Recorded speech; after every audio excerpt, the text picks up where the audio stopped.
Chapter 535, Difference in Background. Begin selling them in the shops, then. Shifeng nodded. During the past 2 days, Shifeng had nearly 100 basic forgers produce light stones constantly. Their stock of light stones was enough to supply multiple cities. In addition, the proficiency gained during this period had allowed many advanced forging apprentices to earn the promotion to basic forgers. With this, they could meet the public's demand even after their current stockpile ran out. Guild leader, how much should we sell them for?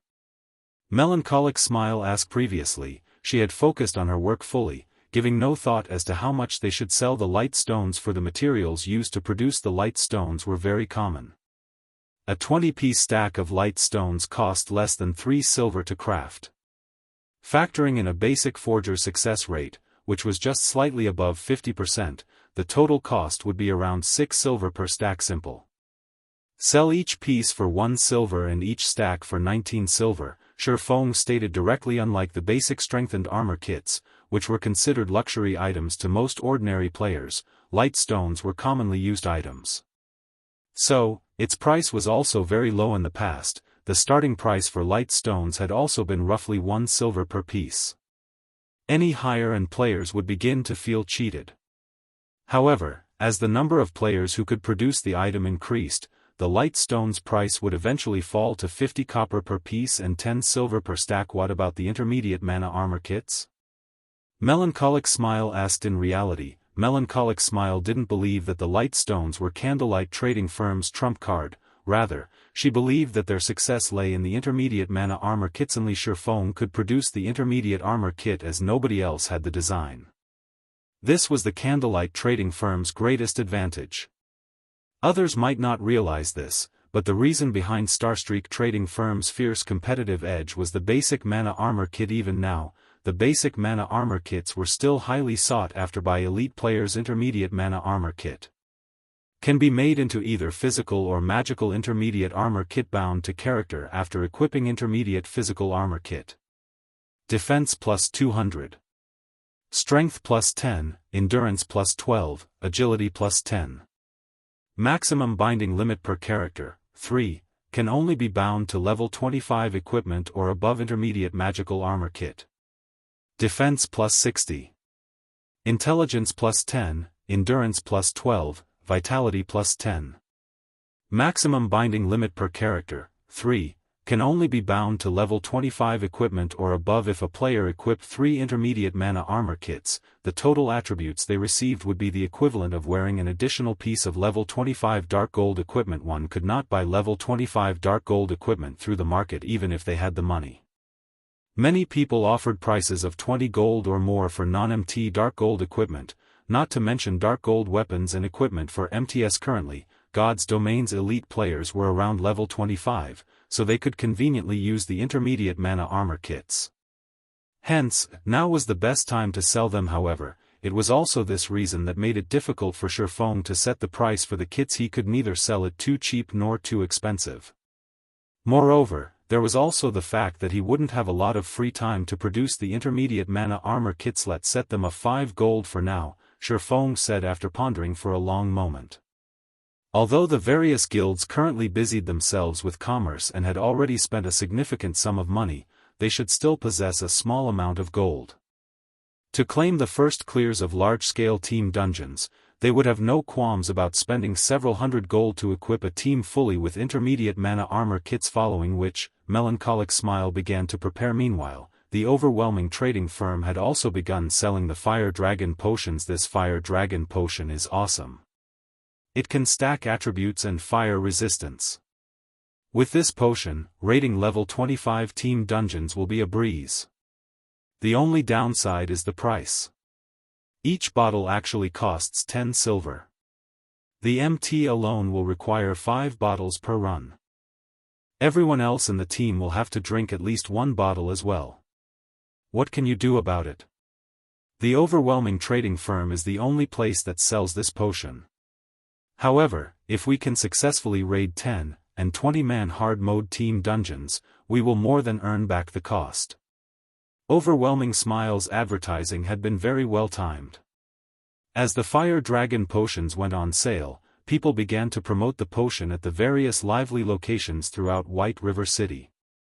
As a result, many teams, who had struggled with the level 25 dungeons that required high fire resistance, grew interested, and they had promptly run towards the overwhelming trading firm to purchase the Fire Dragon potion. Shortly after the Fire Dragon promotion went up for sale, some of the players visiting the Candlelight trading firm to purchase daily necessities discovered that something had changed. There were several new counters in the hall on the first floor. Initially, due to the recent increase to Candlelight space, the first floor had felt relatively empty. Now, however, it was just right. What is this? Curious players quickly flocked around the new counters. Hello, sir, this is our Candlelight trading firm's newest product, the Light Stone. With this item, you won't have to worry about not being able to grind at night, the NPC beauty slowly explained to ordinary players. Nothing was more of a headache than grinding at night. At night, not only was monsters' vision unaffected, but there was also a certain increase to monsters' combat power. On the other hand, players' vision was considerably limited during nighttime, significantly affecting their combat power. However, this was still not the biggest problem. At night, because of the vision problem, it was much easier for monsters to ambush parties. Hence, ordinary players were normally afraid of grinding monsters in the dark. Meanwhile, the Light Stone just happened to brightly illuminate a large area, allowing players to see as if it were daylight. With this item, not only would monsters' strength remain unchanged, but it was also easier for players to avoid ambushes. Since players would be able to see as normal, they could also fight with their usual combat power, so grinding monsters would be as easy as it was during the day. Crap, there's actually such a good item available? How much is it? A player asked. As this is a new product, we are selling each Light Stone at the low price of 1 silver coin. You can also buy a stack of 20 at a discounted price of 19 silver coins. The NPC beauty smiled brightly as she spoke. It's so cheap. I want 1 stack. Wait, I want 2 stacks. Suddenly, the players inside the hall began to purchase Light Stones madly.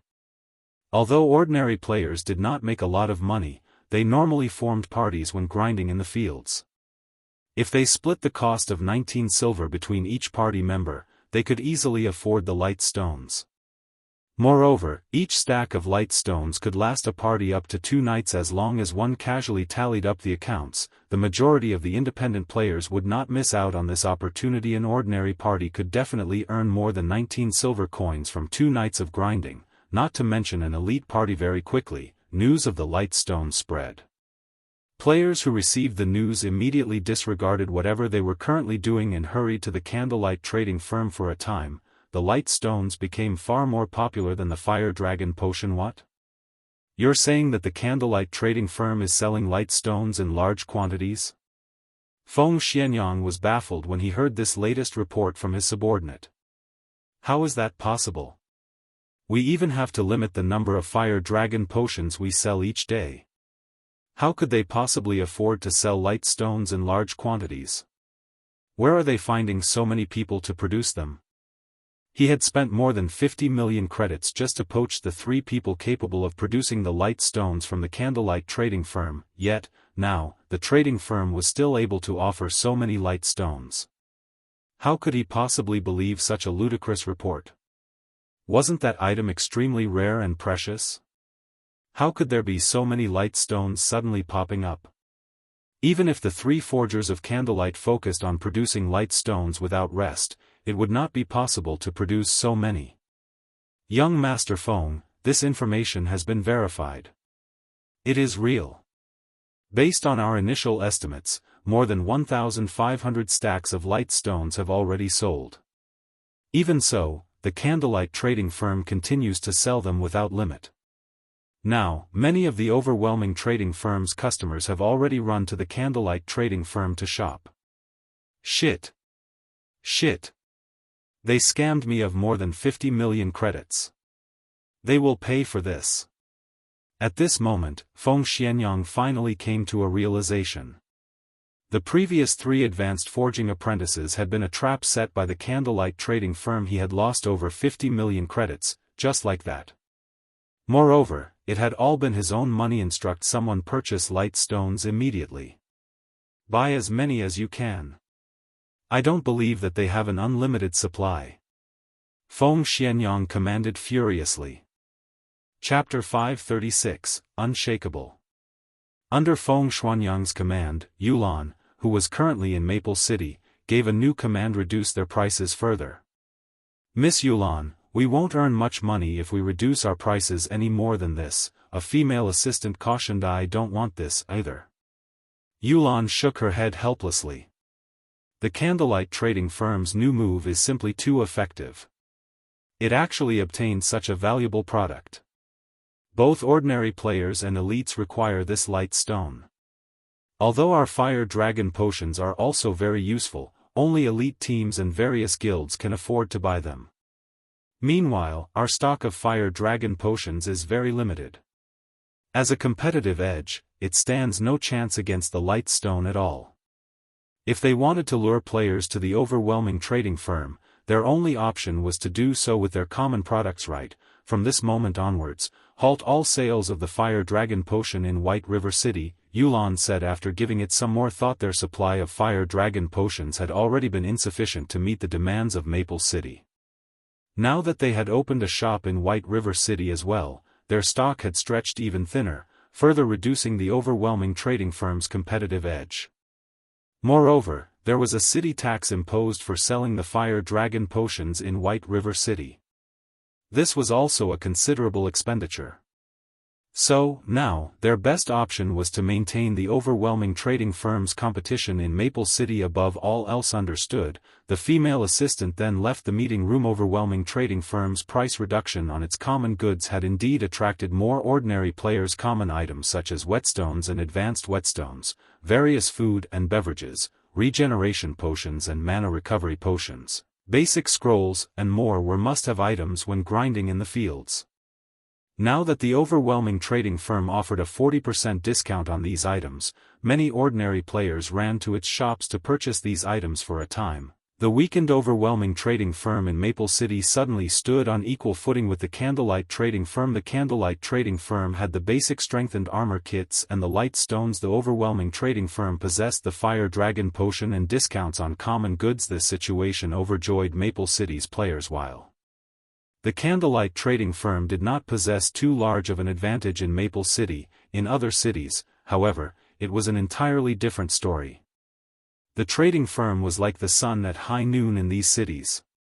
Because of the light stones, a large number of players swarmed the candlelight trading firm's shops. Most of these players might have initially arrived with the intention of only purchasing the light stones. However, upon seeing the wide array of products the trading firm offered, they fell prey to temptation and bought other items as well. Suddenly, the candlelight trading firm's income exploded. Meanwhile, the trading firm's most exaggerated sources of income were still Star Moon City and White River City. As the candlelight trading firm had set up its shops on these two cities' golden lands, it had instantly become an unshakable player-owned trading firm there. The traffic other player-owned trading firms enjoyed was nothing compared to what the candlelight trading firm saw. Star Moon City and White River City were Star Moon Kingdom's first and second most populated cities, respectively. Naturally, the income they could offer was astonishing. In a short few hours, the candlelight trading firm had earned over 1,000 gold. Guild leader, why don't we set up a few more shops in other cities? Melancholic smile suggested when she saw the trading firm's profits. This was only the income from 7 cities. If they set up a shop in every city throughout Star Moon Kingdom, there is no rush. Right now, we are relying on the light stones produced by almost 100 basic forgers to barely meet the demands of these 7 cities. If we expand any further, it will do more harm than good. We should focus on nurturing a large number of forgers and alchemists, Shifeng said with utter calm. As for the income of over 1,000 gold in just a few hours, Shifeng did not consider it odd in the least. However, players only purchase the light stones in large quantities at the moment due to their lack of the item. Once they had their own stock, they would only need to purchase them to resupply. Hence, the candlelight trading firm's income would decrease gradually as more time went by. Regardless, it would still be a frightening amount of money. Guild leader, what about the intermediate mana armor kits? Melancholic Smile asked previously. Shi Feng had told her to hold off on offering the kits for sale, confusing her. Have you not noticed that someone in White River City is buying light stones in absurd quantities? Shi Feng laughed. There seems to be someone like that. When I examined the statistics, I discovered that someone had purchased 500 stacks in one go for a total of 95 gold. Afterward, 2 others had purchased 300 stacks and 400 stacks, respectively. Even if these people bought the light stones for their own guilds, they should not need to buy so many. Melancholic Smile nodded. Someone is intentionally trying to clean out our stock of light stones. If we push out the intermediate mana armor kits right now, what would we do if that person stops buying our light stones? Since someone is willingly purchasing our light stones in large quantities, who are we to stop them from giving us their money? Shi Feng laughed. The production of light stones was very fast. If a basic forger crafted them, the process for each stone would typically take around 6 to 8 seconds. After all, the materials only needed a little processing, and the finished product just needed a coating of magic runes. Though the process of adding the magic runes was somewhat troublesome initially, that would not be a problem once the forgers were accustomed to it. After that, the only problem remaining was the success rate. Basic forgers had a 60% success rate for forging the light stones. If they had good equipment and tools, their success rate could be increased to around 70% or so. In other words, as there were 48 hours in each day in God's domain, a single basic forger could produce roughly 20,000 light stones per day. If 100 people worked for 2 days continuously, they would have 4 million light stones. Moreover, this was only with the condition that basic forgers produced the light stones. This time, Shi Feng had distributed all of the light stone forging designs, allowing many other advanced forging apprentices to learn it as well. Only, their production speed was slightly slower. 4 million stones were the equivalent of 200,000 stacks. If they sold each stone at 1 silver and each stack at 19 silver, one would have to spend 38,000 gold to purchase them all in all of God's domain. Shi Feng did not believe that anyone possessed 38,000 gold. And even if someone did, nobody would be so stupid as to spend it all on light stones. They would have long since invested it into buying lands. Currently, Feng Xianyang sat at one of the open-air tables in a high-class restaurant. He held a light stone in his hand, admiring it. This item's effects are truly impressive. If we buy out all the candlelight trading firm's stockpile, they will have no choice but to limit the amount they sell. At that time, it will be the overwhelming trading firm's time to shine. Feng Xianyang laughed coldly. It would be just like the basic mana armor kits. Back then, the supply of the basic mana armor kits had been too limited. As a result, the kit's price had risen from 20 silver to 40 silver when other players resold it. Even then, plenty of people still purchased them. As soon as the candlelight trading firm began limiting the amount of light stones it sold, he could turn around and sell the light stones he bought at an increased price. At that time, even if he sold them at 1.5 times the original price, a large number of players would still buy them. He would not have to fear a lack of customers. Young Master Feng, after using all the coins we bought with credits, as well as the coins earned through the overwhelming trading firm, we've purchased over 4,000 stacks of light stones. However, the candlelight trading firm shows no signs of limiting its sales, the slightly chubby middle-aged man reported worriedly, wiping the sweat from his forehead. What are you worried about? Now that we've purchased so many, they can't possibly have much left in their inventory. It won't be long before it is our time to shine, Feng Xianyang comforted the man, utter confidence filling each word. He had already asked the 3 advanced forging apprentices he had previously poached, so he knew that advanced forging apprentices had less than a 30% success rate for producing the light stones. Moreover, each stone required more than a dozen seconds to craft. Even if the candlelight trading firm had over a dozen people forging light stones constantly, it could not accumulate a large stock over a few days. After they had purchased so many stacks, even if the candlelight trading firm was not currently at its limit, it soon would be now. All he had to do was wait. Chapter 537, Legend Resurfaces. Inside the candlelight trading firm's serene and quiet special forging room, after spending a long time planning for the trading firm's future, the sound of his communicator ringing suddenly entered Shifeng's ears. He sure is fast. Shifeng's lips curled up when he looked at the name of the caller. The person contacting him this time was none other than Everlasting War, the person who had invited him to participate in the Dark Arena before Shifeng promptly removed the demon mask's disguise, returning to his appearance as Yifeng. He then accepted the call and said, "Brother Everlasting, long time no see. It seems that your strength has risen significantly once again." He could not see Everlasting War's current level through the screen, but judging from the change in the other party's equipment, he could tell at a glance that Everlasting War had undergone quite an improvement the last time Shifeng saw the Guardian Knight. Everlasting War was geared in a mix of fine gold and dark gold equipment, with the latter numbering only 3 or 4 pieces. Now, however, the majority of his equipment was giving off the glow effect of dark gold equipment. One could easily imagine how much his combat power had increased. Everything I am wearing right now came from the corporation. As long as Brother Yifeng officially joins the battle team, the corporation will naturally give you their full support as well. Everlasting War laughed. He was delighted with the equipment he was wearing right now. Otherwise, he would not have purposefully revealed their special effects. In reality, his objective in showing off his equipment was to display to Shifeng the strength of the corporation sponsoring their battle team. Such strength was indeed not something the guilds that one could find in the game could compare with. Take level 25 dark gold equipment for example. In the current God's domain, such an item was scarce, and every piece could sell for an astronomical amount. Moreover, even if one could afford it, there was no guarantee that they would have a chance to buy one. Even first-rate guilds only possessed several pieces. On the other hand, the majority of Everlasting War's equipment was level 25 dark gold equipment. The force backing him was evidently powerful. The time and venue for the test have already been set. It will be held 4 days from now in the Beast Empire's capital city, Beast City. At that time, you only need to come to the underground arena of Beast City. I will be waiting for you there, Everlasting War said, his expression suddenly turning serious.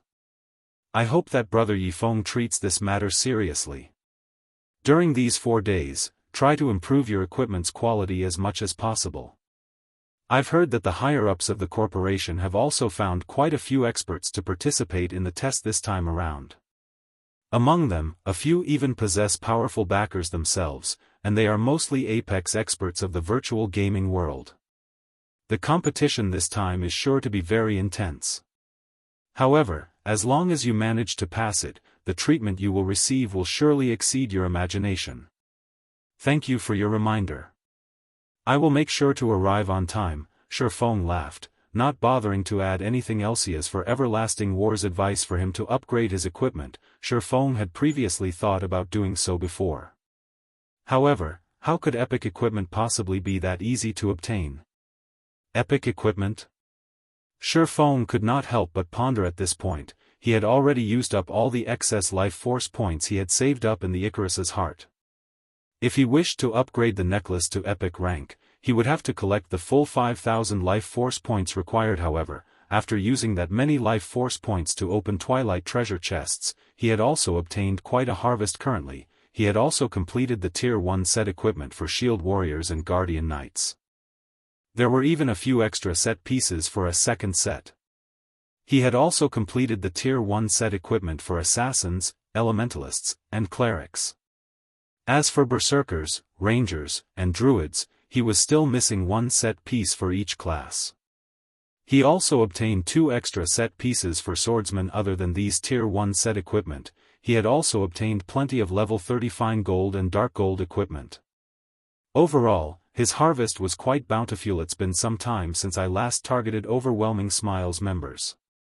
If I go for them again right now, they should not be too on guard against me. Shifeng licked his lips. There weren't many Twilight treasure chests remaining. If he could upgrade the Icarus's heart to epic rank and obtain another shop promotion order, at that time, the candlelight trading firm would truly become unstoppable. Saying so, Shifeng immediately went into action. After leaving the special forging room, he immediately headed towards the teleportation hall. Although it was somewhat inconvenient to take action during daytime, with his standards, he would have no problems ambushing a bunch of elite players. Just as Shifeng arrived at Maple City, Melancholic Smile called him guild leader. That group of people has finally stopped buying light stones in bulk. Do we begin now? Melancholic Smile asked with anticipation. It had been quite some time since the light stones first went on sale. Now, the candlelight trading firm's income was gradually decreasing as the enthusiasm of players began to cool down. If they added more fuel to the fire at this moment, they were bound to deal the other player-owned trading firms a significant blow, as well as solidify the candlelight trading firm's position further. Okay. Since we've wrung them dry already, begin selling, then. Shifeng nodded. The reason why he chose not to sell the intermediate mana armor kits until now was his concern that some people would intentionally purchase them in bulk.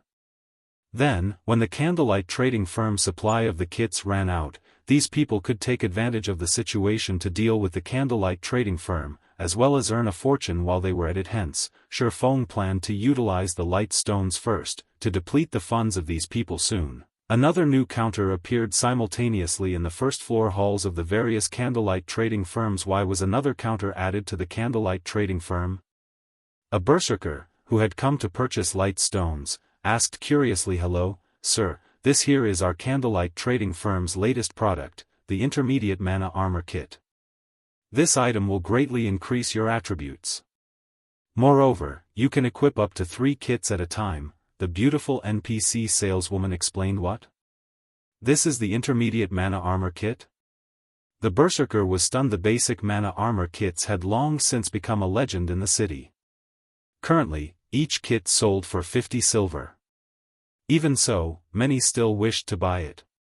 Unfortunately, there just was no supply for the item. Now that the intermediate version of the kits had suddenly appeared, how could this not be surprising? After the berserker read the item description of the intermediate mana armor kit multiple times, he was finally sure that he was not hallucinating such powerful attributes. Just a single intermediate mana armor kit is equal to 3 pieces of the basic version. The berserker's eyes shone dazzlingly, his drool nearly leaking out of his mouth. The attributes of the intermediate mana armor kit were simply too shocking. As long as one could equip 3 of these kits, it would be equivalent to wearing an additional piece of level 25 dark gold equipment. Currently, despite the high demand for level 25 dark gold equipment, supply for it was practically non-existent. Countless people could not buy one even if they wanted to. If he could equip 3 intermediate mana armor kits right now, it would be equivalent to having an additional piece of level 25 dark gold equipment.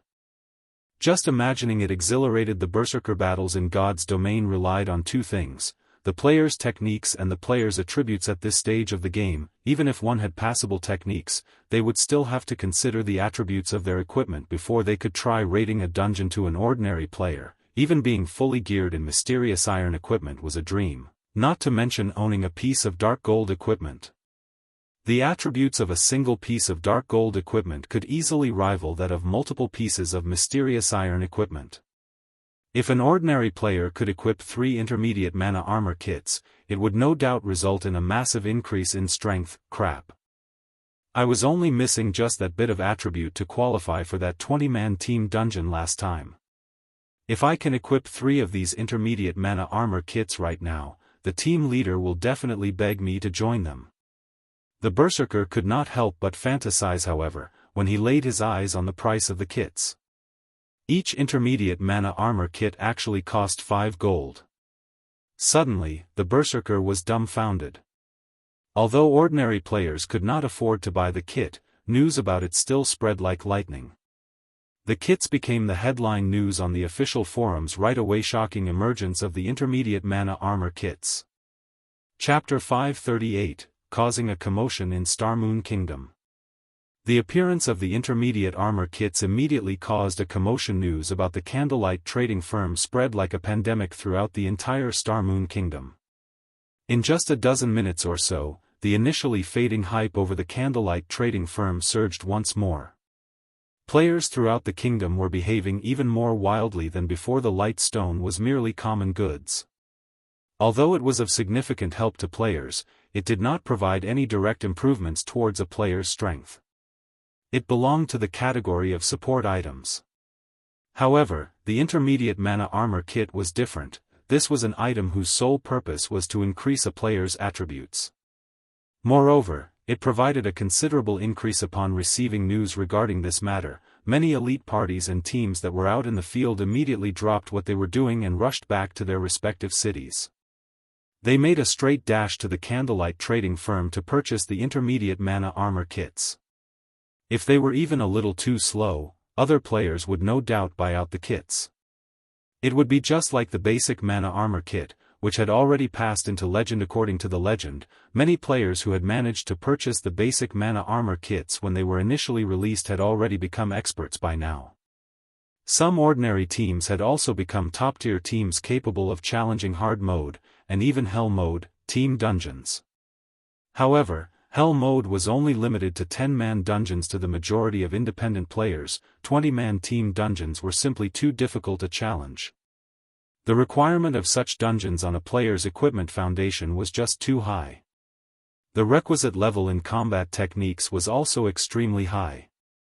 Only a small number of guild elite teams could clear such dungeons. Team leader, I've just received news that the intermediate mana armor kits are selling for a fraudulent price of 5 gold per kit. We can't afford them even if we want to buy them. They are indeed expensive. Even so, we still have to buy them. We must obtain them even if we have to borrow money to do so. I have deeply regretted not getting the basic mana armor kits. You should know our performance inside team dungeons as well. We are always short of just that small amount of damage and defense. Unfortunately, no matter what we do, we aren't able to upgrade our equipment any further. In the end, those teams that had the luck to buy 3 basic mana armor kits managed to brute force their way through the bosses. Right now, a single intermediate mana armor kit could match up to 3 basic mana armor kits. As long as we get our team's MT3 of these kits, we will be able to defeat the bosses of the team dungeon. At that time, won't it be easy to earn back the money we spent? Many independent teams out in the field maps began taking action, using all means to collect money. To elite teams, collecting 5 gold was still relatively easy. However, it would be very difficult if they wished to obtain 15 gold. Even so, they still endured the hardship as they tried to amass 15 gold. After all, the effects of having an additional piece of level 25 dark gold equipment on an MT was quite significant. Normally, 20-man normal mode team dungeons dropped mysterious iron rank. Secret silver equipment only dropped if one possessed heaven-defying luck. Meanwhile, there were only 3 or 4 bosses inside a team dungeon, and each boss dropped just 2 or 3 pieces of equipment. On average, one could get roughly 10 mysterious iron equipment with each dungeon run.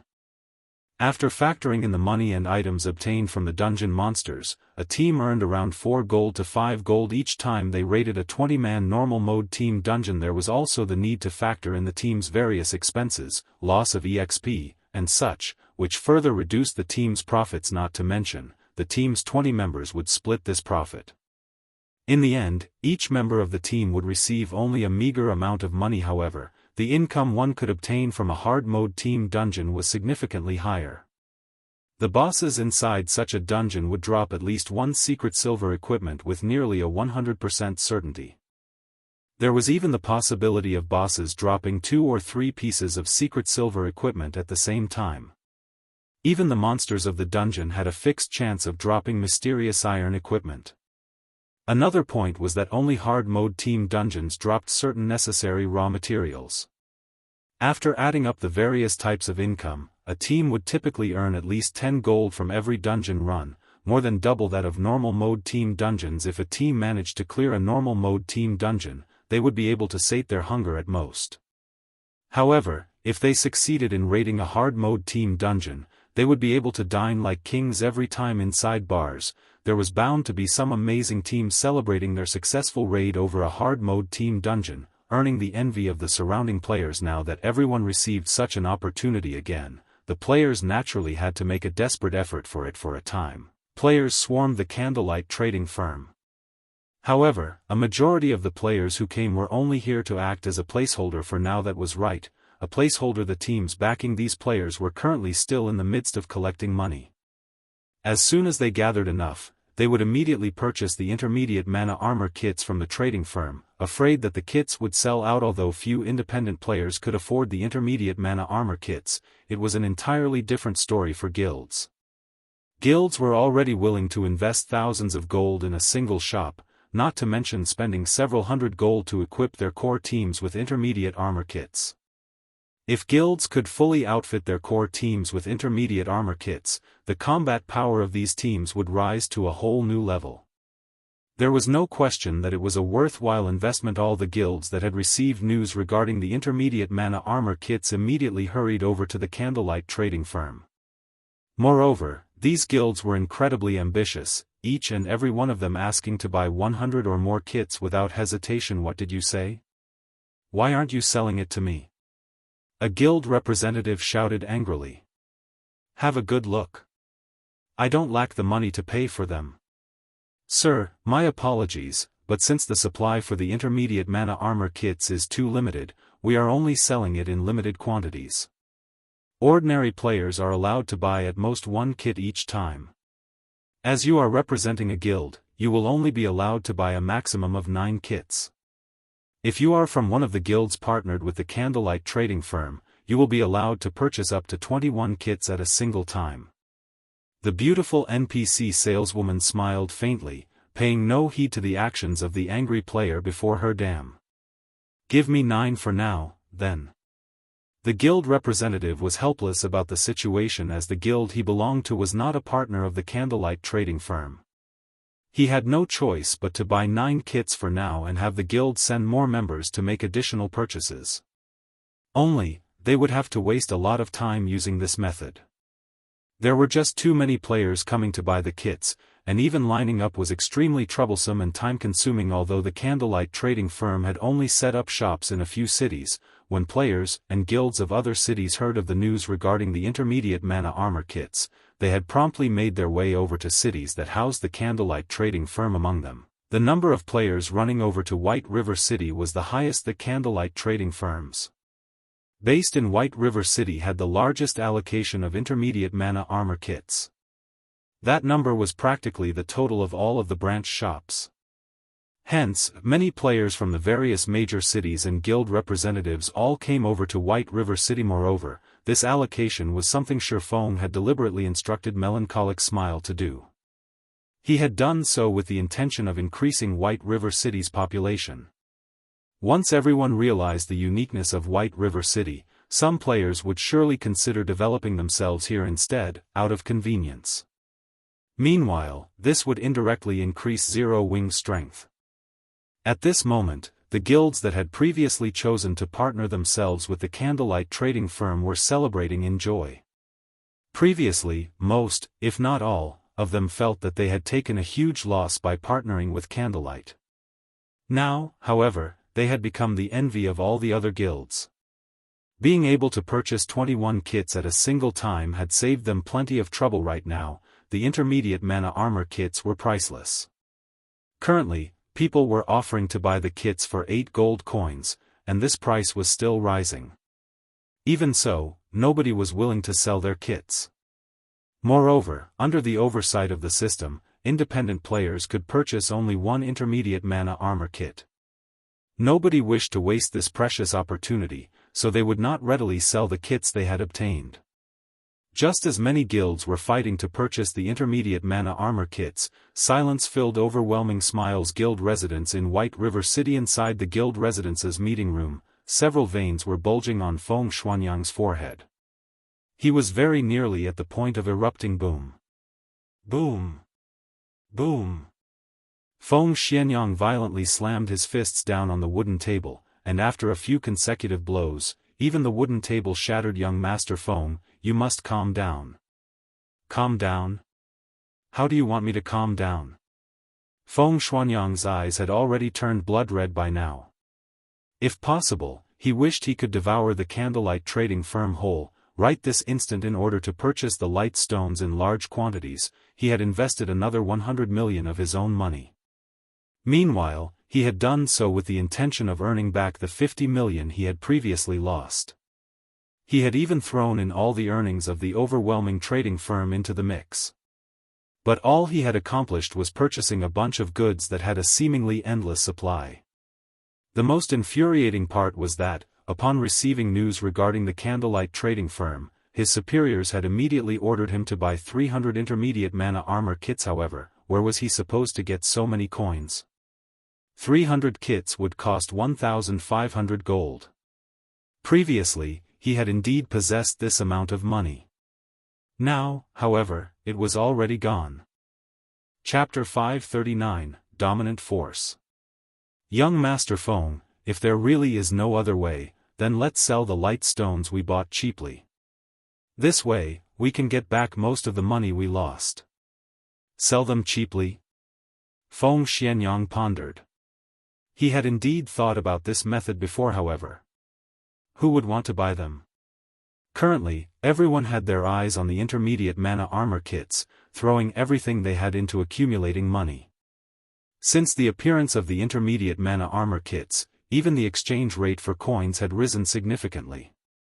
How could anyone possibly bother to buy light stones? Even if someone were to buy his light stones, just how many could he possibly sell? He had a full 10,000 stacks piled up in his hands right now. Forget it. If I have to make a loss, so be it. I have to complete the task the higher-ups gave me. Sell the light stones at a 20% discount, then. Sell as many as you can. Even if we can't sell them all, we can at least make some trouble for the Candlelight trading firm. Feng Xianyang sighed. The management of Underworld was extremely strict. If he did not complete his assignment, the consequences would be very severe. He had only managed to reach this position in the organization after many difficulties. Naturally, he could not fall short after coming this far. These 10,000 stacks of light stones had cost him 1,900 gold, more than half of which came from Underworld and the overwhelming trading firm. Although he would lose a significant sum of money by selling the light stones at a 20% discount, at least he could earn back Underworld's and Overwhelming Smile's shares of the money. He would also have the 1,500 gold required to purchase the 300 intermediate mana armor kits sometime later. The overwhelming trading firm also began selling light stones. Moreover, due to Underworld's connections, Feng Xianyang managed to quickly get in touch with the various guilds around Star Moon Kingdom. Light stones were still not available in many cities around the kingdom, which left the demands of many players unsated. So, selling the light stones at a 20% discount prompted many players to fight to purchase them. Only, for every stack of light stones sold, Feng Xianyang would feel a painful sting in his heart. Just as the intermediate mana armor kits were selling hotly in White River City, Star Moon City had also gone into a frenzy. Currently, upper managers of the various large guilds based in the capital stood in front of the counter inside the Candlelight trading firm, their eyes bloodshot. I am the vice leader of the Wind God Guild. Call out your boss for me. I have a big business proposal that I wish to discuss with him.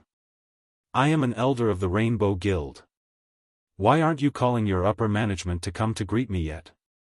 Various guilds in Star Moon City were thinking of ways to contact the upper management of the Candlelight trading firm. Unfortunately, no matter what words they used, the NPCs hired by the Candlelight trading firm completely ignored them, leaving them restless. Initially, the various large guilds in Star Moon City were only somewhat surprised when the Candlelight trading firm had set up a shop in the city. They never expected that someone could actually afford to buy a plot of land in the golden area of the city and even set up a shop there. Now, however, they could not help but wish they could purchase the entire Candlelight trading firm. Using credits, of course. If they had to buy using coins, even if they added up the funds of every guild in the city, they would not be able to afford to buy the trading firm. Guild leader, I've received information stating that the Candlelight trading firm's main branch is in White River City.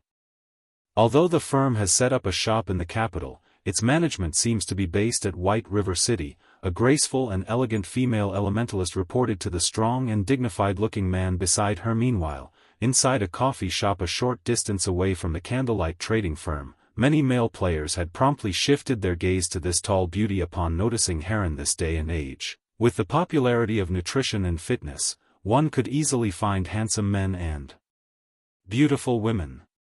However, it was still extremely difficult if one wished to have a top-tier beauty accompany them inside the game.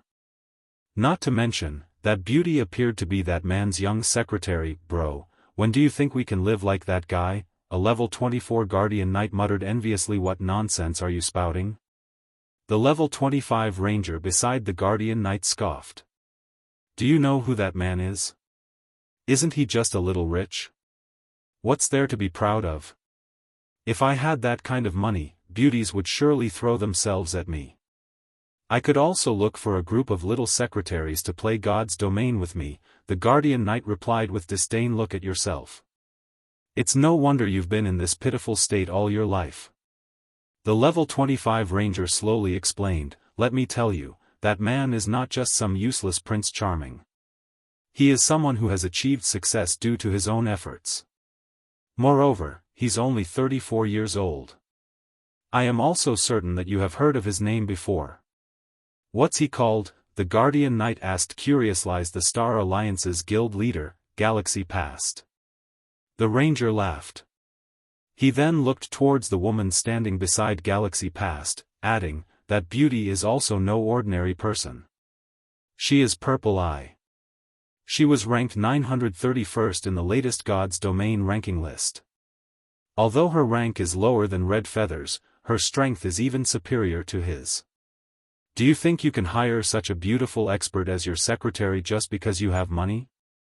The Guardian Knight fell silent, no longer daring to speak another word. Star Alliance was currently one of the two top guilds in Starmoon City. However, as Ouroboros recently had a change in leadership and was facing problems with internal strife, Star Alliance had more or less become Starmoon City's #1 guild. He would simply be seeking his own death if he dared to fool around with Galaxy Past's little secretary inside Starmoon City. He might even end up returning to level 0 in the very next day. Guild leader, do you think they're talking about you? Purple Eye laughed. How could it possibly be me? They are clearly talking about the great beauty at my side, Galaxy Past laughed. Alright, ignore them. We have more important matters to address. Now that the intermediate mana armor kit has appeared, nobody in Starmoon Kingdom can afford to sit still and do nothing. It seems that we'll have to make a trip to White River City. Starmoon Kingdom's eastern region has always been secretly controlled by that mysterious organization named Underworld. We have always minded our own business. If we head over to their territory right now, I'm afraid that it would bring about negative effects. Purple Eye warned. I don't care. If we let Underworld monopolize the intermediate mana armor kits, what will we do about our development, then? A cold glint flashed across Galaxy Past's eyes as he said, in reality, Underworld has long since been an eyesore. Unfortunately, the organization's strength is altogether too massive and extensive. It has spread its influence across multiple kingdoms, and even into the Black Dragon Empire. So, before this, I would only avoid looking for trouble with Underworld if possible.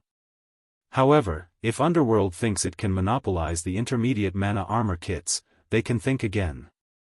The impact of the intermediate mana armor kits was too massive. Just being able to have every member of their core team receive the attributes of an extra piece of level 25 dark gold equipment was already very frightening.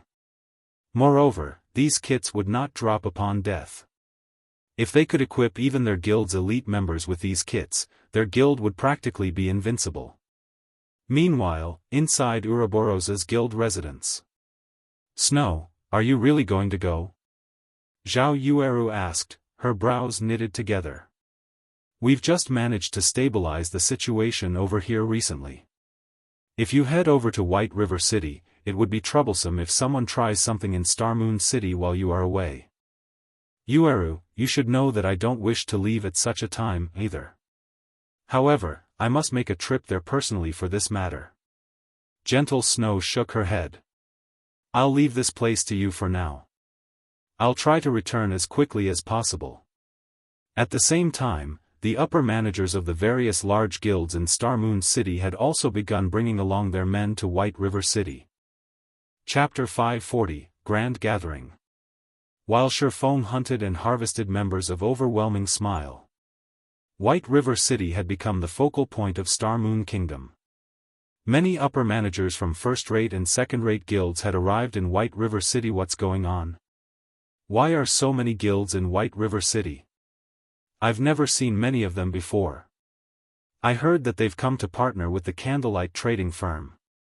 There are even guilds from the surrounding kingdoms, including the Black Dragon Empire, who have shown up, let alone Star Moon Kingdom's guilds. Weren't others saying how Empire players were much stronger than Kingdom players? That doesn't seem to be the case to me. In the end, haven't they still come over to our White River City for some advantage?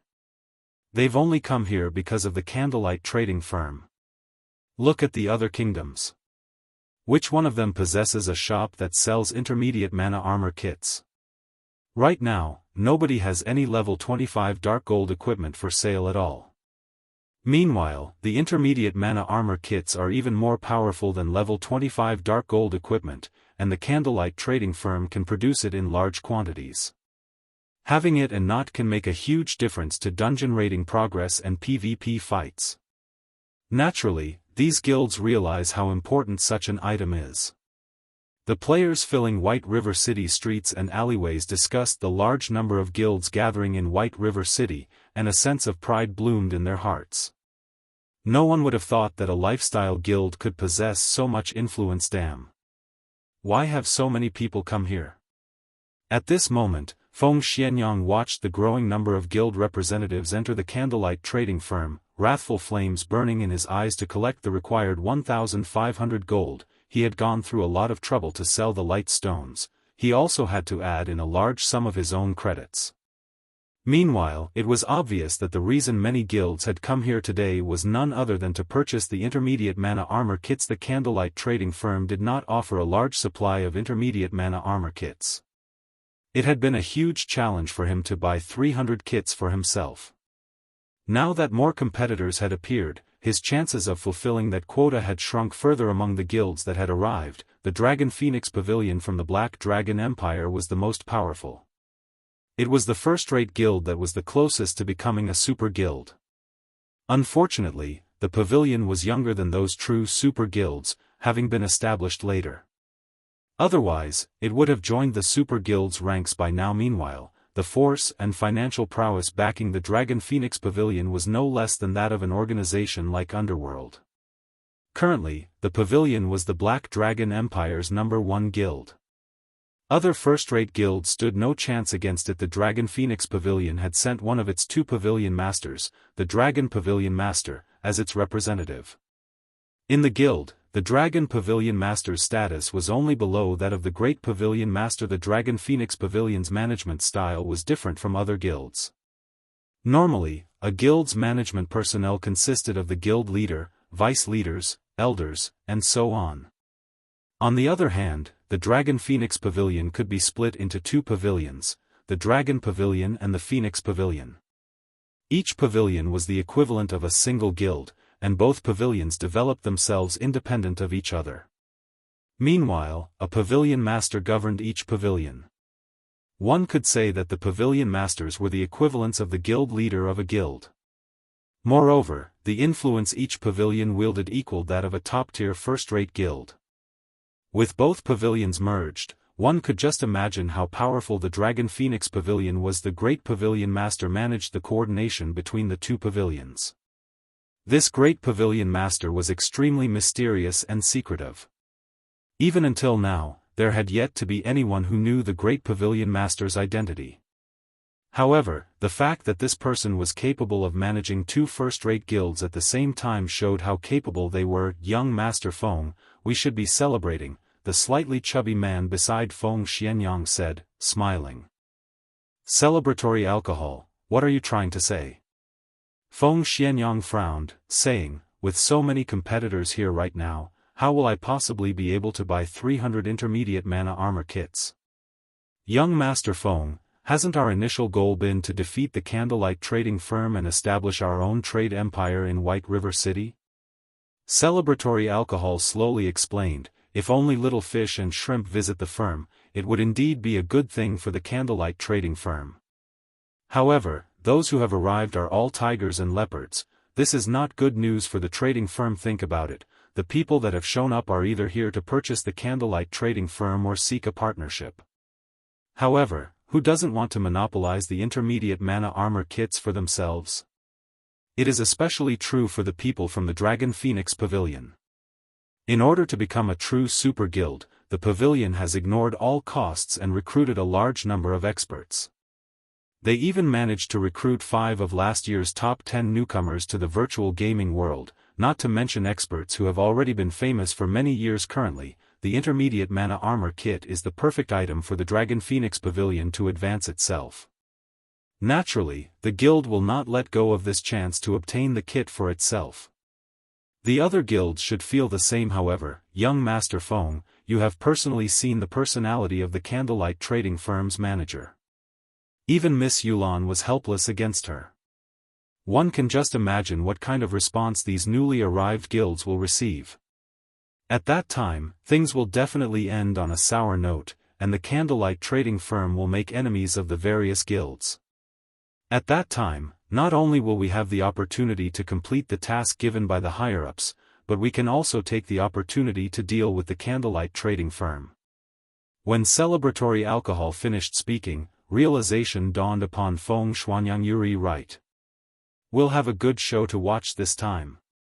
Feng Xianyang began laughing madly on the surface. Although this seemed like a grand gathering, in reality, it was a festival of murder. If the candlelight trading firm offended the guilds that had arrived, these guilds would hold nothing back to suppress the candlelight trading firm.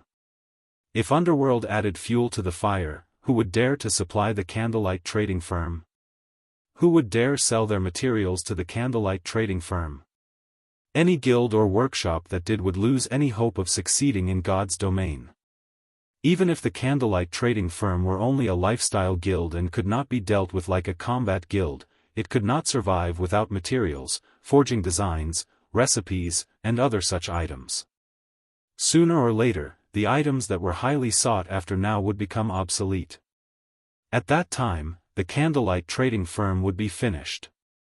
Big Sis melancholic, there are so many guilds in the first floor's hall today that I nearly lost count. There are over 100 guilds who registered to meet with us to discuss business. Among them, there are over a dozen first-rate guilds. It also seems that they have come with bad intentions. What should we do? One of Melancholic Smile's female assistants asked nervously. No ordinary player would ever have dreamed such a scene. Starmoon Kingdom only had several first-rate guilds. Now, not only had every one of these first-rate guilds arrived, but there were even first-rate and second-rate guilds from other kingdoms and empires as well. I understand. Have the NPCs welcome them for now. I'll try to think of a solution in the meantime. Melancholic Smile also struggled with the situation. She had never expected that the intermediate mana armor kits would have such a huge influence.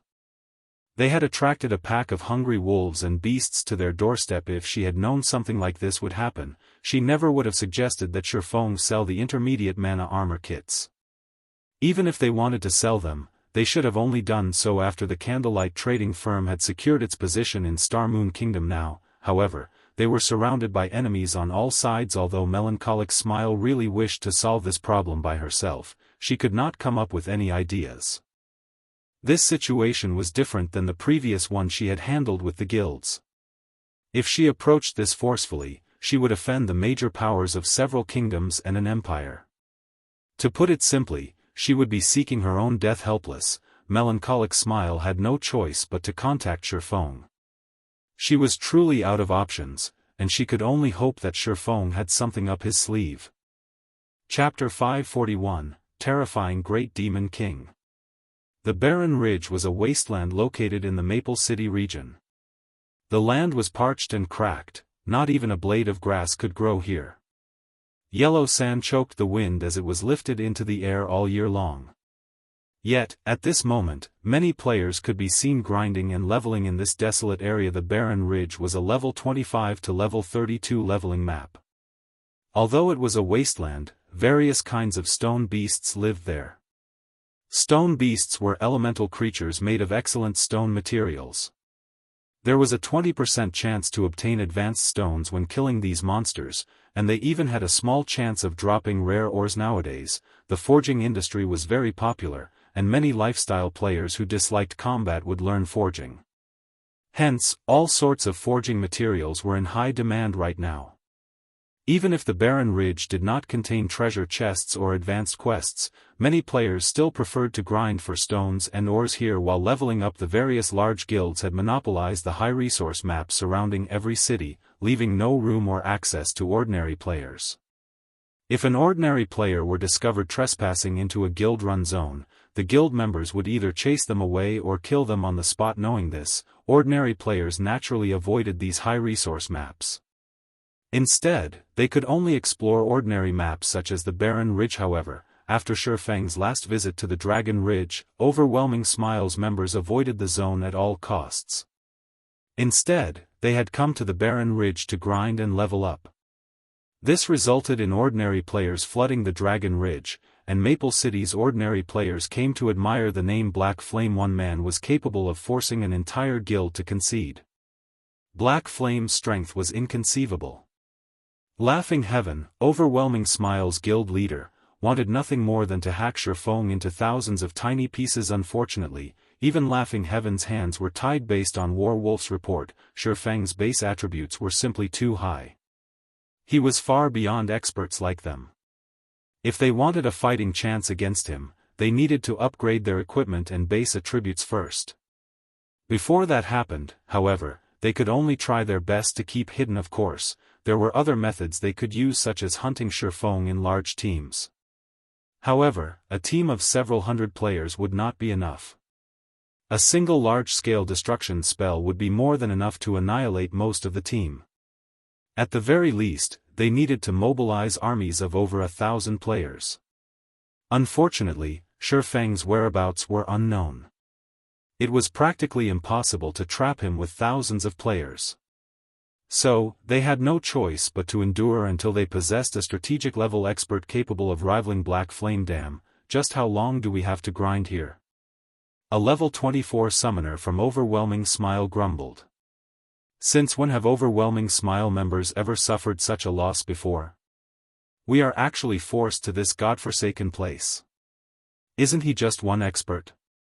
I don't believe that we can't take him out if several hundred of us gang up on him. Shoo. Be quiet.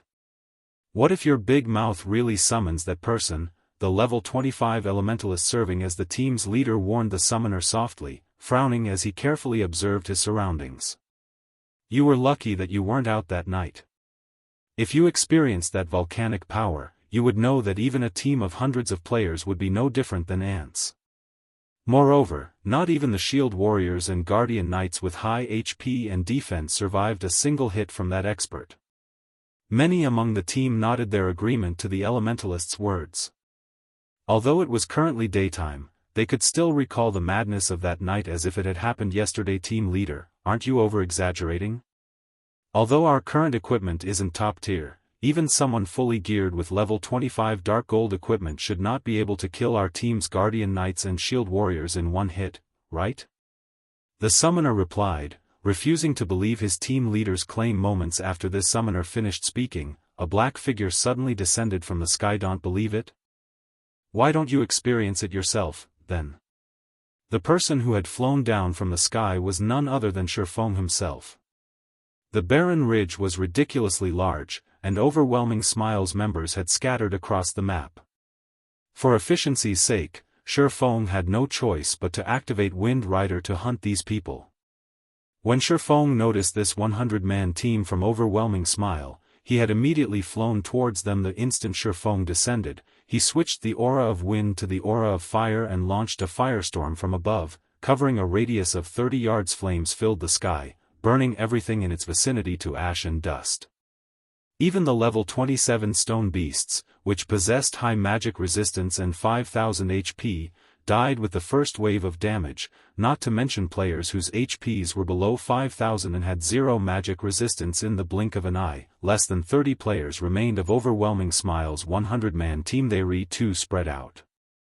After landing, Feng frowned slightly when he noticed that many had escaped his firestorm. However, the massive AoE had dumbfounded Overwhelming Smiles members. Crap.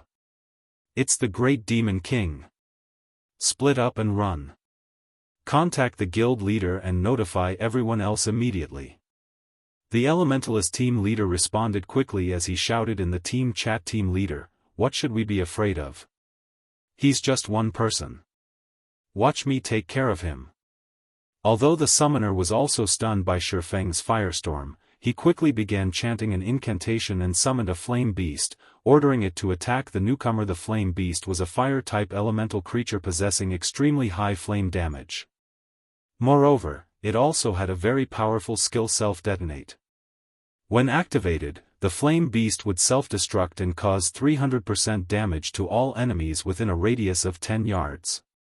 It was a considerably powerful AoE skill. However, upon activating self-detonate, the flame beast could not be summoned again for another 4 hours.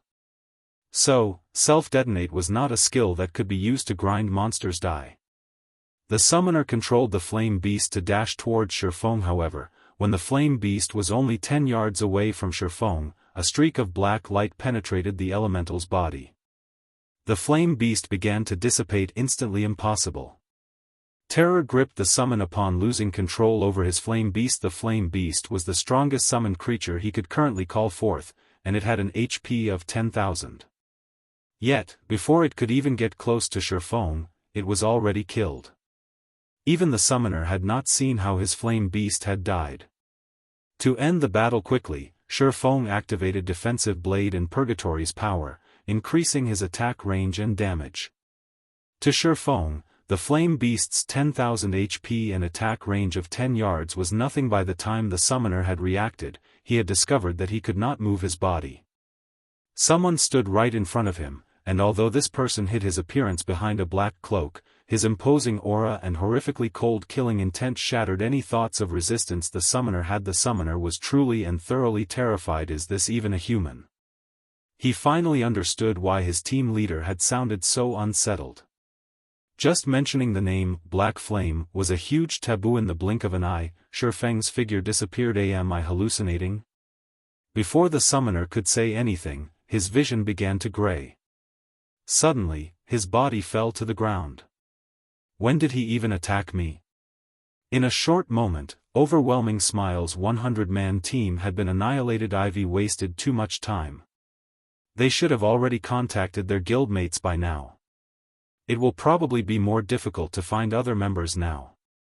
Feng sighed as he looked at the loot scattered across the ground.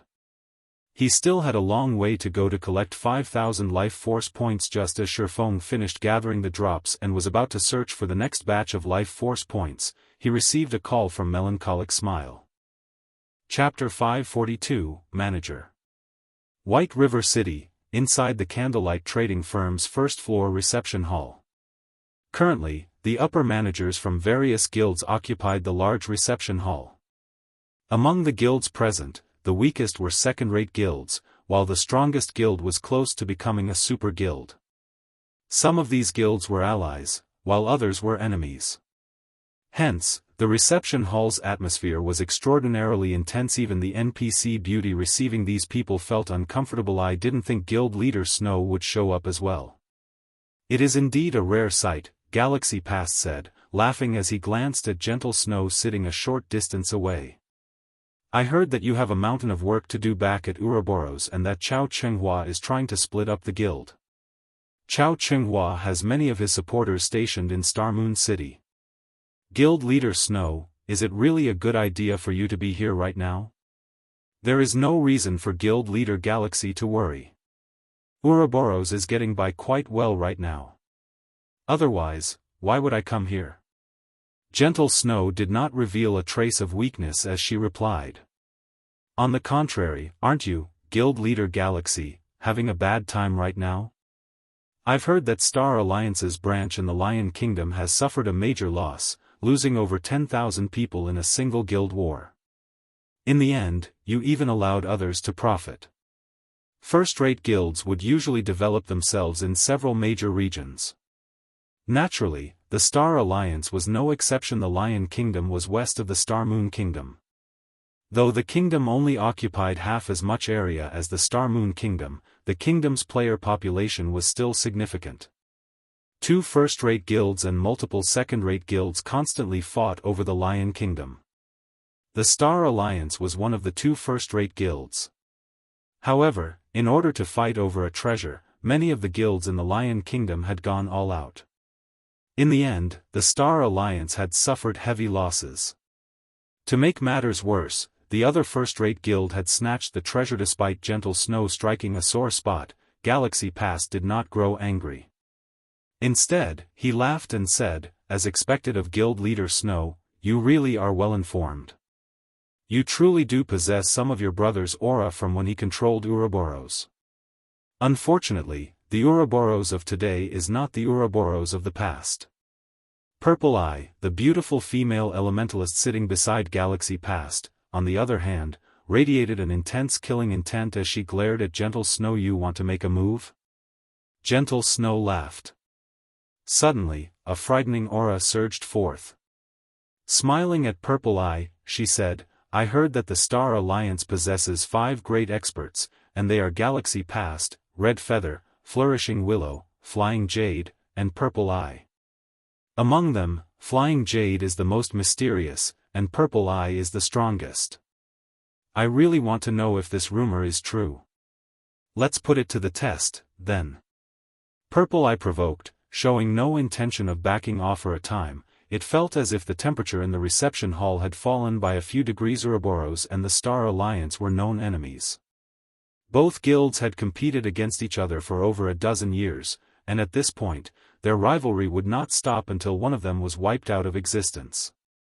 Hence, the standoff between the 2 guilds did not seem out of place to anyone watching. The many guild representatives promptly moved to the side, hoping to watch the fight between the 2 beauties. Meanwhile, sitting at the forefront of the reception hall, a robust man resembling Zhang Fei suddenly turned to the handsome and dashing youth seated beside him, respectfully saying, "Pavilion Master, this subordinate will go and remind them of where they are lest they ruin Pavilion Master's good mood." Saying so, this robust man strode towards Gentle Snow and Purple Eye. Suddenly, however, a single hand halted his advance. "Forget it. Doing nothing but waiting here is quite boring. Watching them fight will be a nice change of pace," the dashing youth said, smiling faintly. "Understood." The robust man returned to his seat. Everyone present had seen the handsome youth's actions. And though that high and mighty attitude of his displeased the other guild representatives, nobody felt that the youth's attitude was inappropriate. This handsome youth was one of the 2 pavilion masters of the Dragon Phoenix Pavilion. The pavilion had possessed the strength of a super guild for a long time now. It lacked a stage to display its might. Meanwhile, in the eyes of super guilds, first-rate guilds were nothing but children. It was only natural that the handsome youth thought little of the others. Just as Gentle Snow and Purple Eye were about to face off, a loud shout suddenly echoed through the hall. "Everyone, stay your hands." A clear, crisp voice swept through the crowd. When everyone turned to look at the owner of this voice, they discovered another great beauty. Unlike Gentle Snow and Purple Eye, this beauty did not possess a frightening aura. However, although she seemed somewhat ordinary, every guild representative took her seriously. This beauty was the Candlelight Trading Firm's manager, Melancholic Smile. "This is the Candlelight Trading Firm, not the arena. All forms of fighting are prohibited here. If someone wishes to challenge the rules of the Candlelight Trading Firm, then I will have no choice but to send you on your way." Melancholic Smile scolded. Nobody doubted Melancholic Smile's power. Inside a private shop, the manager was invincible. The manager of the shop could teleport someone out with a single thought and bar that person from entering the building ever again. Sure enough, she is indeed formidable. It is no wonder why she can ignore even Underworld.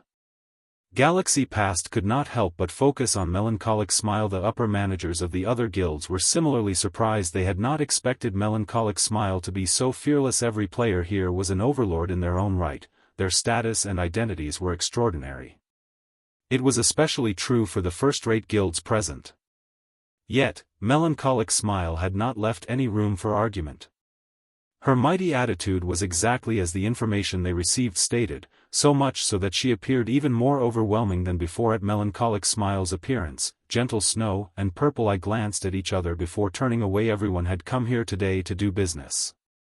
Nothing good would come from provoking the candlelight trading firm. Peace returned to the reception hall, and everyone began to observe Melancholic Smile.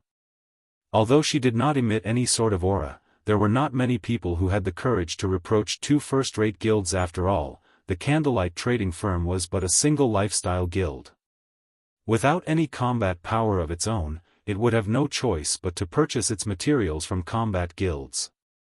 One could say that the trading firm's survival relied on combat guilds. Moreover, as the game progressed, the trading firm would require more precious materials. At that time, the firm's reliance on combat guilds would grow stronger. Hence, it was not a good idea for the firm to offend powerful combat guilds at this moment. The Dragon Pavilion Master seated at the forefront of the hall opened his mouth and said, "Miss Melancholic, since you have arrived, shouldn't it be about time to begin our discussion?" Everyone nodded their agreement to the Dragon Pavilion Master's words. They had waited for quite some time now, and they had only waited for so long out of respect for the candlelight trading firm's prestige.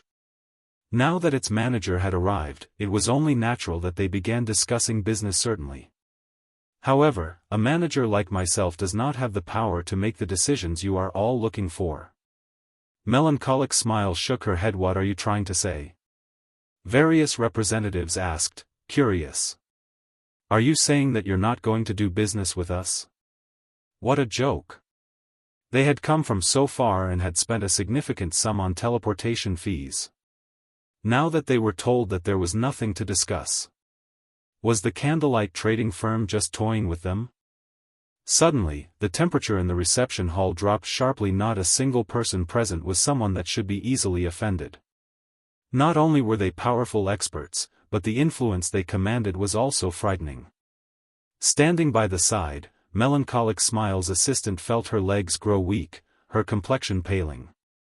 To an ordinary player like herself, this pressure was immense. Fortunately for the female assistant, everyone focused not on her, but on Melancholic Smile instead.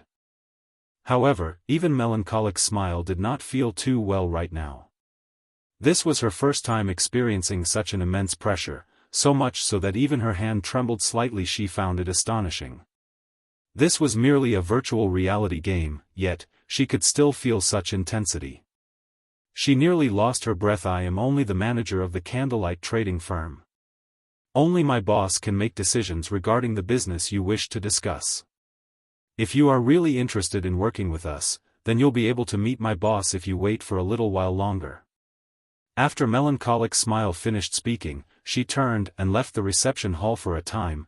Silence overtook the reception hall. Although they had long since guessed that Melancholic Smile was not the candlelight trading firm's proprietor, hearing her statement had surprised them. Since Melancholic Smile had been able to establish such a powerful trading firm, the force backing her would naturally be extraordinary. Moreover, nobody present had yet to uncover the tiniest bit of information about this hidden backer. One could just imagine this mysterious backer's power. Chapter 543, The Boss Behind the Scenes.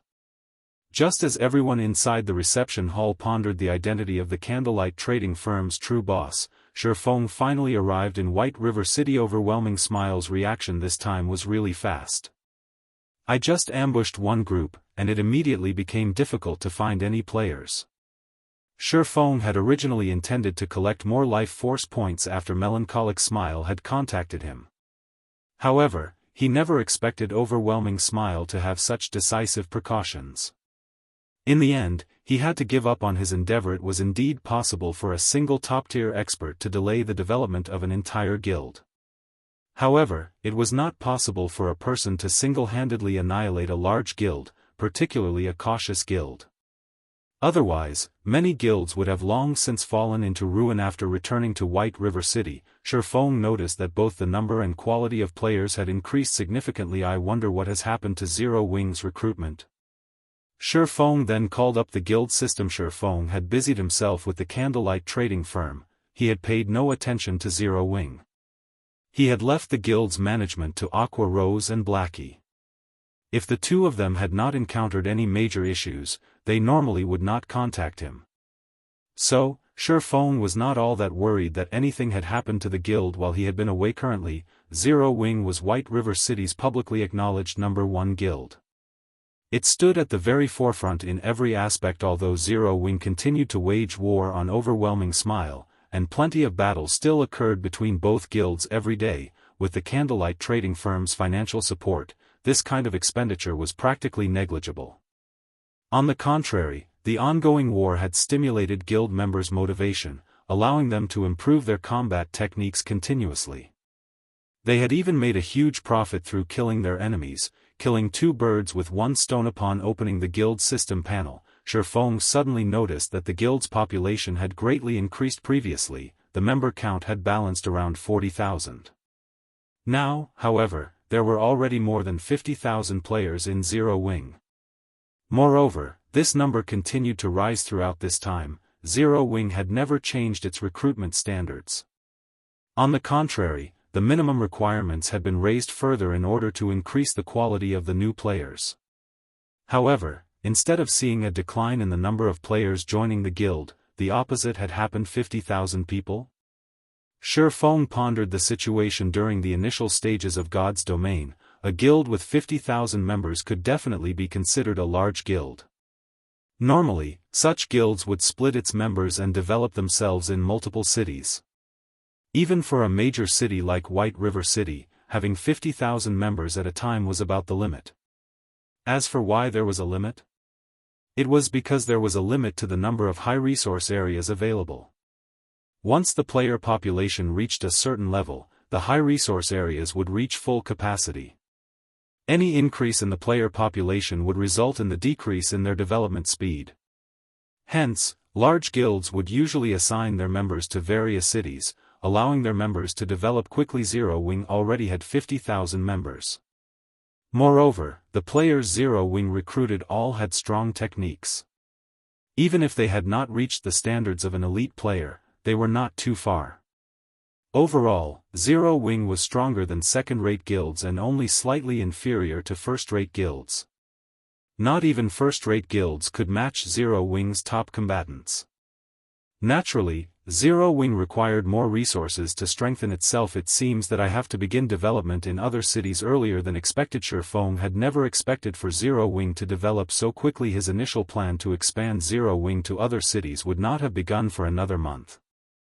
He had also expected for Zero Wing's member count to reach 50,000 only 2 or 3 weeks after that. Now, however, he had to initiate his plan ahead of time. For now, however, I need to deal with the candlelight trading firm's problem. Shifeng then contacted Aqua Rose guild leader. Do you need something? I'm quite busy at the moment, Aqua Rose asked pleasantly, smiling. She had been extremely busy while Shifeng had been away. Fire Dance and the others had focused on their special training, so all important matters regarding the guild had been left to her to handle. However, thanks to Shifeng's massive daily shipments of top-tier equipment, particularly level 30 fine gold and dark gold equipment, and the flood of enthusiastic players who wanted to join Zero Wing, she was quite happy with her work. Currently, Aqua Rose dared to pat her chest and guarantee that no elite members of other guilds in Star Moon Kingdom were better equipped than Zero Wing's members. As for Zero Wing's core members, the equipment they wore consisted of a mix of level 25 fine gold and dark gold equipment, with dark gold equipment being the majority. If other guilds discovered this, their eyes would pop out of their sockets. Someone's here to make trouble. What do you think we should do? Shifeng laughed. Who's the blind fool? They actually dare to cause trouble in White River City? Aqua Rose was initially surprised. However, very quickly, she laughed and said, "Where are they? This lady will annihilate them this instant." Although Aqua Rose was very busy, her level had not lagged behind the other core members whatsoever. It was the same for her equipment. Currently, she was level 27 and fully equipped with dark gold equipment. The staff she wielded was also a staff exclusive to elementalists that Shifeng had obtained from the Twilight treasure chests. Although the staff's attributes were inferior to Blackie's epic ranked staff, her weapons attributes were very well suited for elementalists. In PvP battles, it was in no way inferior to an epic-ranked staff, the Candlelight Trading Firm. When Shifeng uttered those 4 words, a realization instantly struck Aqua Rose guild leader: are we really going to do this? Aqua Rose could not help but ask. Currently, all players in White River City knew of the gathering of the many upper managers of first-rate and second-rate guilds at the Candlelight Trading Firm. Presently, however, no one had discovered just who stood behind the Candlelight Trading Firm. Only a few core members of Zero Wing knew. After all, it wasn't just guilds that were capable of setting up a shop, individuals could do so as well. Many of the shops set up in minor cities were mostly set up by workshops that focused on lifestyle classes. Not to mention, Shifeng had also set up the Candlelight Trading Firm under the name of the Horizon Alliance, making it nearly impossible to trace back to Zero Wing. Everybody will learn the truth sooner or later. This is just a little sooner than we had planned. Shifeng had never bothered hiding the fact that he had established the Horizon Alliance. It was far more convenient to manage a shop through a lifestyle guild. After all, combat guilds and lifestyle guilds had completely different specializations, and the specialization of lifestyle guilds made them more suitable to develop shops in the past. After discovering this matter, many large guilds had promptly established a lifestyle guild to manage their shops. Shifeng had only established a lifestyle guild ahead of time. Guild leader, leave it to me. Aqua Rose also grew excited. Inside the Candlelight Trading Firm's reception hall. Due to Melancholic Smile's statement, everyone inside the hall had begun to make their guesses of who might be the Candlelight Trading Firm's owner. However, even if the boss behind the scenes was impressive, what could he possibly do against so many large guilds? As everyone occupied themselves with their discussions, time slowly ticked by. This Candlelight Trading Firm sure knows how to treat its guests. They've already made us wait for such a long time. Do they really think we are easily bullied? A representative of a second-rate guild complained. Everyone was greatly displeased with the situation. Who were they? They were the overlords of God's domain. Moreover, they had brought both money and sincerity with them, yet the Candlelight Trading Firm actually dared make emperors like them wait so long. Whoever was behind the firm must truly be tired of living. Meanwhile, seated in a corner of the hall, Feng Xianyang watched the souring situation with a smile. The Candlelight Trading Firm might have been able to get away with angering the various small guilds of White River City, but if it angered all of these large guilds, who would dare supply the firm?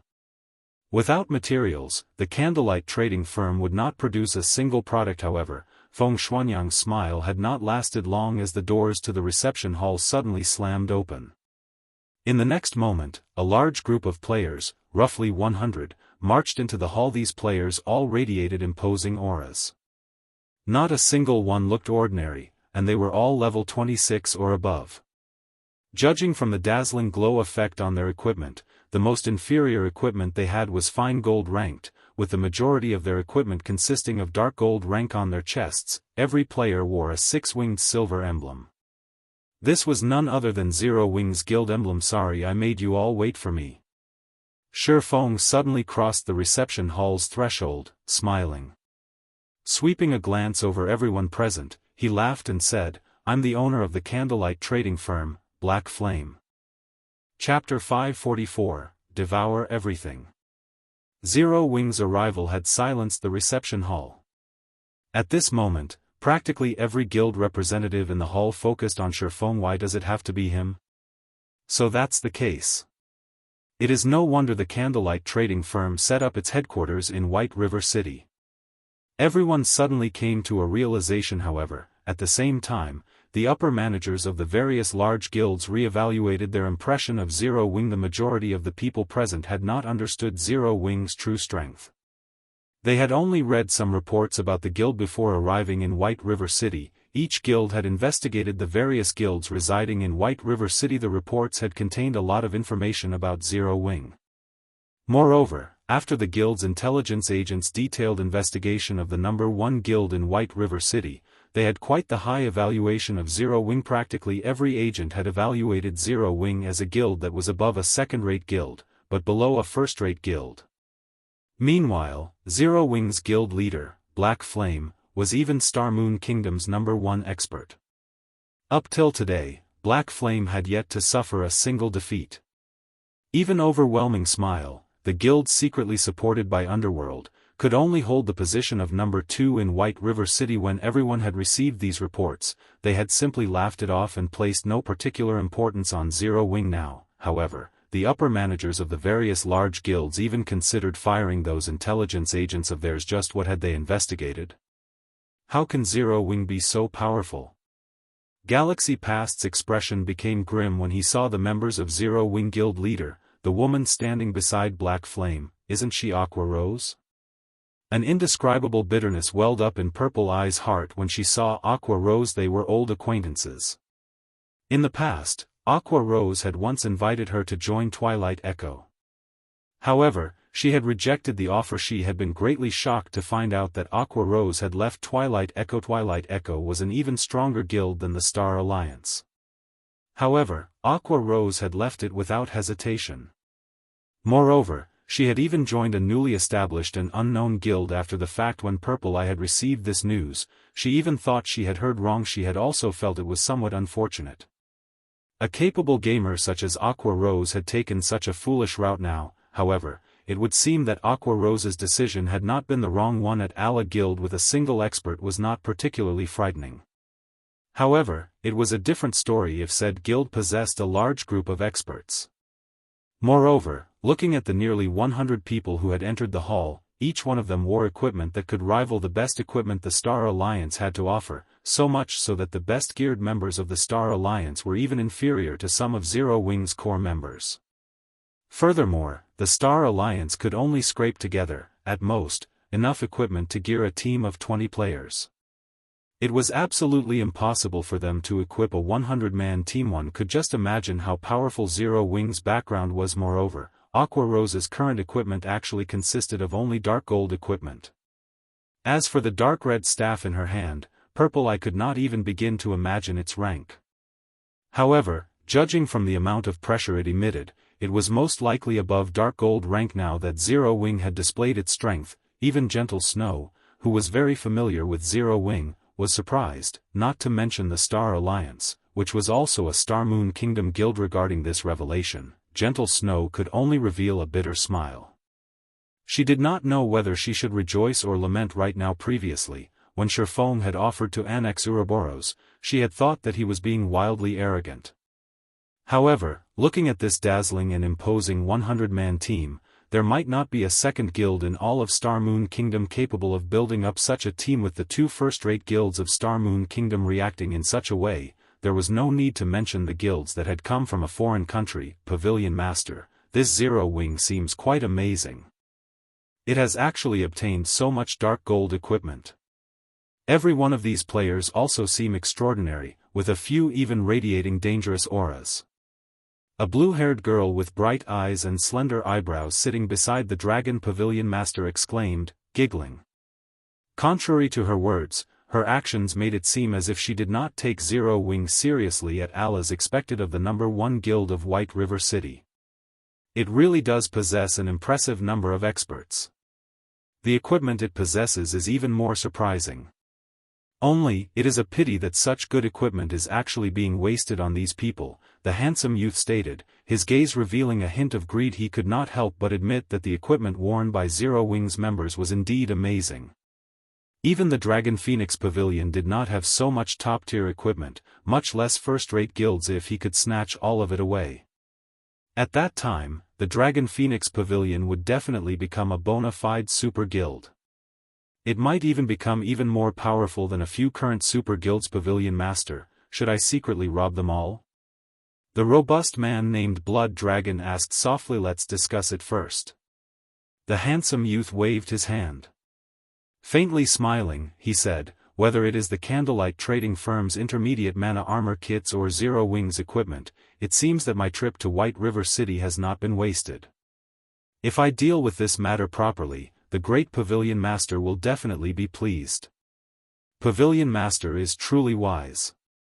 At that time, I want to see just how the Phoenix Pavilion plans to contend with our Dragon Pavilion. Blood Dragon laughed. Even after silence had gripped the reception hall for some time, Sherfong had not hurried to dive straight into business. Instead, he waved his hand and signaled Melancholic Smile at this moment. Melancholic Smile opened her mouth and said, "Ladies and gentlemen, if you are here to purchase intermediate mana armor kits, please follow me. As our stock is limited, the Candlelight Trading Firm intends to hold a small-scale auction exclusively for you." Saying so, Melancholic Smile led the way out of the reception hall in response. However, the guild representatives only turned to look at each other, showing no signs of leaving their seats. Who among them was not here to purchase the Candlelight Trading Firm, hoping to earn a massive profit through the transaction?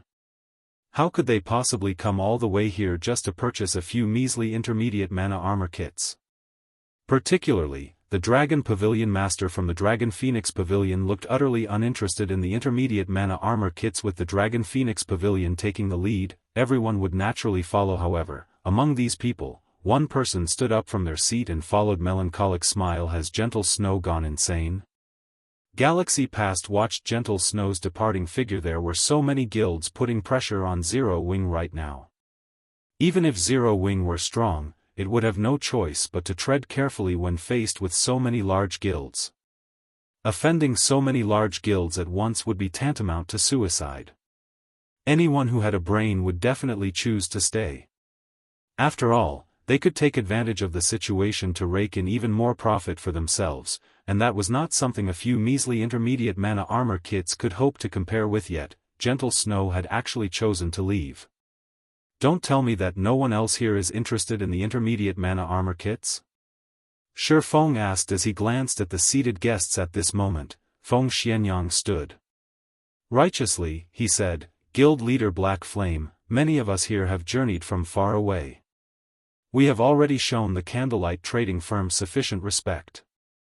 If you turn us away empty-handed, our reputations will suffer." "That's right, Guild leader Black Flame.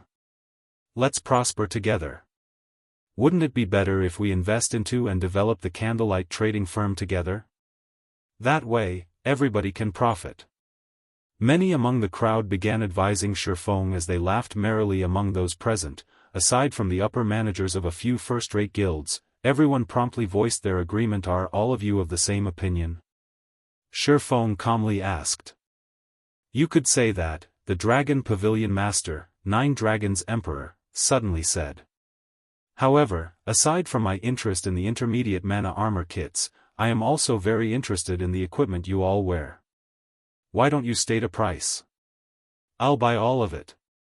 Although Nine Dragons Emperor wore a lukewarm smile, his tone indicated that he would not take no for an answer. Suddenly, the entire venue fell silent. Many of the guild representatives sucked in a breath of cold air. Initially, they had thought that the conditions they had proposed were sufficient. They had never expected that this Dragon Pavilion Master would be even greedier than they were. He actually wanted to devour both the Candlelight Trading Firm and Zero Wing. Chapter 545, Super Guild. Although Nine Dragons Emperor's words were quite arrogant, all of the various guild representatives present knew that this handsome youth before them had certainly earned his arrogance. The fact that the Dragon Phoenix Pavilion was hailed as a super first-rate guild, which was the closest existence to a super guild, was not without reason. Great strength had built that reputation. In today's era, virtual reality had long since integrated into everyone's life. Practically everyone would come into contact with virtual reality games in some form. Meanwhile, there were countless virtual gaming guilds. Any guild that the public officially recognized became a third-rate guild. Even though third-rate guilds were nowhere near the top of the gaming industry, they still stood out among the countless guilds in the virtual gaming world. Not only did a third-rate guild possess a certain degree of financial support, but it also possessed a large number of members. Normally, third-rate guilds had also earned some form of achievement in some virtual reality games. Standing above third-rate guilds were second-rate guilds. Not only did second-rate guilds possess abundant capital, but they also possessed quite a number of experts. These experts were normally those who held some fame in the virtual gaming world. As for a second-rate guild's member count, there was no need to even mention that. Normally, a second-rate guild would develop itself in multiple cities simultaneously. As for first-rate guilds, they were normally guilds that had been crowned as overlords in at least a dozen large-scale virtual reality games. Such guilds generally had over a decade of history, having overcome countless, painstaking trials. First-rate guilds had perfected expert training programs and a large network of contacts. Most importantly, these guilds had recruited a large number of experts over the years. Practically all up-and-coming experts of the virtual gaming world would be split between these first-rate guilds. With more experts joining the guild every passing year, there would always be a large number of experts present to support, to battle for, and to bring endless glory to the guild. They were existences far above second-rate guilds. As for super guilds, they were the titans of the virtual gaming world. There were even many virtual reality games that these super guilds had produced personally. They also had their own research teams that were set up to study and improve a person's gaming skills. Super guilds had no shortage of ordinary experts.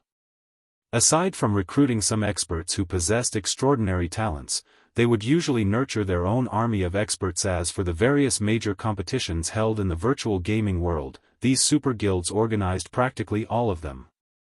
Meanwhile, the majority of the top-tier experts that had emerged from these competitions every year were usually experts that these super guilds had nurtured. Take Purple Eye and Aqua Rose for example.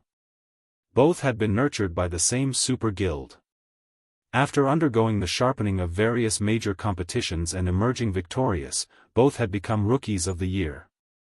They had then separated from the super guild they had belonged to develop themselves separately. In fact, this wasn't just limited to the two of them.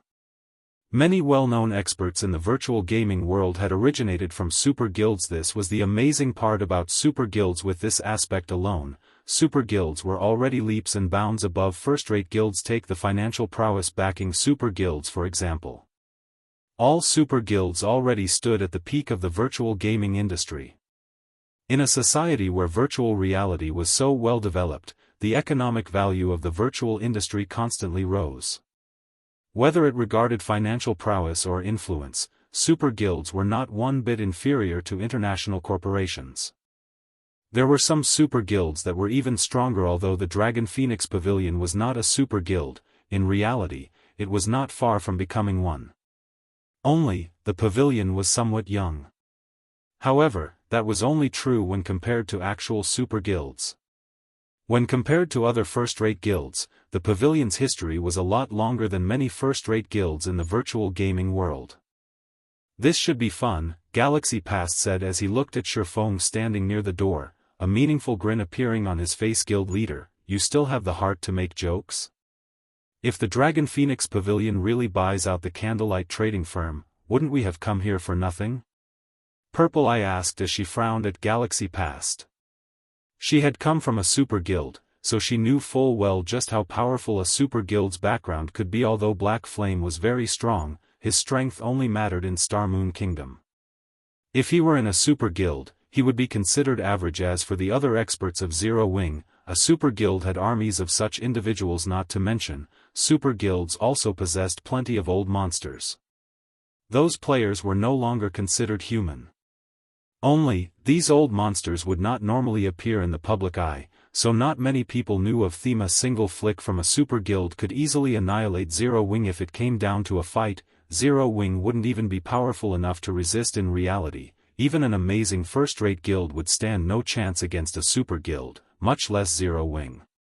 At most, it could only provide a momentary struggle. This was also one of the reasons why there was only a small number of super guilds, despite there being a large number of first-rate guilds in the virtual gaming world. The only reason why super guilds did not go out of their way to compete with first-rate guilds, only contending with opponents of the same level, was because they did not like bullying the weak. It was the same concept as for how an adult would not participate in a fight between children. Doing so would only harm to their reputation. It seems that Gentle Snow's decision was correct. If I had known something like this would happen, would have gone along to purchase some intermediate mana armor kits. Galaxy Past sighed ruefully. Once the Dragon Phoenix Pavilion purchased the Candlelight trading firm, it definitely would not sell the intermediate mana armor kits. Rather, it would use those kits to strengthen itself and challenge those super guilds. If he wanted to buy the intermediate mana armor kits, now was his only chance to do so. Meanwhile, sitting in the corner of the reception hall, Feng Xianyang was thoroughly dumbfounded.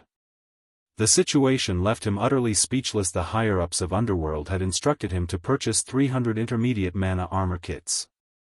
If the Dragon Phoenix Pavilion bought the Candlelight trading firm, how was he supposed to buy the kits? Melancholic Smile entered the reception hall on the second floor with Gentle Snow behind her. The location Melancholic Smile had led Gentle Snow to was still inside the reception hall. Only, it was situated on the building's second floor. It could be considered a VIP room of sorts. And while the occupants of the first floor could not see the occupants on the second floor, the reverse did not hold true.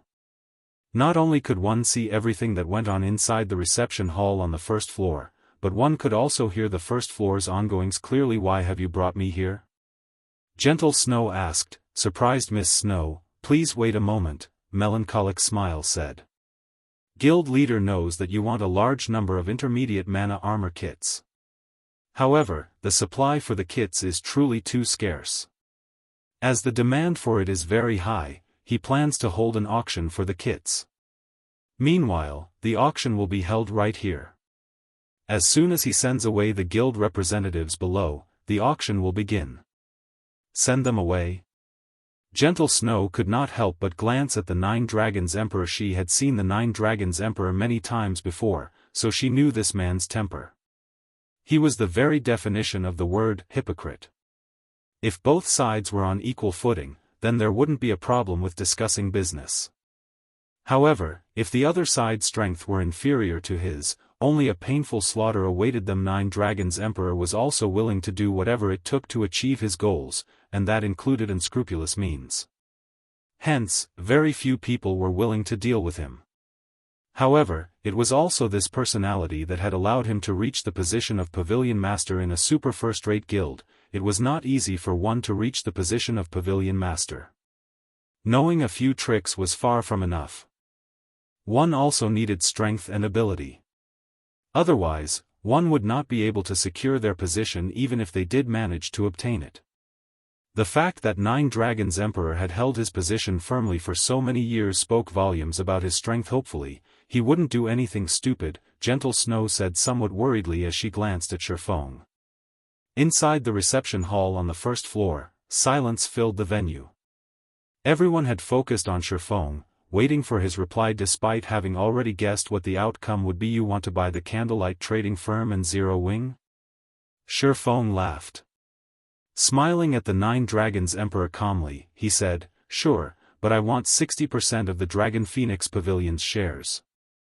Chapter 546, Even Dragons Have to Bow. Immediately after Shifeng finished speaking, silence overtook the venue. Every guild representative in the hall was stupefied. Black Flame has gone insane. They all stared at Shifeng with dropped jaws. Who was the Nine Dragons Emperor? He was the Pavilion Master of the Heavenly Dragon Pavilion. He stood at the very top of the Dragon Phoenix Pavilion.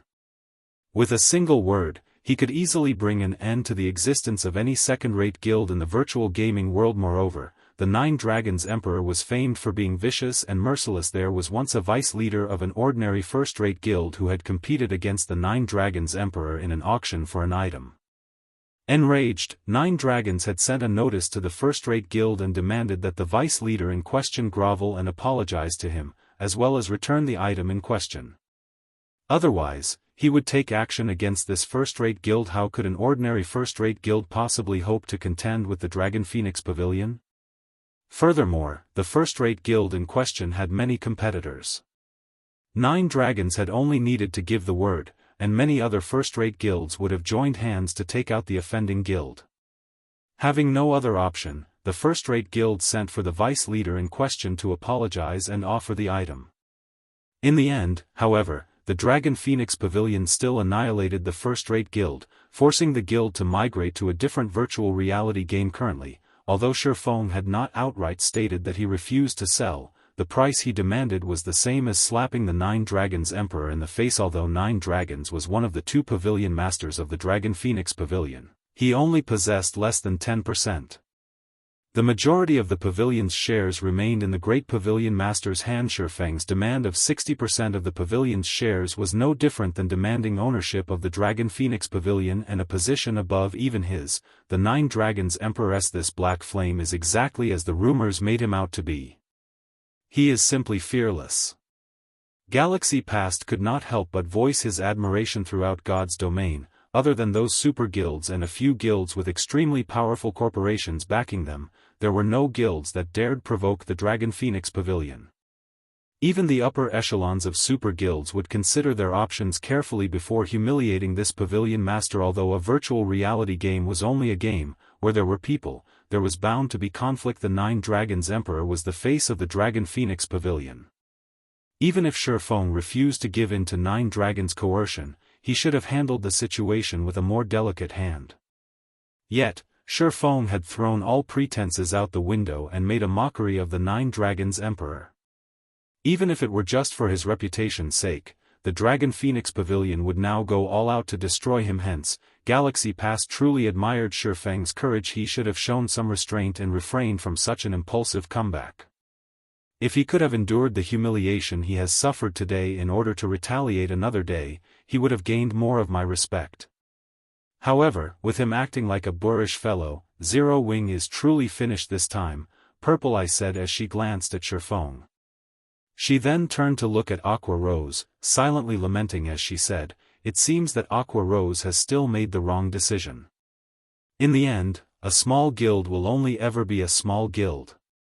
Though it might triumph temporarily, it could not make it last." Meanwhile, in the second-floor reception room.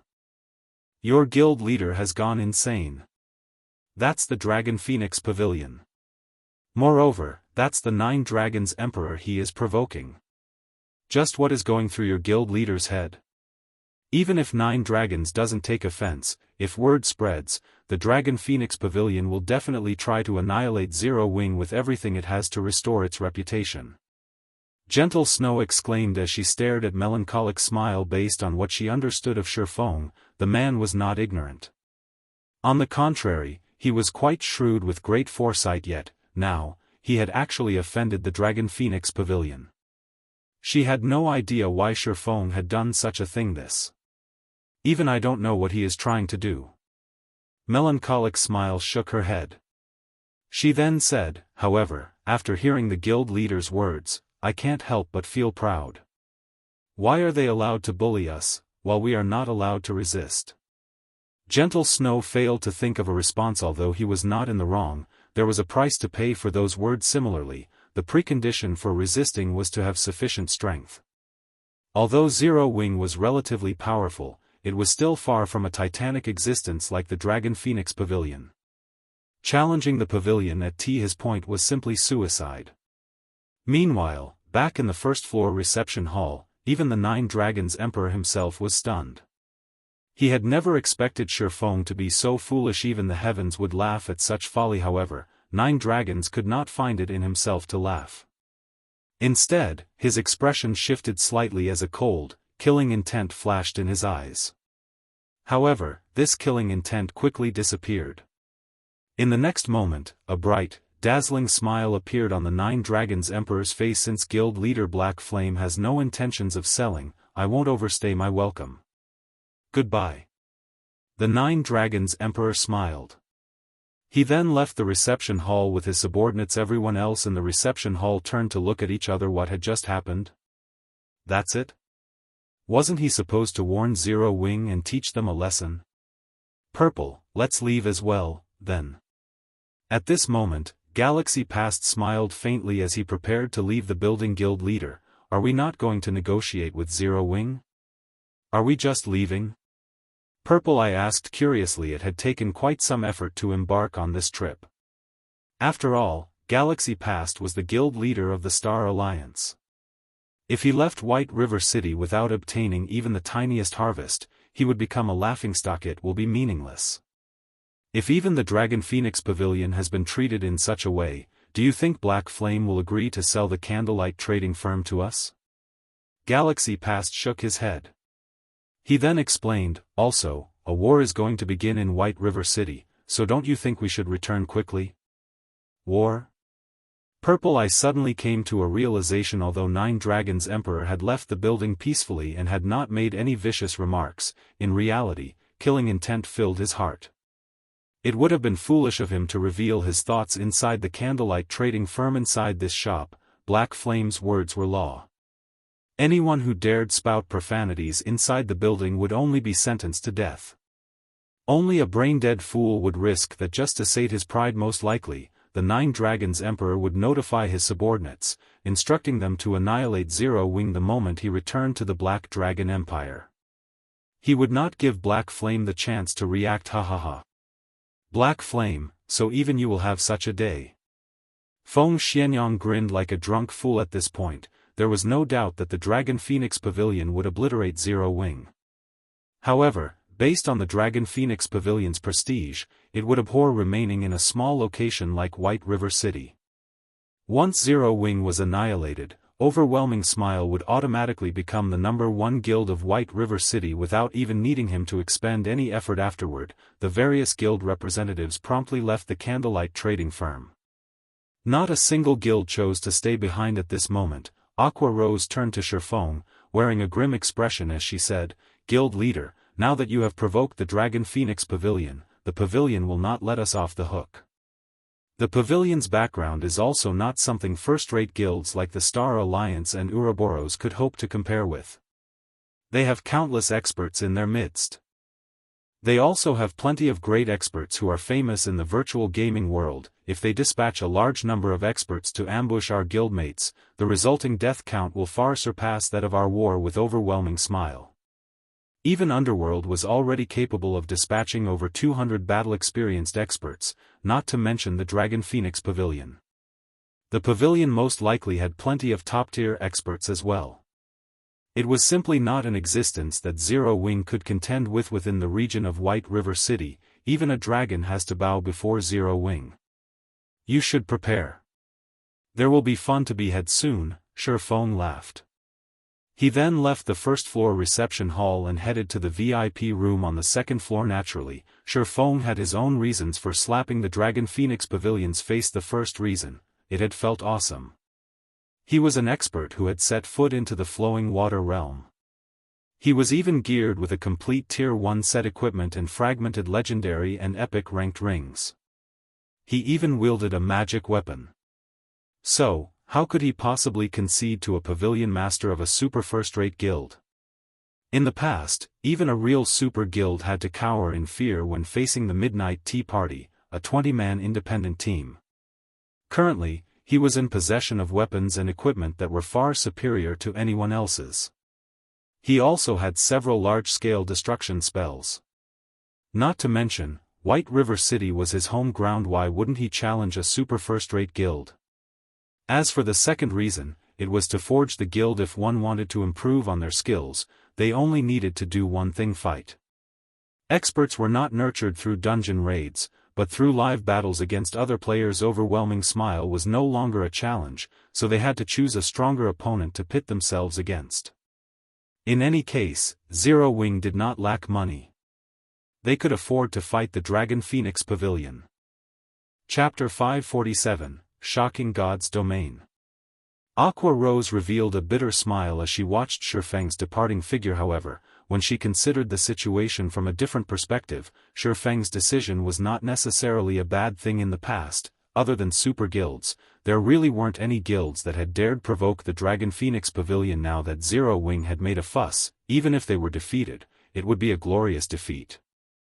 Moreover, suffering defeat in God's domain did not equal annihilation. God's domain was not as simple as other virtual reality games. Thoroughly annihilating a guild was easier said than done. It was similar to Zero Wing's efforts to chase Overwhelming Smile out of White River City.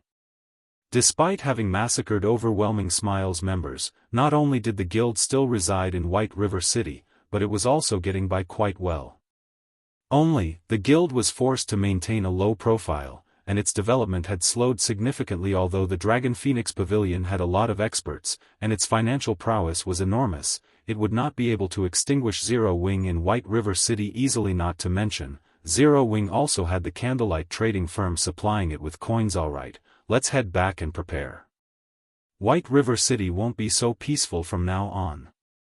Saying so, Aqua Rose left the candlelight trading firm with Zero Wings core members. Meanwhile, inside the VIP room on the second floor, Shifeng had already begun to discuss business with Gentle Snow Guild leader Black Flame. "This move of yours is truly incomprehensible," Gentle Snow said, confusion plastered on her snow-white face. She could not help but ask, "Guild leader Black Flame, you should know that there are a total of 7 first-rate guilds competing over the Black Dragon Empire. Although 2 of them are not based in the Empire, they have invested a significant sum into the branch's development. Yet, despite there being so many first-rate guilds in the Empire, only the Dragon Phoenix Pavilion has a branch guild set up in the Imperial capital. None of the other first-rate guilds have set up their branch guilds there yet. Do you know why? The Imperial capital isn't a nice place to live." Shifeng laughed. Gentle Snow rolled her eyes. He was clearly pretending to be stupid. Helpless, she explained, "That is because the branch leader there is Blood Dragon, one of 9 Dragon's Emperor's most formidable generals. Blood Dragon is a violent man, and he loves battles more than anything. He also has a group of experts under him called the Blood Legion. If any guilds refuse to submit to the Dragon Phoenix Pavilion and dare to reside in the Imperial capital, then this Blood Legion will come forward. The Blood Legion will secretly target these guilds, going as far as to ambush the upper echelons even while still within the city limits. None of these first-rate guilds wish to drop all pretense of cordiality with the Dragon Phoenix Pavilion and allow others to take advantage of the situation. Hence, they had no better option but to withdraw from the Imperial capital and develop in other cities. If the pavilion sends the Blood Legion to White River City, it won't be a good thing for Zero Wing." Shifeng simply revealed a faint smile in response to Gentle Snow's words. Naturally, he knew all of this information. Moreover, his understanding of the Dragon Phoenix Pavilion was even more thorough than Gentle Snow's. The Blood Legion's fame was not one bit exaggerated. The Blood Legion was also known as the Assassination Legion, comprised of a group of assassins that the Heavenly Dragon Pavilion had carefully nurtured. Anyone who opposed the Heavenly Dragon Legion would oftentimes find themselves killed back to level 0 the following day. The result would not change even if one hid inside a city. It was not an easy feat to kill players inside a city. It was especially so for a major city. Even if one managed to kill a player, the city guards would still kill them and deliver a severe punishment. In mild cases, this punishment would be a jail sentence of several days. In severe cases, it was highly possible that the guards would first execute the player multiple times, then jail them for a dozen days or so, and finally, chase them out of and bar entry to the city. If this player dared show their face in the city, the guards would execute them on the spot unless that player did not mind losing a few levels and being locked up for a few weeks, or they no longer wished to reside in the city any longer. They normally would not take action inside an NPC city during the initial stages of God's domain. The various large guilds already wished they could split in 2 to hasten their development. One could just imagine how much of a loss it would be for a guild to have its experts locked up for days or weeks. Every guild treated its experts like treasures. Losing an expert for a single day could cause immense damage to a guild, not to mention a jail sentence of a few days. However, the Dragon Phoenix Pavilion paid these consequences no mind. They had plenty of experts to go around. This was the pavilion's strength. Forget it. I've already told you about the Dragon Phoenix Pavilion. Since you made me wait so long, may I know how many intermediate mana armor kits guild leader Black Flame intends to sell to me? Shifeng's unperturbed attitude left Gentle Snow utterly speechless. At this moment, however, her own situation did not look too well either, so she could not be of any help even if she wanted to. Miss Snow, how many do you want? Shifeng simply laughed off Gentle Snow's worries, not bothering to offer her any explanation. However, he knew that Gentle Snow sincerely wanted to help him. He also understood that she was currently powerless to help him. Hearing Shifeng's question, Gentle Snow pondered for a moment before asking softly, "Do you have enough to gear a 50-man team?" Everybody knew how precious the intermediate mana armor kits were. Even partnered guilds were only allowed to purchase 21 kits at a time. That amount was only sufficient to gear 9 players at most. Beyond that, it was extremely difficult to obtain any more kits, as all those who had managed to purchase them refused to part with them. It was impossible for any guild, other than Zero Wing, to obtain a sufficient number of intermediate mana armor kits to gear a 50-man team fully okay, but the Candlelight trading firm requires a large amount of rare materials. In the future, I will require Ouroboros to sell the majority of the materials it obtains to the Candlelight trading firm, Shifeng said. Currently, Zero Wing was still capable of meeting the Candlelight trading firm's demand. However, as the firm developed, the materials it required would increase. At that time, Zero Wing alone would not be enough to satisfy the demand of the Candlelight trading firm. However, if a first-rate guild like Ouroboros supplied the firm, there would no longer be any problems. Once I return, I'll instruct my subordinates to send you the materials. Gentle Snow nodded in agreement. In any case, she was tight on money right now. If she could convert some of the guild's materials into coins, it would help her greatly. After Shifeng and Gentle Snow concluded their trade, the matter of Zero Wing's guild leader, Black Flame, provoking the Dragon Phoenix Pavilion had already spread throughout God's domain as a super first-rate guild. Any minor matter relating to the Dragon Phoenix Pavilion would receive the attention of the various large guilds in the virtual gaming world. Not to mention a major incident such as a guild openly insulting them. For a time, everyone began to pay attention to the Star Moon Kingdom, to Zero Wing, and to Black Flame. Crap, Black Flame must have gone insane. He actually dared to slap the Dragon Phoenix Pavilion in the face. Does he not want to play God's domain anymore? What do you know? Black Flame is super amazing. He is a titled expert on the God's domain ranking list. He has his own pride, naturally, so how could he possibly hand over the Candlelight trading firm he had built by himself? I wonder what the Dragon Phoenix Pavilion will do. Isn't it obvious? If Dragon Phoenix Pavilion does not flatten a guild like Zero Wing, will it still qualify to be called a super first-rate guild? News and talk of the conflict between the Dragon Phoenix Pavilion and Zero Wing filled God's domain's forums. As for super guilds, they, too, had fun watching from the sidelines.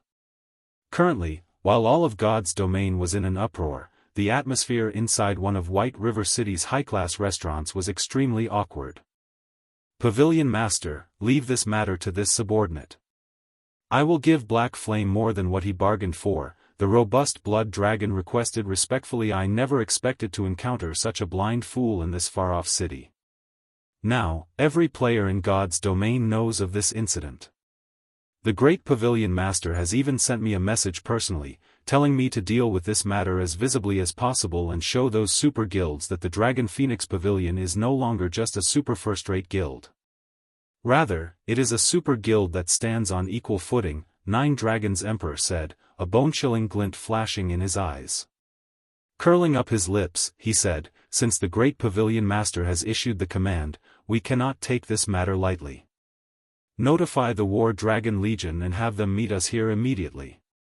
I want to destroy Zero Wing's guild residence personally. Chapter 548, War Dragon Legion. The War Dragon Legion. Blood Dragon could not help but suck in a breath of cold air when he heard this name. The Dragon Phoenix Pavilion was divided into two pavilions, the Heavenly Dragon Pavilion and the Phoenix Pavilion. Both pavilions had their own strongest legions. The Heavenly Dragon Pavilion's strongest force was the War Dragon Legion. The Dragon Phoenix Pavilion nurtured its own experts internally. Among these experts, only the best of the best were allowed into the War Dragon Legion. One could say that the War Dragon Legion was the strongest legion specially established to contend with super guilds. Blood Dragon had also come from the War Dragon Legion. Who wouldn't be shocked by the Nine Dragons Emperor summoning the War Dragon Legion? Pavilion Master, aren't we just dealing with a small guild? Is there really a need for such a commotion? Chaos Dancer, the beautiful woman seated beside Nine Dragons Emperor, advised, in fact, we can rely on the Blood Legion to get rid of Zero Wing. If we expose the strength of the War Dragon Legion right now, won't we waste a trump card that we could use against those super guilds in the future? It doesn't matter. Since joining God's domain, the Dragon Phoenix Pavilion has yet to achieve anything significant. Now that everyone is watching the Dragon Phoenix Pavilion, it is a good opportunity for an excellent performance. Nine Dragons Emperor said, smiling playfully. Moreover, Zero Wing's reputation is not insignificant. If we can finish off Zero Wing swiftly, it will serve as a shock to some of those weaklings and let everyone know that the Dragon Phoenix Pavilion is no longer a super first-rate guild, but a true super guild. Understood. This subordinate will notify the War Dragon Legion immediately. Chaos Dance then began contacting the War Dragon Legion. Time passed little by little while the Dragon Phoenix Pavilion prepared to deal with Zero Wing. Other guilds did not idle and do nothing. Every one of them gathered their members in White River City for a time. Experts swarmed White River City despite it obviously being daytime. The number of players filling the streets surpassed even nighttime. Among all these players, aside from those that large guilds had sent, there were plenty of ordinary players who had hurried over from other cities. Players throughout God's domain knew about the Dragon Phoenix Pavilion's intentions to take out Zero Wing. Although this was clearly a one-sided battle, many players still wanted to witness the Dragon Phoenix Pavilion's strength. Hence, many ordinary players had hurried to White River City to watch the show. However, it was also this reason that boosted the candlelight trading firm's business. Among the items sold by the firm, light stones were the most popular. The candlelight trading firm's income had practically recovered to its peak, earning nearly 1,000 gold in 1 hour as a result. Melancholic Smile and the others at the candlelight trading firm focused fully on their work. Old 5, I heard that Black Flame defeated you and Old 6 even after you two cooperated. This incident has not impressed the higher-ups, and they've started to look down on our 7 ghosts. When the Dragon Phoenix Pavilion deals with Zero Wing, we need to deal with this matter properly, a thin, middle-aged man with bronze skin said seriously. Brother 3, rest assured, I will not damage our reputation, Fifth Ghost said, killing intent flashing in his eyes. Previously, even though he had worked with Sixth Ghost, Black Flame still defeated them. Moreover, they had even lost all of their equipment upon dying and had been barred from entering the game for 2 whole days. By now, they had both become laughingstocks in Underworld. This time, in order to restore the 7 ghosts' reputation, they needed to avenge themselves properly and complete the tasks the higher-ups had given them all as well. As long as you know it. Our task is very simple this time, assist young Master Feng in obtaining 300 intermediate mana armor kits. It will be even better if we can obtain even more equipment and kits. However, since the Dragon Phoenix Pavilion is spearheading this matter, it is best if we keep a low profile. So, first, let's focus on getting the 300 intermediate mana armor kits, the Thin Man, Third Ghost, said. This time, to ensure we complete our task, I have even called Old 4 and Old 7 to help us. With the 5 of us, we should be able to take down Black Flame easily. The only thing we have to worry about is the pavilion itself. It is best if we form a proper plan. On this point, Brother Third Ghost, please rest assured. Based on my investigations, the Blood Dragon subordinates, the Blood Legion, will not be involved this time. The 9 Dragons Emperor has called in the War Dragon Legion instead. Every member of the War Dragon Legion is proud and arrogant, and they usually look down on everyone else. They should not pay any attention to us should we move against Zero Wing, Feng Xianyang explained, smiling faintly. As insurance, I have even had a large group of elites come over from Maple City. With such a powerful force, Black Flame will have no hope of survival. Having the Dragon Phoenix Pavilion deal with Zero Wing is already overkill. Adding us into the mix, Black Flame will die with a 100% certainty. Even if he is even more powerful than we suspect, he will have to consider his options carefully. At that time, he will willingly hand over the 300 intermediate mana armor kits. Fifth Ghost laughed coldly. If he refuses, then I'll give him a taste of what it feels like to wish for death. All of White River City's various large guilds, including Overwhelming Smile, considered and prepared to strike against Zero Wing while it was down, taking the opportunity to benefit from the guild's downfall.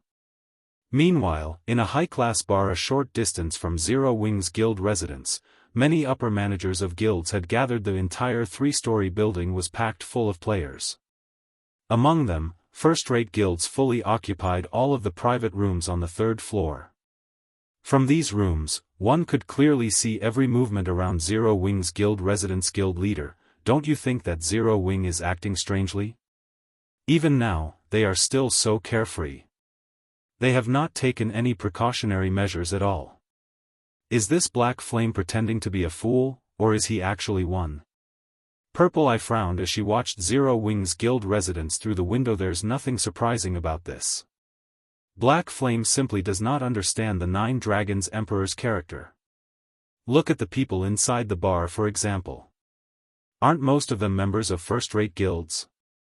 Meanwhile, a newly established guild like Zero Wing and a newcomer to the virtual gaming world like Black Flame don't know Nine Dragons' style of conduct.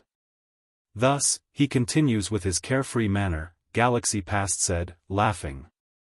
Downing a mouthful of flame beer, he continued, the Nine Dragons Emperor is someone who conducts himself with a lofty tone and does not play his cards according to common sense. This time, he has even secretly mobilized the War Dragon Legion to deal with Zero Wing, making a fuss over a minor incident.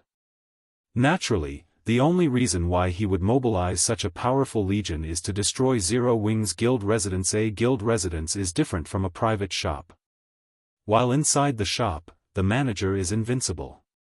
However, it is a different story for a guild residence.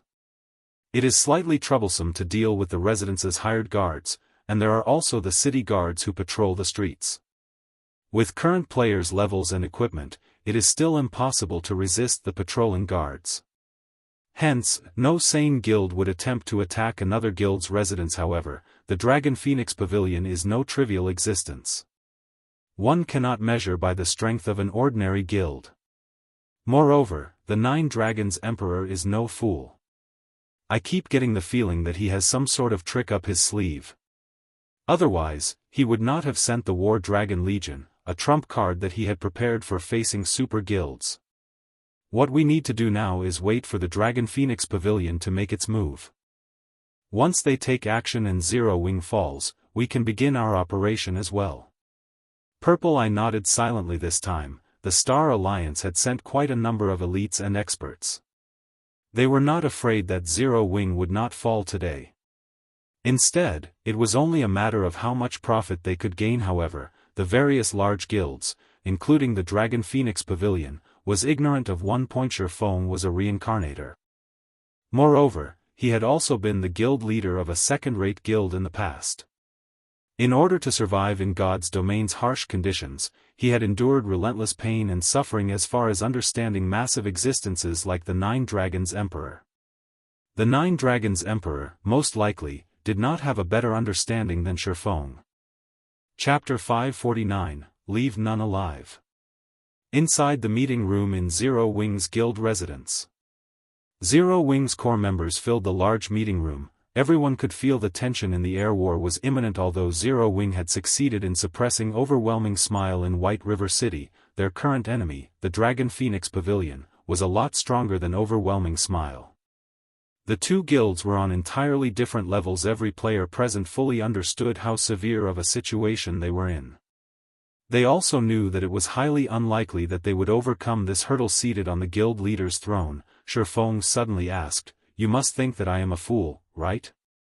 However, the only answer he received was silence. Not a single person answered his question. Everyone only stared at their guild leader, who was shrouded in mystery. Quietly, "I know the answer even without you saying a word," Feng laughed. Casual and relaxed, he said, "Everyone must think that I have gone insane, that I overestimate myself by challenging a super first-rate guild like the Dragon Phoenix Pavilion. Until now, aside from super guilds, not a single guild dares to make an enemy of the Dragon Phoenix Pavilion. Do you know why? The reason is very simple: they are simply too strong. They are strong enough that other guilds despair at the thought of them as an enemy. I believe that you should know all that. At this time, many guilds have already begun to prepare to take advantage of our misfortune. Every one of them is closely eyeing us like prey. There is not a single guild out there that thinks we might come out of this on top. They all believe that we will lose without a doubt and that our names will soon be wiped from God's domain. Do you know why? I'll tell you why. Since the very beginning, whether it is the Dragon Phoenix Pavilion or the various other first-rate guilds, none of these people have seen us as equals. Since the very beginning, they have thought of us as weak. So, they have come to bully us, to drink our blood and eat our flesh, to destroy us. However, I will warn them now. They will be disappointed since there has never been a guild courageous enough to challenge the Dragon Phoenix Pavilion. Then, today, we will be the first to make history. We will show everyone that Zero Wing is not a guild they can afford to provoke. If they wish to plunder our corpses, they'll have to seek permission from the swords in our hands first. The battle is to the strong. Today, let us teach the Dragon Phoenix Pavilion a lesson. The moment Shifeng finished his speech, everyone suddenly felt their blood boil. None of them had ever thought that such a day would come throughout the virtual gaming world. Other than super guilds, there had never been a guild daring enough to provoke and challenge the Dragon Phoenix Pavilion. However, Zero Wing dared. Moreover, Zero Wing's guild leader himself led this challenge. Isn't it just a super first-rate guild? I've long since grown tired of looking at their faces. Today, I'll use them to release some stress. Kola laughed excitedly. Ha ha ha. Guild leader, I've been waiting for you to say that. I'm bored of battling. Overwhelming smile constantly. The Dragon Phoenix Pavilion has arrived at just the right time. It just so happens that I can use them to test my recent improvement. Blackie licked his lips, revealing an eager grin. Guild leader, tell us how we should deal with the Dragon Phoenix Pavilion. I want to be the first one to have a go at them. Flying Shadow said excitedly. This is seriously insane. Aqua Rose shook her head helplessly. In the next moment, however, she smiled and said, but I like it. For a time, every Zero Wing member in the meeting room talked and laughed with each other. The heavy atmosphere from before vanishing the Dragon Phoenix Pavilion was indeed strong. However, they were not a bunch of weak and powerless noobs, either. Since the Dragon Phoenix Pavilion dared to oppress them using force, they would show the pavilion that it had chosen a wrong opponent. They would let the pavilion know that the opponent it was about to face was not a weak, little cub, but rather, it was a ferocious beast with sharp fangs and claws. If I am not mistaken, it is highly possible that the Dragon Phoenix Pavilion will strike once the sun sets. Fire Dance, how are the preparations going on your side? Shifeng asked as he turned to the sharp and mesmerizing Fire Dance. Based on Shifeng's understanding of Nine Dragons Emperor, there was an 80% chance that he intended to destroy Zero Wing's guild residence. If a guild residence were destroyed, it could not be repaired within 10 days' time. Moreover, if a guild residence were destroyed, all members of the corresponding guild within the city would receive a penalty. Not only would all members lose a level, but their EXP gain would also be halved for the following 10 days. The guild's popularity would drop by 50,000 points as well. Moreover, after the destroyed guild residence was reconstructed, the quality of the guild quests the guild would receive would be significantly affected. The best time to destroy a guild residence was at night. Players' greatest foe when trying to destroy an enemy guild residence was not other players, but the patrolling NPC city guards. These city guards were no trivial matter, they were all level 150 NPCs. To players, they were nightmares. These NPCs only needed one hit to finish off the current players of God's domain. However, the number of patrolling city guards would change depending on the time of day. During the day, these NPCs always patrolled in groups of 20. By the time night arrived, however, that number would decrease to 10. If a guild attacked an enemy guild residence at night, it could notably lessen its losses. That way, the guild would have more combat power to spare for destroying the enemy guild residence. Meanwhile, since Shifeng dared to provoke the Dragon Phoenix Pavilion, he had naturally prepared if one wished to destroy a guild residence. Aside from the city guards, there were also the hired guards inside the guild residence to contend with. Although the hired guards were not as powerful as the level 150 city guards, they were still genuine level 50 NPCs. Meanwhile, depending on the employed NPC's strength, the asking price of said NPC would vary.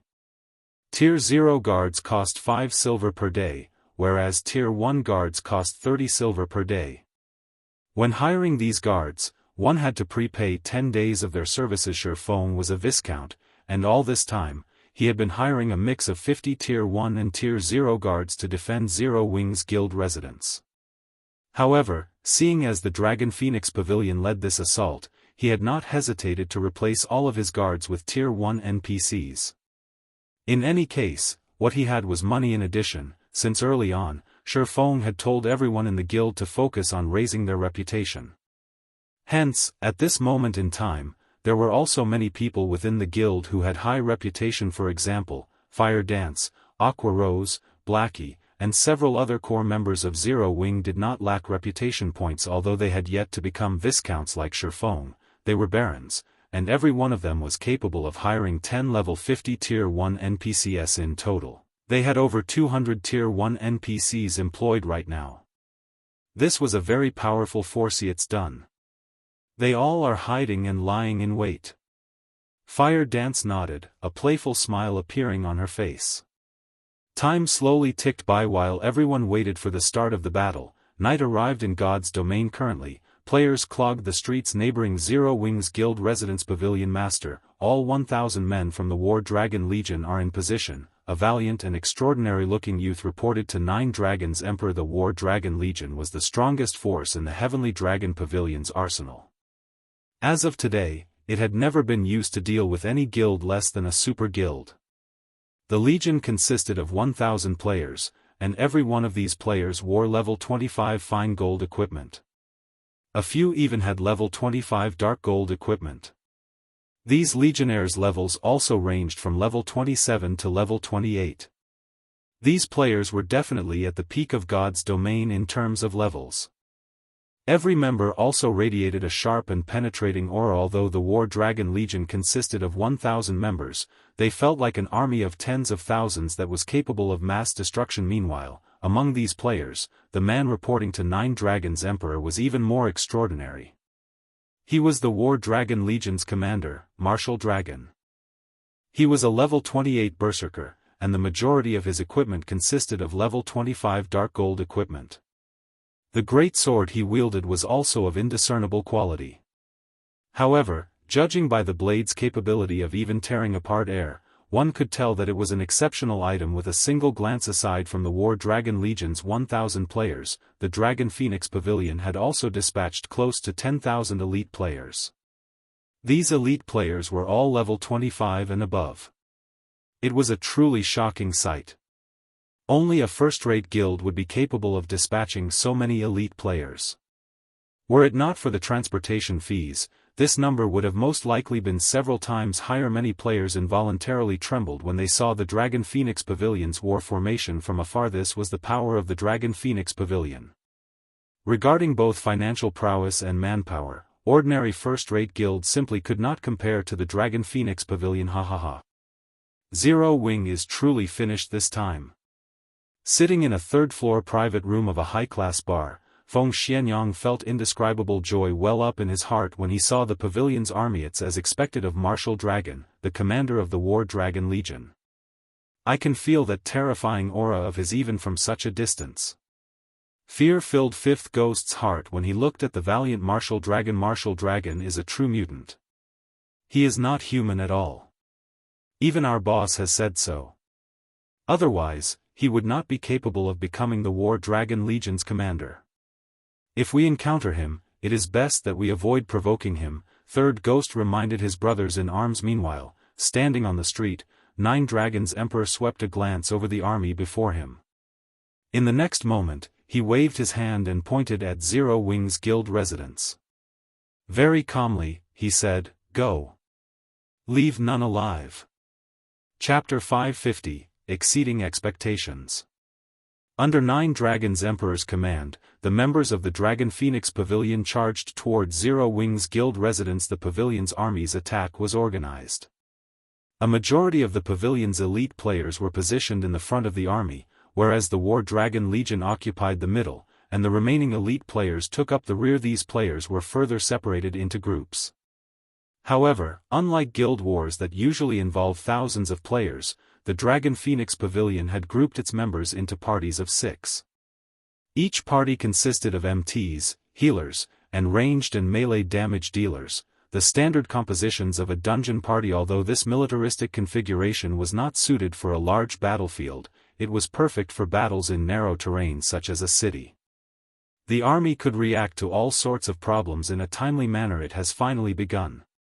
Purple, did you order those assassins under you to record this battle? Galaxy Past, who sat comfortably in a third-floor private room of the high-class bar, asked. Smiling, he stated, this is a good opportunity to collect data on the Dragon Phoenix Pavilion, particularly the experts from the War Dragon Legion. Every member of the Legion is worth noting. It might come in handy in the future. This high-class bar offered an excellent vantage point. He could see practically everything that occurred around Zero Wing's residence. However, Galaxy Past was still not satisfied with this. He had positioned assassins under his command in several other buildings in order to record the battle from the closest distance possible. Just how strong was the Dragon Phoenix Pavilion? Particularly, how was the pavilion's strength after joining God's domain? Other than a few upper managers of the Dragon Phoenix Pavilion, nobody knew the answer to these questions. Now that the pavilion launched an assault on Zero Wing's residence, it was clear to see that their strength was nothing to scoff at. Otherwise, every large guild would have already attacked guild residences that they found to be an eyesore instead of letting those guilds with little strength live this long. Just the patrolling guards were enough trouble. The hired guards were no trivial matter either, they all were level 50 NPCs. To current players, these level 50 NPCs were still too powerful to handle. However, the truly troublesome issue was the players of the guild itself. Zero Wing had definitely taken some precautionary measures. It was normal for around 20 to 30,000 players to defend the guild residence at all times. Even if the Dragon Phoenix Pavilion had deployed the War Dragon Legion, Zero Wing's guild residence would not be so easily destroyed. The pavilion would have to reveal some of its true capabilities, and this was precisely what Galaxy Past, and all of the other large guilds watching, wanted to witness. As God's domain was still in its early stages, there had yet to be any major conflicts between the various first-rate guilds, super guilds, and the Dragon Phoenix Pavilion. However, that would not necessarily remain the case in the future. It was better to prepare ahead of time. Hence, the Star Alliance wasn't the only guild to send a large group of assassins to record the battle. Many other guilds had also dispatched their assassins, all of them hoping to uncover even the smallest detail about the Dragon Phoenix Pavilion's background. Meanwhile, inside Zero Wing's residence, the guild's members had long since prepared for the upcoming war. Every one of them stood, waiting, inside the guild residence. Guild leader, they've arrived. Initial estimates put their number somewhere over 10,000, with the weakest among them being elite players. Their equipment is also a match for our elite members, Aqua Rose reported. Everyone's heart skipped a beat upon hearing Aqua Rose's report. Although Zero Wing had 50,000 members, they only had around 14,500 elites. Yet, the Dragon Phoenix Pavilion had casually mustered a force of 10,000 elite players. This was simply too frightening. Sure enough, the pavilion is both rich and powerful, Shifeng laughed. This situation did not surprise him. After all, the Dragon Phoenix Pavilion was a super first-rate guild. Even though White River City was not the pavilion's home ground, it would still be child's play for it to obliterate a second-rate guild. Move out, then. Coordinate your attacks with the NPCs, core members. Your main goal is to fend off the pavilion's War Dragon Legion. As for the enemy elites, they are just cannon fodder. Don't worry about them. Yes, sir. Everyone from Zero Wing unsheathed their weapons as a single unit, preparing to meet the oncoming threat. This time, Shifeng did not bother to send for many members to defend the guild residence. The defending players consisted only of Zero Wing's elite and core members, with a total just over 14,000 players. It was not because Shifeng did not want more people defending the residence. Only, having more people was not necessarily a good thing. A normal member of the guild would only find their death by joining this battle. Moreover, the battlefield was very cramped. There was simply no way to display the advantage of numbers here. On the contrary, having too many members in the battle would only obstruct the elite members. As the Dragon Phoenix Pavilion's army was about to charge through the residence's entrance, the ranged classes of Zero Wing got ready to launch their spells and arrows. If an outsider barged into the residence without explicit permission, guild members were allowed to kill said outsider without needing to fear any repercussions. The city guards would not take action against the guild members. On the contrary, if an outsider attacked people inside the residence, the city guards would rush towards the residence to apprehend. Thema's elemental mana began to gather above Zero Wing's residence and patrolling city guards began to charge over. Nine Dragons Emperor suddenly shouted, "Activate the scrolls." Suddenly, several MTs at the forefront of the army revealed black magic scrolls that they had kept hidden for quite some time now. The MTs immediately unfurled the scrolls and activated them in the next moment. The elemental mana filing the space above Zero Wing's residence started going berserk. Curse scroll?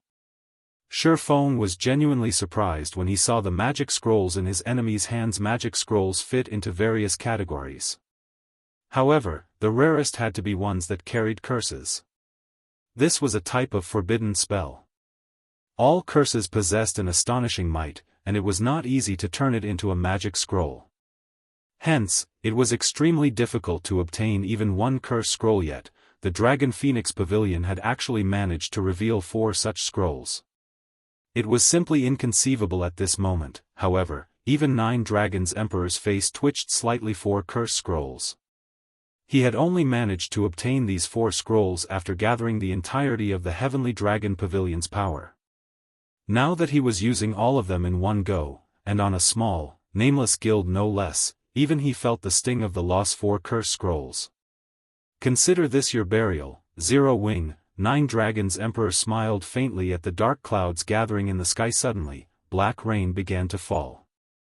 As if these black raindrops had lives of their own, they attached themselves to all players caught within the spell's vicinity. Dark God's Descent. Shurfeng paled instantly. Although he wanted to defend against this spell, Dark God's Descent was unblockable. Even if he had magic immunity, it wouldn't change a thing. Dark God's Descent was a silencing curse. With 4 of these curse scrolls being used simultaneously, the forbidden spell's effective radius and duration increased significantly. It was definitely an efficient weapon for team battles at this moment. A Dark God status imperceptibly appeared in everyone's status window, the duration lasting for 1 full hour. In other words, within the next hour, any players within the curse's effective radius were unable to use any of their spells. They could not even use the tools they had inside their bags. To put it simply, players could only participate in melee combat. The Dragon Phoenix Pavilion had obviously prepared these curses as a countermeasure for large-scale destruction spells, and NPC's Blood Dragon lead some elites to pin down the patrolling guards and let Martial Dragon handle the rest, 9 Dragons Emperor ordered. He then turned to look at Chaos Dancer, saying, "Let's go, we'll watch the show from upstairs." After receiving the command, Blood Dragon led the elite players, who were positioned at the rear line and remained unaffected by the Dark God, and charged towards the 10 level 150 patrolling guards. At the same time, Martial Dragon shouted, "Kill! Annihilate Zero Wing! Leave not a single player alive!" The War Dragon Legion suddenly charged into Zero Wing's residence.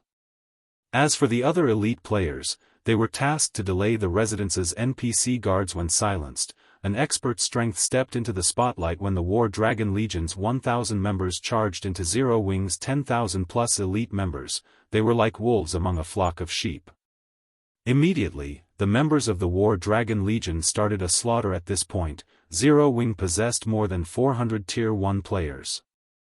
It had more Tier 1 players than every guild in White River City combined. Naturally, all those capable of becoming Tier 1 classes at this stage of the game employed powerful techniques. Even if they were not yet experts, they were not far from that hurdle.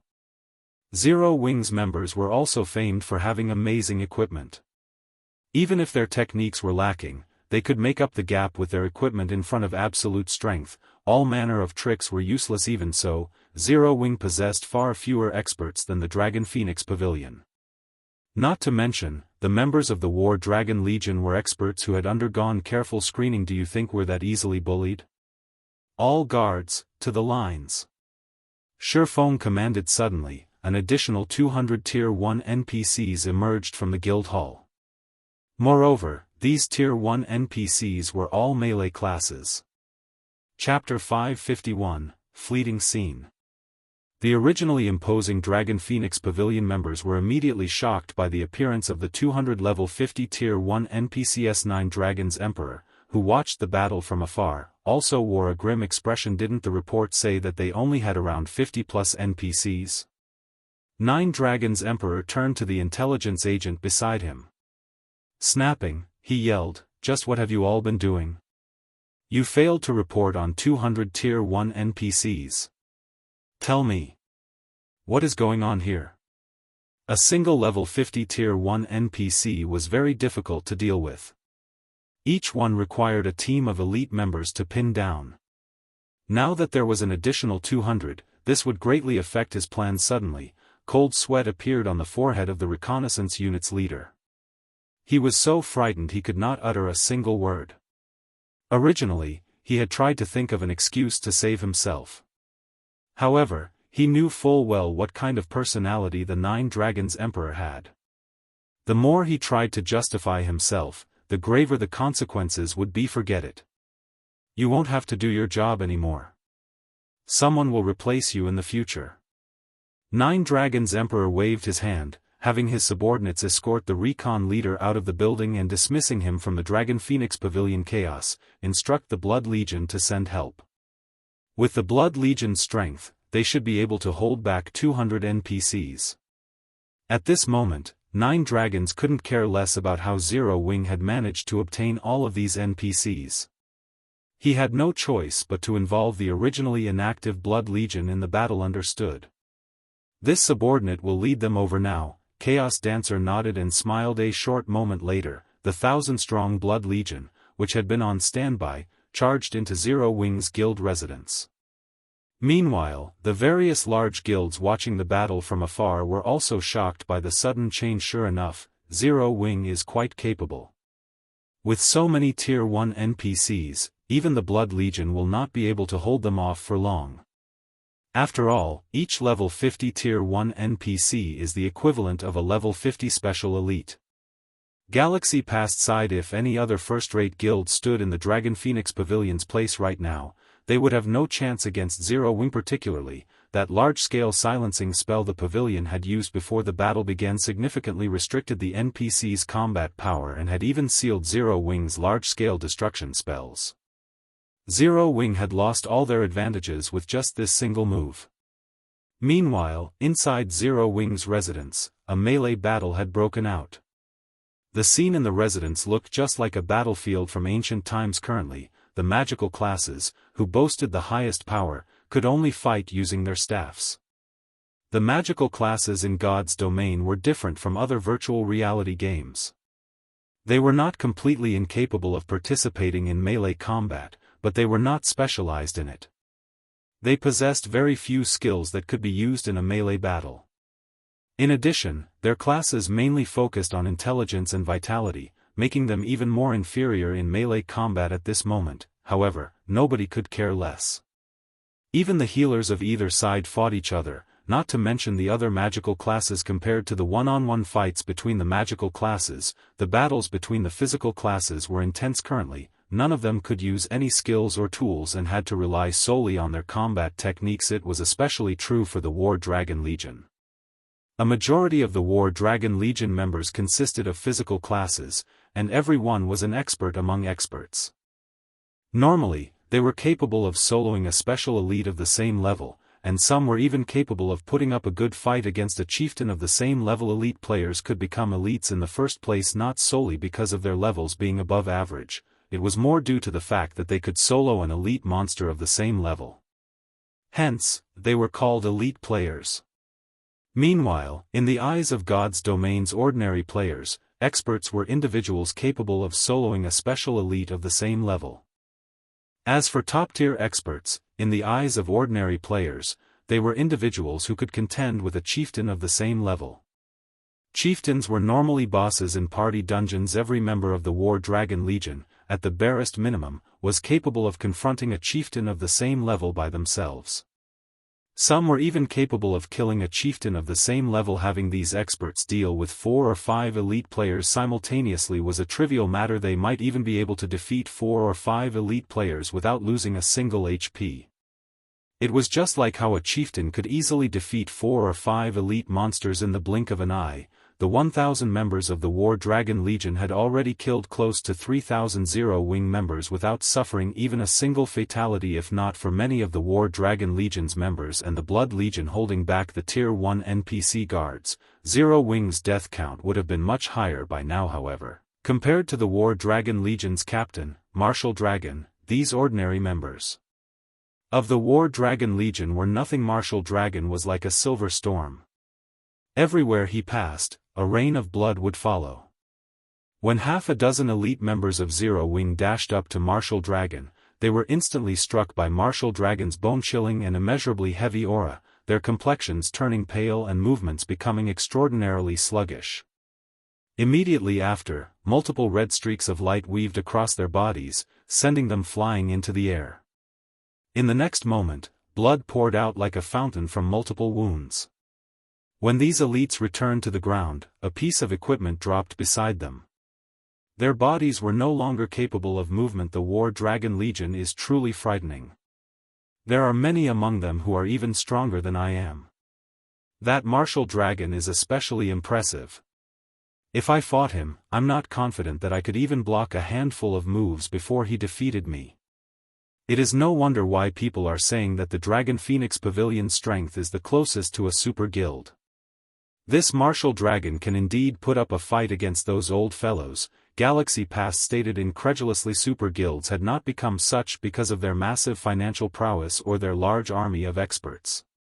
The true reason was those inhuman experts that stood at the very top of the virtual gaming world. Martial Dragon had precisely the potential to become such an expert. I heard that Martial Dragon is a talent that only appears once every 10 years in the Heavenly Dragon Pavilion.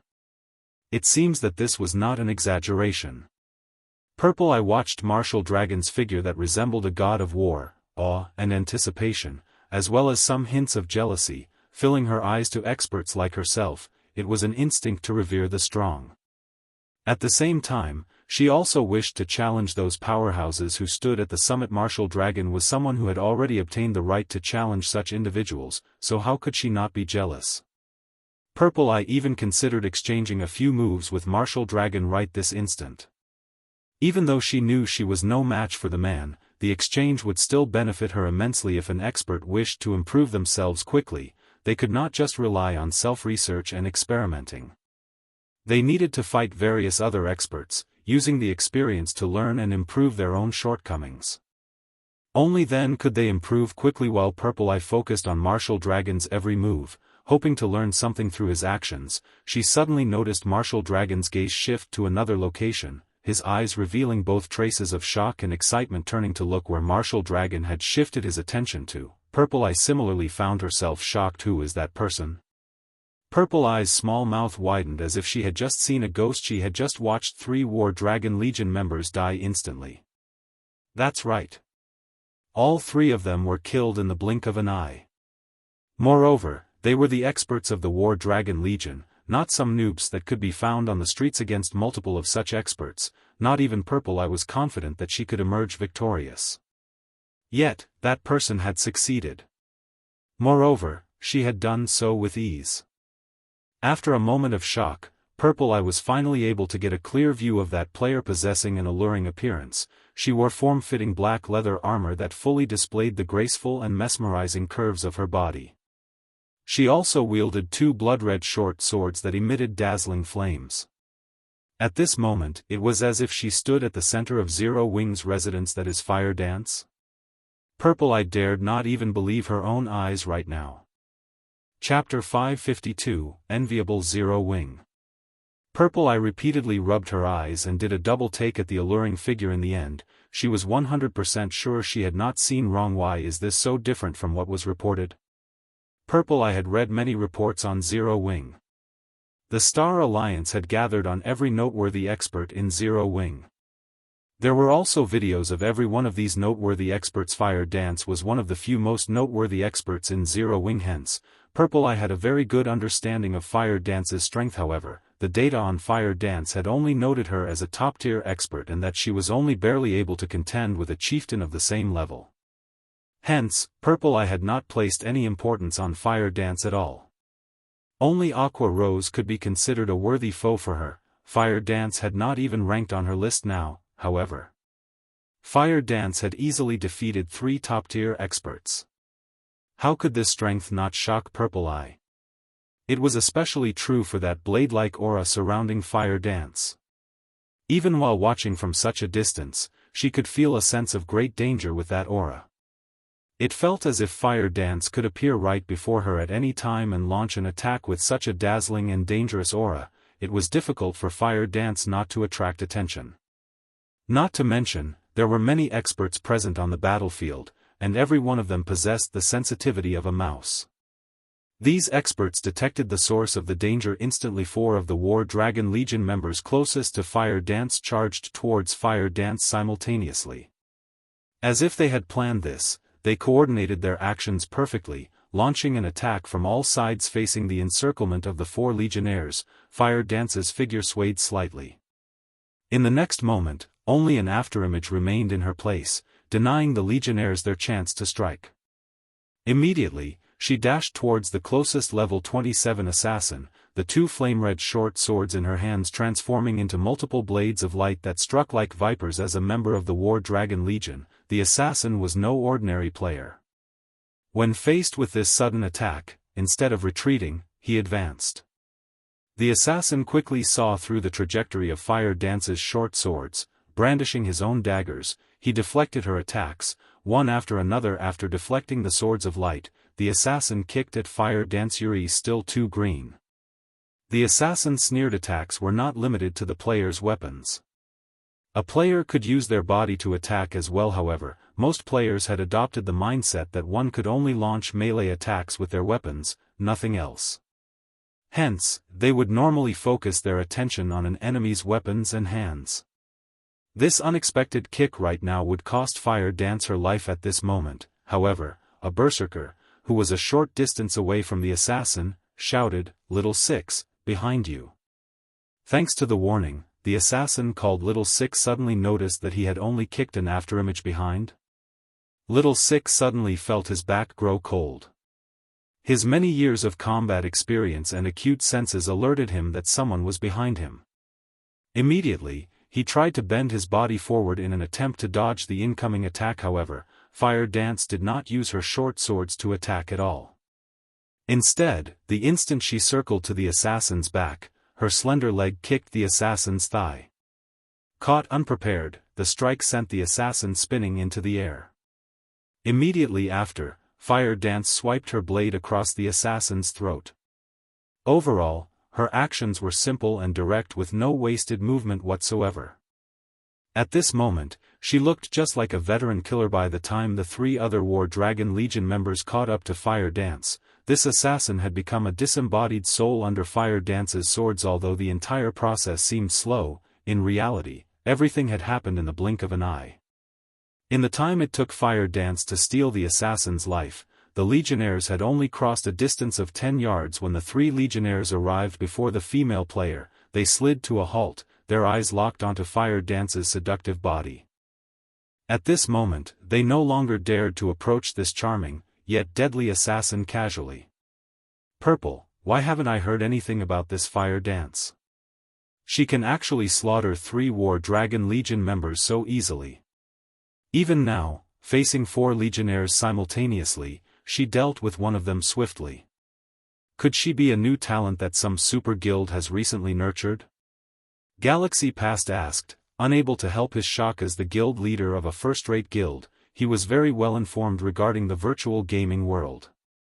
Even so, from the information he had received, there was no news about a character named Fire Dance. However, his knowledge of super guild's activities was limited. As Purple Eye was someone who had come from a super guild, she should have a better understanding of super guilds. Moreover, judging from how Fire Dance had defeated the members of the War Dragon Legion so efficiently, she definitely wasn't someone new to gaming.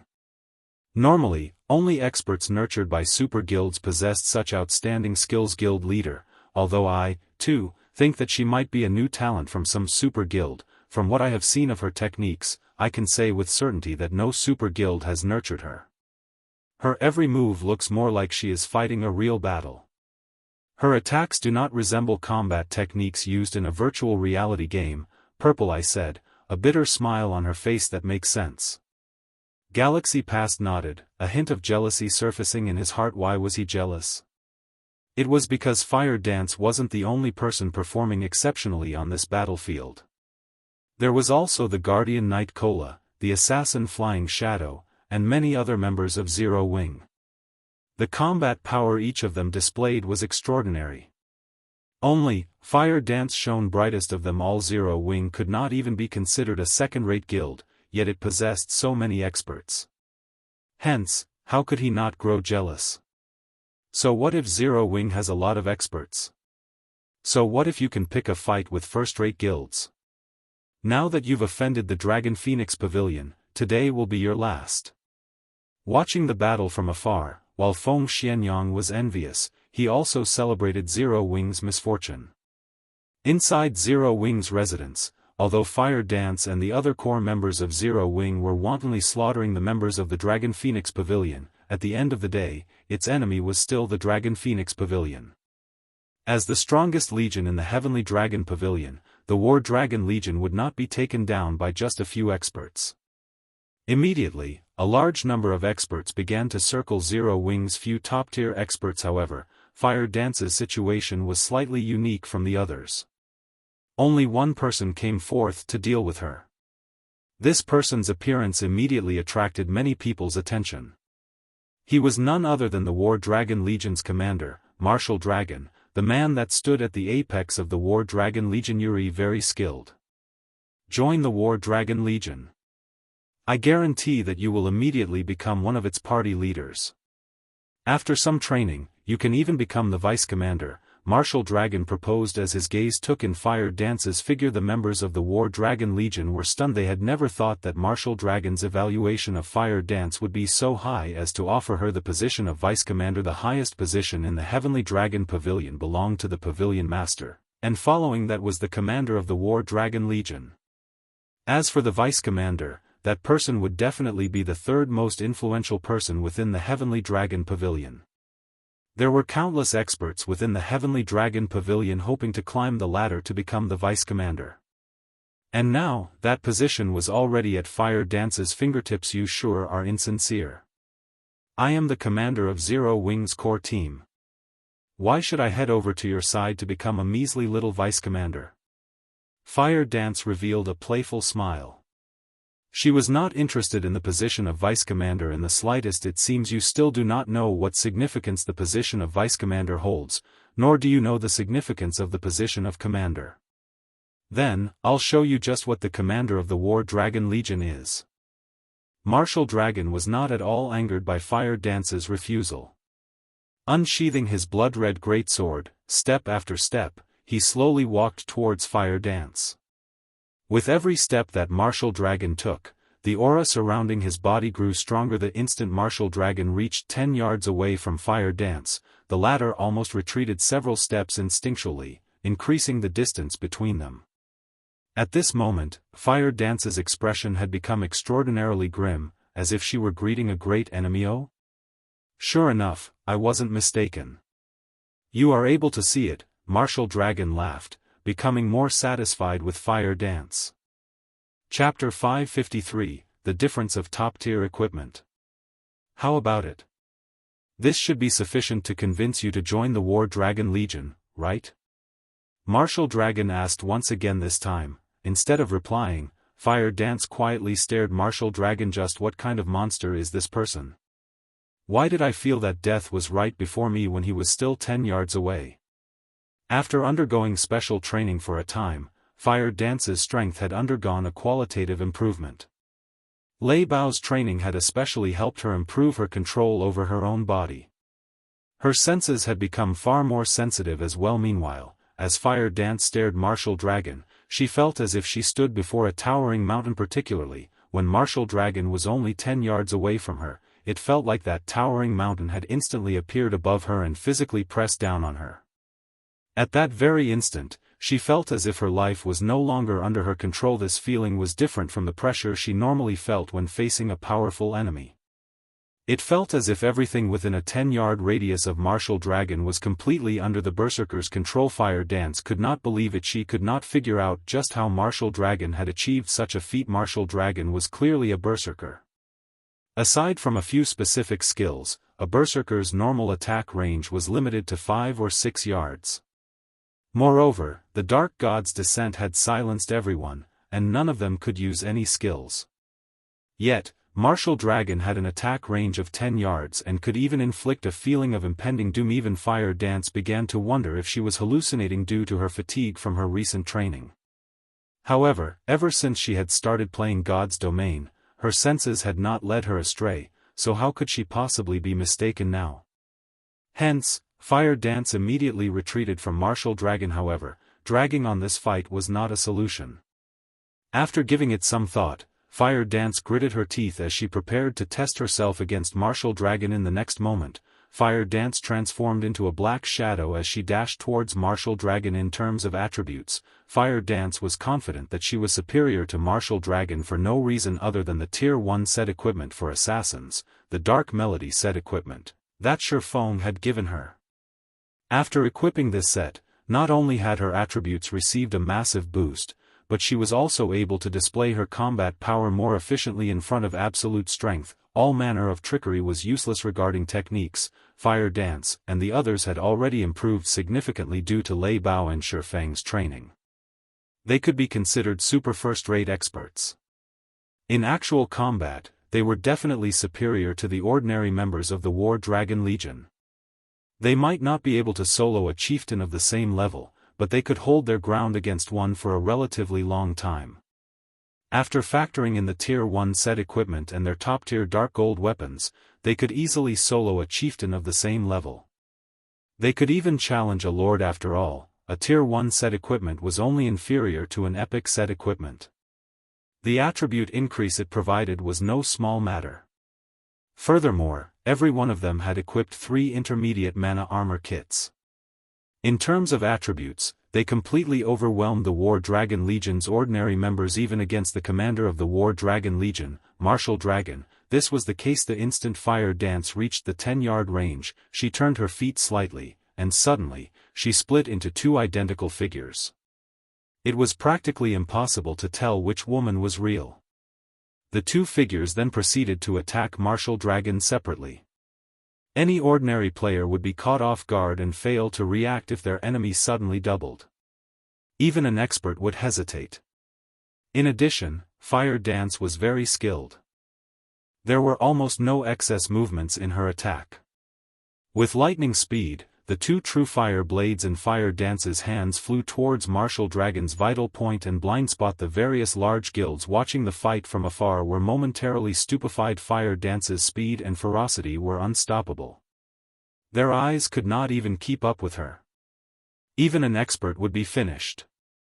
However, the instant before the true fire blade struck Martial Dragon, a red streak flashed, deflecting both of Fire Dance's attacks. At the same time, the resulting impact forced Fire Dance into a retreat. Is he even a berserker? How can he draw his sword so fast? Fire Dance was forced to retreat 3 steps before she stabilized her body. At this moment, however, both of her hands were berserkers were famed for their strength, so Fire Dance did not find it surprising that Martial Dragon's counterattack had repulsed her. However, she was an assassin, a class that was famed for its speed. She had clearly struck first, yet Martial Dragon still managed to block her attacks. This Fire Dance is not bad at all. Unfortunately, the gap between her and Martial Dragon is immense. It is so wide that even she hasn't realized its extent.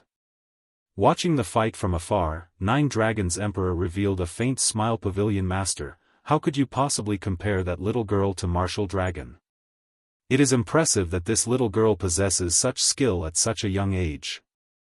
If she joins the Dragon Phoenix Pavilion, her future will be limitless. In a few years, she might even become a second Martial Dragon. The old man serving 9 Dragons Emperor similarly smiled. Martial Dragon was one of the strongest combatants that the Heavenly Dragon Pavilion had to offer. He was also a rare talent that only appeared once a decade. The virtual gaming world changed by the day, and every year, the Dragon Phoenix Pavilion would recruit a large number of players with potential. Meanwhile, the fact that Martial Dragon was known as a genius that only appeared once every 10 years in the Dragon Phoenix Pavilion showed just how much talent he possessed.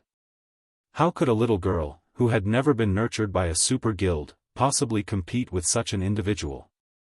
Before, although it seemed as though Martial Dragon's block had been extremely fast, in reality, that was not the case. It was only because Fire Dance had failed to notice Martial Dragon taking half a step backward. And it was precisely this distance that had given Martial Dragon's greatsword sufficient time to catch up to Fire Dance's short swords. The subtlety this half-step contained was the difference between Fire Dance and Martial Dragon. Before Fire Dance could recall how Martial Dragon had managed to counterattack, Martial Dragon suddenly moved the instant he moved. Fire Dance focused all of her attention on the Berserker's body. Martial Dragon's movements were very fast and polished. However, this speed was slower than Fire Dance's reactions. In an instant, Fire Dance predicted the Berserker's attack route and prepared to counterattack. Since my strength is not a match for him, I'll use speed to face him. Through the previous exchange, Fire Dance had discovered her advantages and disadvantages against this opponent. Assassins possessed extremely high agility. Hence, regarding movement speed, they were leaps and bounds above Berserkers. With that in mind, Fire Dance planned to fight a moving battle with Martial Dragon. Fire Dance instantly dodged the attack from Martial Dragon's greatsword. She then sidestepped and sent an strike at the Berserker's neck. Evade. Counterattack. It was a simple attack pattern. However, Fire Dance had completed both steps almost simultaneously. Just as Fire Dance considered following up her counterattack with another attack, her complexion suddenly paled as she felt that something was off. When her counterattack landed, she had not felt her blade slice flesh. Unfortunately, it was too late to react. Martial Dragon, who stood proudly before Fire Dance, had raised his blood-red greatsword and swung it down. A red blade of light flashed towards Fire Dance. The immense wind pressure generated by Martial Dragon's greatsword rolled up a cloud of dust along with a splatter of fresh blood. In the next moment, Fire Dance flew back, her HP rapidly falling. Fortunately, Fire Dance had a Tier 1 set equipment and 3 intermediate mana armor kits. In total, she had over 6,000 HP, even with her high defense. Although Martial Dragon possessed frightening strength, he could not kill Fire Dance with one hit. He could only reduce her HP by half. Such powerful equipment. Martial Dragon was somewhat surprised when he saw Fire Dance still standing. However, he quickly discerned the reason why he was unable to kill the assassin with a single hit. Equipment capable of allowing an assassin to survive one of his strikes definitely possessed powerful attributes. At this moment, even Martial Dragon envied Fire Dance. Even Nine Dragons Emperor, who watched the battle from afar, glared at Fire Dance enviously. It really is a wonder how you people from Zero Wing managed to obtain such exaggerated equipment. However, although your equipment is excellent, it will only prolong your suffering. Saying so, Martial Dragon advanced once more, swinging his greatsword towards Fire Dance, who had only barely recovered from her fall just as the red blade of light was about to strike the assassin. Who? Martial Dragon's hands suddenly froze as his gaze quickly swept through his surroundings. An expert who has awakened a domain is actually bullying a young woman who has yet to even enter the refinement realm. Aren't you ashamed? Chapter 554, Overwhelming Attributes. Although this new voice was not loud, Martial Dragon's sharp gaze immediately locked onto its origin in the direction Martial Dragon was looking at. A plain-looking man in armor slowly emerged the warring crowd. Despite so many players focusing on killing each other, nobody had bothered to attack this man. It was as if none of these people had noticed him. Everyone was still focused on dealing with their own opponents. Only when this man's black sword pierced through the backs of the Dragon Phoenix Pavilion's elites, did these elites notice the man's existence. By then, however, it was too late. Since the war had begun, nobody had noticed that this ordinary-looking man had killed many War Dragon Legionnaires and Dragon Phoenix Pavilion elites. He was practically a god of silent death. One-hit Azura. Surprise and excitement filled Martial Dragon's eyes as they landed on Shifeng. Sure enough, your reputation is well deserved. You really do possess some ability. A technique that could allow one to move unnoticed was no trivial matter. The concept might sound very simple, but when it came to its realization, not many could achieve it. This required a combination of special breathing techniques and footwork. Not to mention, Shi Feng even wielded this technique with such ease. Despite having met many experts in the past, Martial Dragon had never encountered one capable of such a technique. One could say that such a technique was extremely convenient in a group battle. Since this technique could allow a player to avoid attention, then it could naturally be used in reverse as well, forcing others to focus on oneself. Martial Dragon had originally intended to finish off Fire Dance with his last attack. However, due to that sudden surge of killing intent from Shi Feng, Martial Dragon felt as if someone had suddenly appeared behind him. Martial Dragon had no choice but to halt his attack in order to respond to the new enemy, allowing Fire Dance to escape with her life. As a result, Fire Dance, go deal with someone else. Leave him to me. Shi Feng sent Fire Dance a private message. Guild leader, be careful. Fire Dance nodded. Although Fire Dance was reluctant, she turned and moved to deal with other enemies. Martial Dragon glanced at Fire Dance's departing figure, not bothering to chase after the assassin. Instead, he focused his attention on the slowly approaching Shi Feng. What's going on with Martial Dragon? Fire Dance was within his grasp. Why didn't he finish her off before moving on to deal with Black Flame? Feng Xianxia, who watched the fight from afar, shouted with frustration and confusion. His hatred for Zero Wing ran deep, and he wanted nothing more than to kill Zero Wing's upper managers hundreds of times.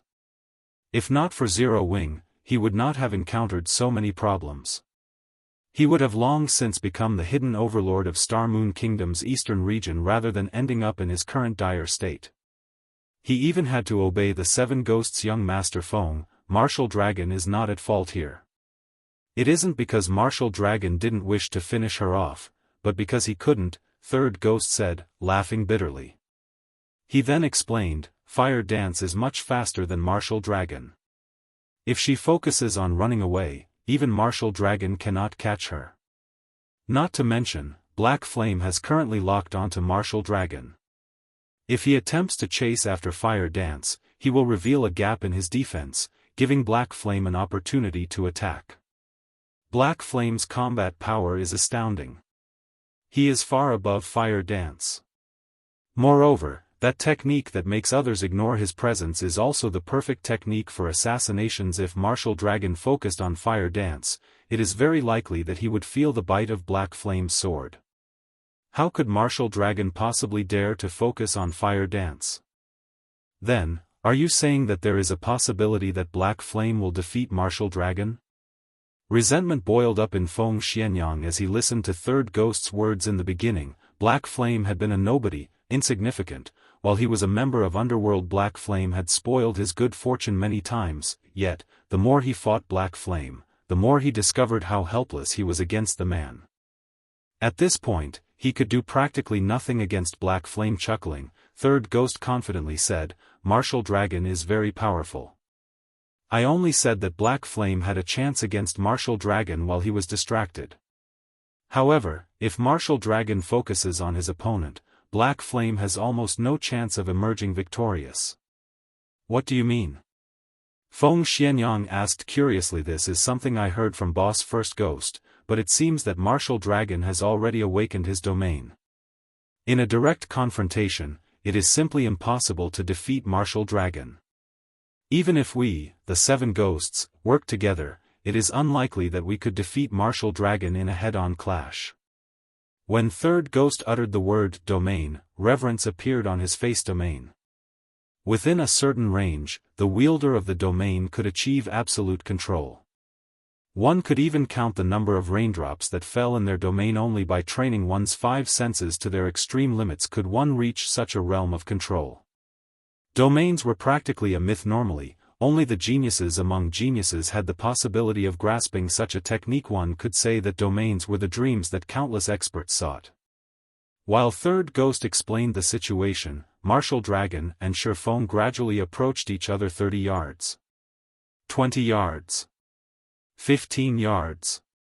One after another, the upper managers of the various large guilds witnessing this war shifted their gaze towards these two players. One was Star Moon Kingdom's #1 expert, Black Flame, while the other was the Heavenly Dragon Pavilion's top fighter, Martial Dragon.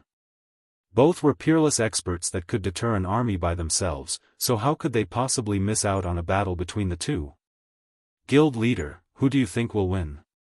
Purple, I asked. Although she was a top-tier expert herself, she had no idea what the outcome of this battle would be, as she had never witnessed either of the two fight with their full power. I suspect Martial Dragon will win. The Dragon Phoenix Pavilion is a super first-rate guild. Moreover, you should have seen the strength Martial Dragon displayed a moment ago. That's a domain. Envy and admiration filled Galaxy Past's gaze as he looked at Martial Dragon. Rumor has it that Martial Dragon qualifies to compete with those old monsters, and it would seem that those rumors are true. I wonder when I will be able to set foot on that stage as well. Purple, I nodded in agreement. In reality, she really hoped that Black Flame would emerge victorious. After all, there had yet to be a single first-rate guild daring enough to provoke the Dragon Phoenix Pavilion, yet, Black Flame had done just that. One could not help but admire the man now. He even faced off against a combat genius like Martial Dragon. Unfortunately, Black Flame had yet to reach that stage. Moreover, the difference in the number of experts between Zero Wing and the Dragon Phoenix Pavilion was simply too huge. There was no room for Zero Wing to resist. When there was only a distance of 10 yards, Shifeng suddenly stopped. Why aren't you advancing? Martial Dragon stood proudly, his gaze fixed on Shifeng. With a disdainful look, he asked, or do you intend to run away?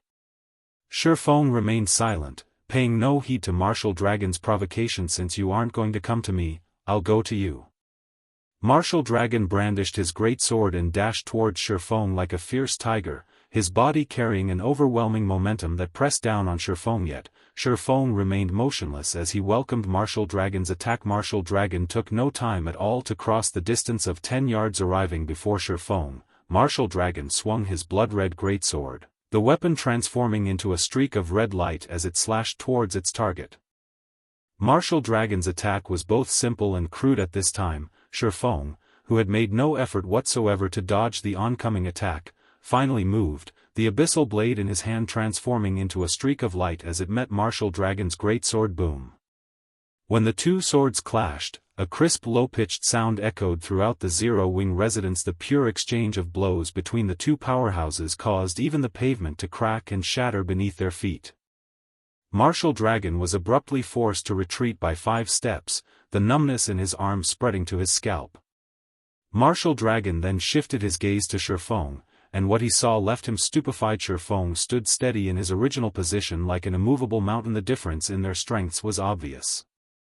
Chapter 555, Winner and Loser. Black Flame pushed Martial Dragon back. Silence. Every Dragon Phoenix Pavilion member within Zero Wing's residence was dumbfounded. Meanwhile, the players watching from afar were similarly rendered speechless, their minds repeatedly playing that scene from before. Although neither side had used any profound techniques and had only exchanged a straightforward blow, it was precisely this simplicity that allowed everyone to see the difference between the two very clearly. Shifeng's attributes were absolutely mind-blowing shit. Just what kind of equipment is Black Flame wearing? Feng Xuanyang's eyes nearly popped out of their sockets at this scene. Martial Dragon was a level 28 berserker. Moreover, the majority of his equipment was level 25 dark gold equipment. The weapon he wielded was even one of indiscernible quality, but judging from its appearance, it should certainly be above dark gold rank. This equipment composition could definitely be among the very best in God's domain. Even if Black Flame were fully geared in dark gold equipment, he would not be that much stronger than Martial Dragon. Moreover, Black Flame was only a swordsman, a very well-balanced class in terms of attributes. Normally, a swordsman's strength would be inferior to a berserker's, and his agility would be inferior to an assassin's. Yet, now, Black Flame had actually managed to force back an apex berserker like Martial Dragon with a single hit. Just how outstanding was Black Flame's equipment to pull off such a feat? At this moment, Nine Dragons Emperor, who was leisurely watching the battle from afar, had an expression of immense joy on his face. his eyes fully focused on Shifeng, as if he had just seen a peerless beauty. Although Nine Dragons Emperor was indeed surprised at seeing Martial Dragon forced into a retreat, he was much more delighted at discovering the peerless equipment that made such a feat possible. Uncle Chen, order the ones below to obtain Black Flame's equipment. Nine Dragons Emperor instructed the old man beside him, his eyes shining brightly. Understood.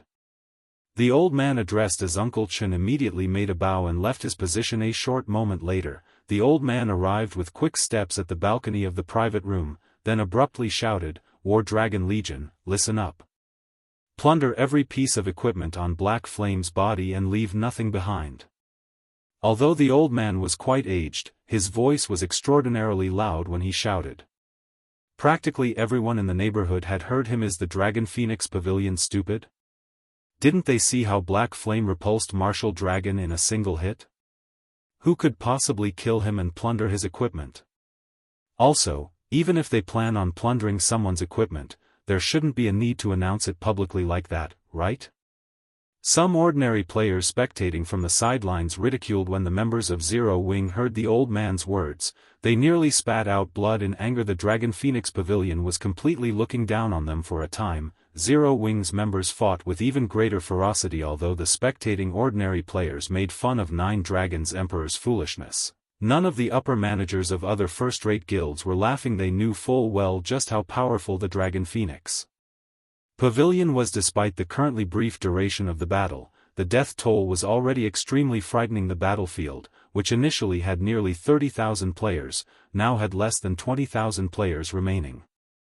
The majority of the survivors also belonged to the Dragon Phoenix Pavilion. Even the War Dragon Legion had over 800 members still alive. Overall, the pavilion's losses were light. In contrast, Zero Wing's side. Things were just terrible on this side. Many elite members had died, and only 200 or so Tier 1 players remained. Zero Wing had lost nearly half of its main combat power. If not for the Tier 1 NPCs, Zero Wing's situation would be much uglier. The gap between the two guilds was evident at a single glance. They simply could not be compared to each other. Black Flame repulsing Martial Dragon? What was there to celebrate? These people really think Black Flame has a chance of winning. Third Ghost sneered as he looked at the distant spectating ordinary players. That was the Dragon Phoenix Pavilion Zero Wing was going up against, a super first-rate guild in the virtual gaming world. Moreover, the pavilion had even sent out its War Dragon Legion this time around. Zero Wing had no chance of victory at all. Moreover, Martial Dragon was a peerless expert who had grasped a domain. Although Black Flame had the advantage in attributes, the gap was not so great that it was impassable. Any expert would be able to discern this point very clearly. Hence, Nine Dragons Emperor did not take Black Flame seriously at all and was fully intent on obtaining the swordsman's equipment. Inside Zero Wing's residence, Martial Dragon and Shifeng had already exchanged moves dozens of times. Every time Shifeng attacked, he forced Martial Dragon into a retreat, chipping at Martial Dragon's HP with each exchange.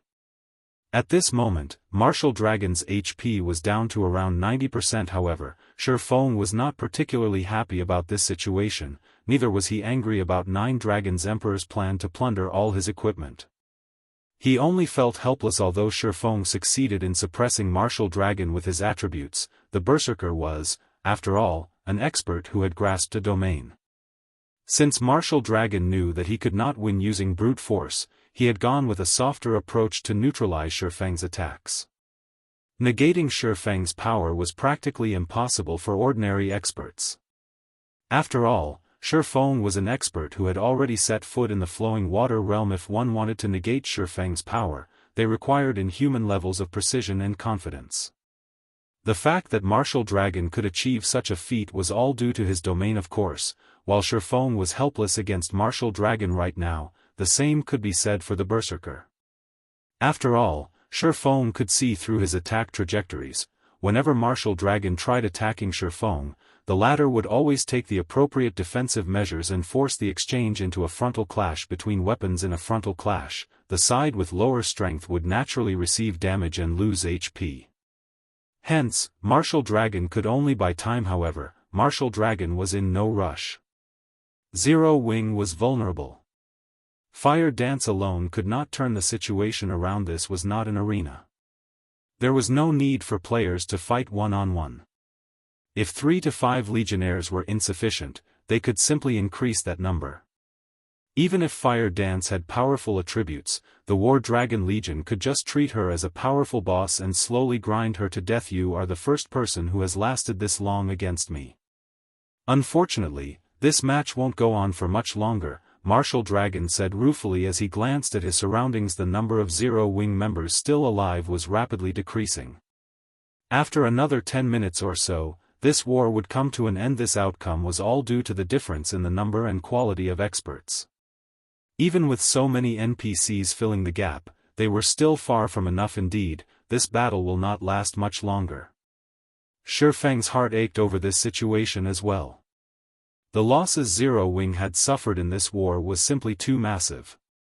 Yet, instead of revealing a dispirited expression, Shifeng smiled, saying, "However, the victor in this war will still be us, Zero Wing. Do you not see the situation your guild is in right now?" Martial Dragon could not help but laugh when he heard Shifeng's words. However, shortly after Martial Dragon had spoken, the Berserker's expression suddenly turned grave. An ambush? Martial Dragon suddenly felt a killing intent that was even more intense than when Shifeng had revealed himself. Martial Dragon promptly tried to put some distance between Shifeng and himself. However, Shifeng did not allow Martial Dragon to do so. Sticking closely to the Berserker at all times. In terms of speed, Martial Dragon was simply no match for Shifeng. Just as Martial Dragon faced Shifeng's barrage of attacks, the shadow of a figure suddenly appeared behind Martial Dragon's scram.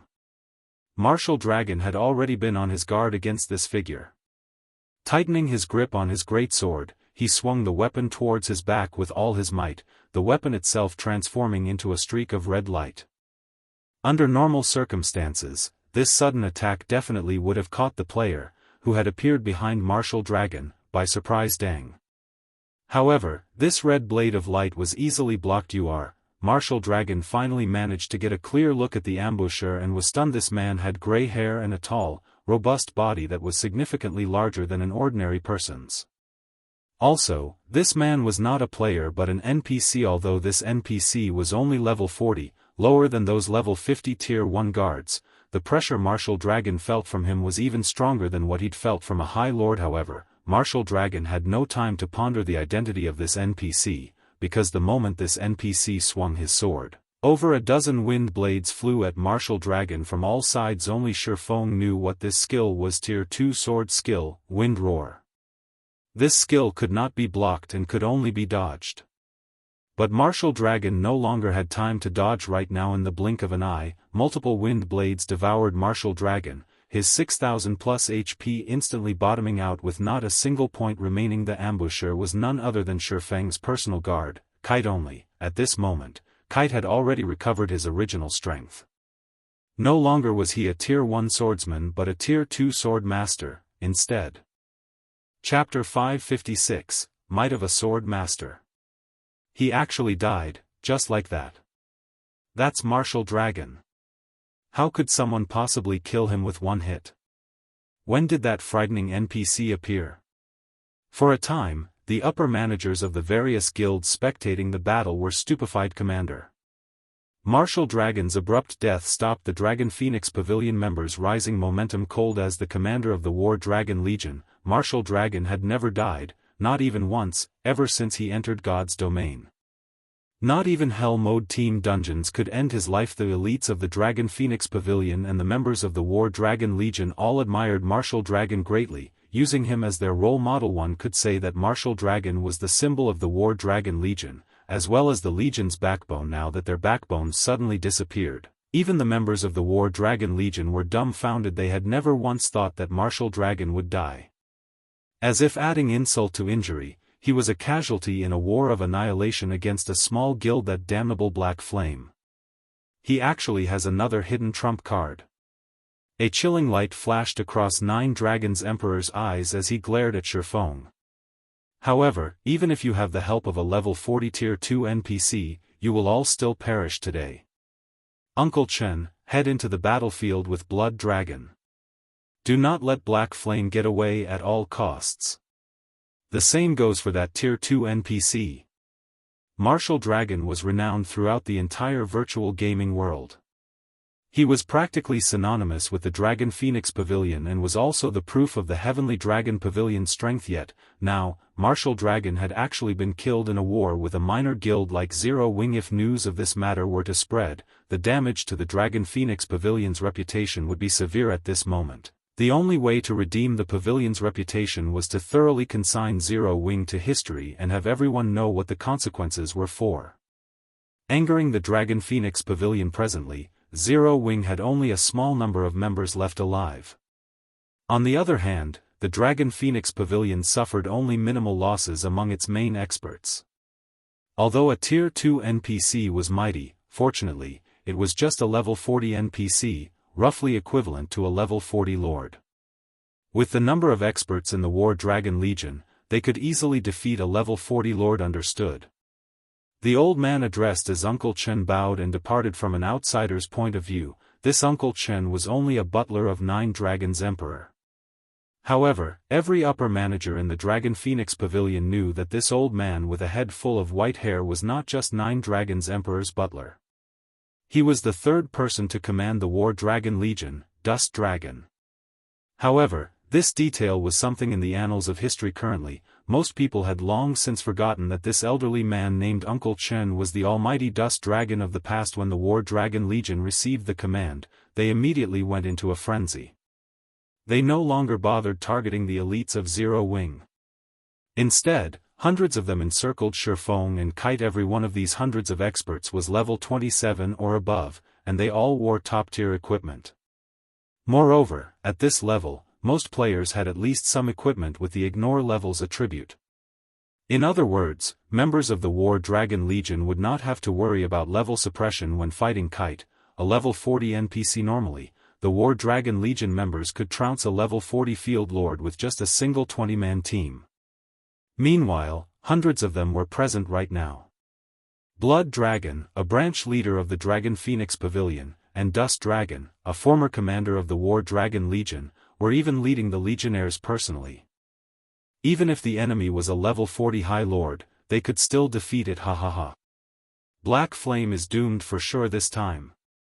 Rather than dealing a blow to the Dragon Phoenix Pavilion's momentum, he has instead angered the pavilion even more. Feng Xianyang could not help but chortle when he saw this scene. Not only is he surrounded by so many top-tier experts, but he also can't use any of his skills. If we 7 ghosts were in such a situation, we would still face annihilation even if all of us worked together. 3rd Ghost commented. Everyone had originally been fearful of Martial Dragon already. Now that they saw this scene, they finally realized just how powerful the Dragon Phoenix Pavilion was. The Dragon Phoenix Pavilion's true strength is simply too powerful. It really isn't something we first-rate guilds can hope to contend with. It seems that I'll have to make some changes to our future development plans. Galaxy Past felt helpless as he looked at the tightly packed members of the War Dragon Legion. Top-tier experts were individuals that large guilds would only rarely encounter. Yet, the Dragon Phoenix Pavilion actually managed to dispatch 1,000 of them with such power. Who could possibly oppose the pavilion? Galaxy Past had even visualized the Star Alliance being in Zero Wing's place right now. In the end, he concluded that the Star Alliance would not fare any better than Zero Wing. In other words, not to mention the Phoenix Pavilion of the Dragon Phoenix Pavilion, just the Heavenly Dragon Pavilion alone was enough to annihilate the Star Alliance. The gap between a first-rate guild and a super first-rate guild was simply hopeless. Guild leader, look! Black Flame has begun taking action. Purple Eye, who was standing beside Galaxy Past, recalled him to the battle at hand. Zero Wing's destruction was inevitable. The only thing worth watching now was seeing how many experts of the War Dragon Legion Black Flame would manage to kill us for escaping. That was practically impossible. As the guild leader, if Black Flame abandoned his own guild residence to escape, he would only turn himself into a laughingstock. His only option now was to fight till the bitter end. Either he survived by forcing his enemies to retreat, or he perished along with his guild residents. There was no third option. Without hesitation, Shifeng, along with Kite, dashed directly towards the oncoming army of experts. They did not bother taking a roundabout route to conduct guerrilla warfare. Has this black flame lost his mind? Galaxy Past watched Shifeng's movement patterns with utter bewilderment. When the enemy had the advantage in numbers, one would normally apply hit-and-run tactics to avoid letting their enemies completely surround them. Applying such guerrilla tactics would yield tremendous results, especially when one's combat power was significantly superior to the enemy's. However, Shifeng had actually taken the initiative to charge into the enemy's encirclement. He was simply trying to get himself killed. Since you wish to die, let me grant you that wish. Blood Dragon revealed a sinister sneer. Back when the curse scrolls were used, he had been outside the effective radius of Dark God's descent. Hence, when Blood Dragon was only 30 yards away from Shifeng, he immediately activated charge. He then raised his sword, activating Heavy Chop as he swung the weapon at Shifeng. Meanwhile, Dust Dragon, who was a short distance away, had similarly used charge. He had timed his skill perfectly so that he would arrive just a moment later than Blood Dragon, preventing Shifeng from blocking both of their attacks in God's domain. Although a person might see mold, their bodies in the game remained strong. Hence, there was not much of a difference between Dust Dragon's current combat power and his combat power back when he was still in his prime. On the contrary, his combat experience far surpassed the ordinary person's. He was like a living fossil of the virtual gaming world. He had long since reached the realm of perfection in the control and usage of techniques. Looking to die? Shifeng could not help but smile when he looked at the two people swiftly approaching him. Kite was no ordinary NPC. He was a Dark Gold ranked personal guard, and he could easily beat up a player of the same level and tier. When Kite was still a tier 1 swordsman, he was already capable of contending against a high lord of the same level. Contending against higher levels might be a different story, but with his strength back to that of a tier 2 sword master, he could even go toe-to-toe with a level 40 Great Lord. Now what did a level 40 Great Lord hint at? The final boss of a level 20, 100-man Hell Mode team dungeon was only a level 20 Great Lord. But there had yet to be a single person daring enough to go challenge such a monster. Even until now, out in the fields, a level 40 Great Lord would annihilate a 1,000-man team of level 40 players, not to mention a 100-man team. Meanwhile, the War Dragon Legion consisted of only several hundred players. Moreover, none of them was even close to reaching level 40 yet. They also did not possess any level 40 top-tier equipment. Yet, they still dared to come charging over.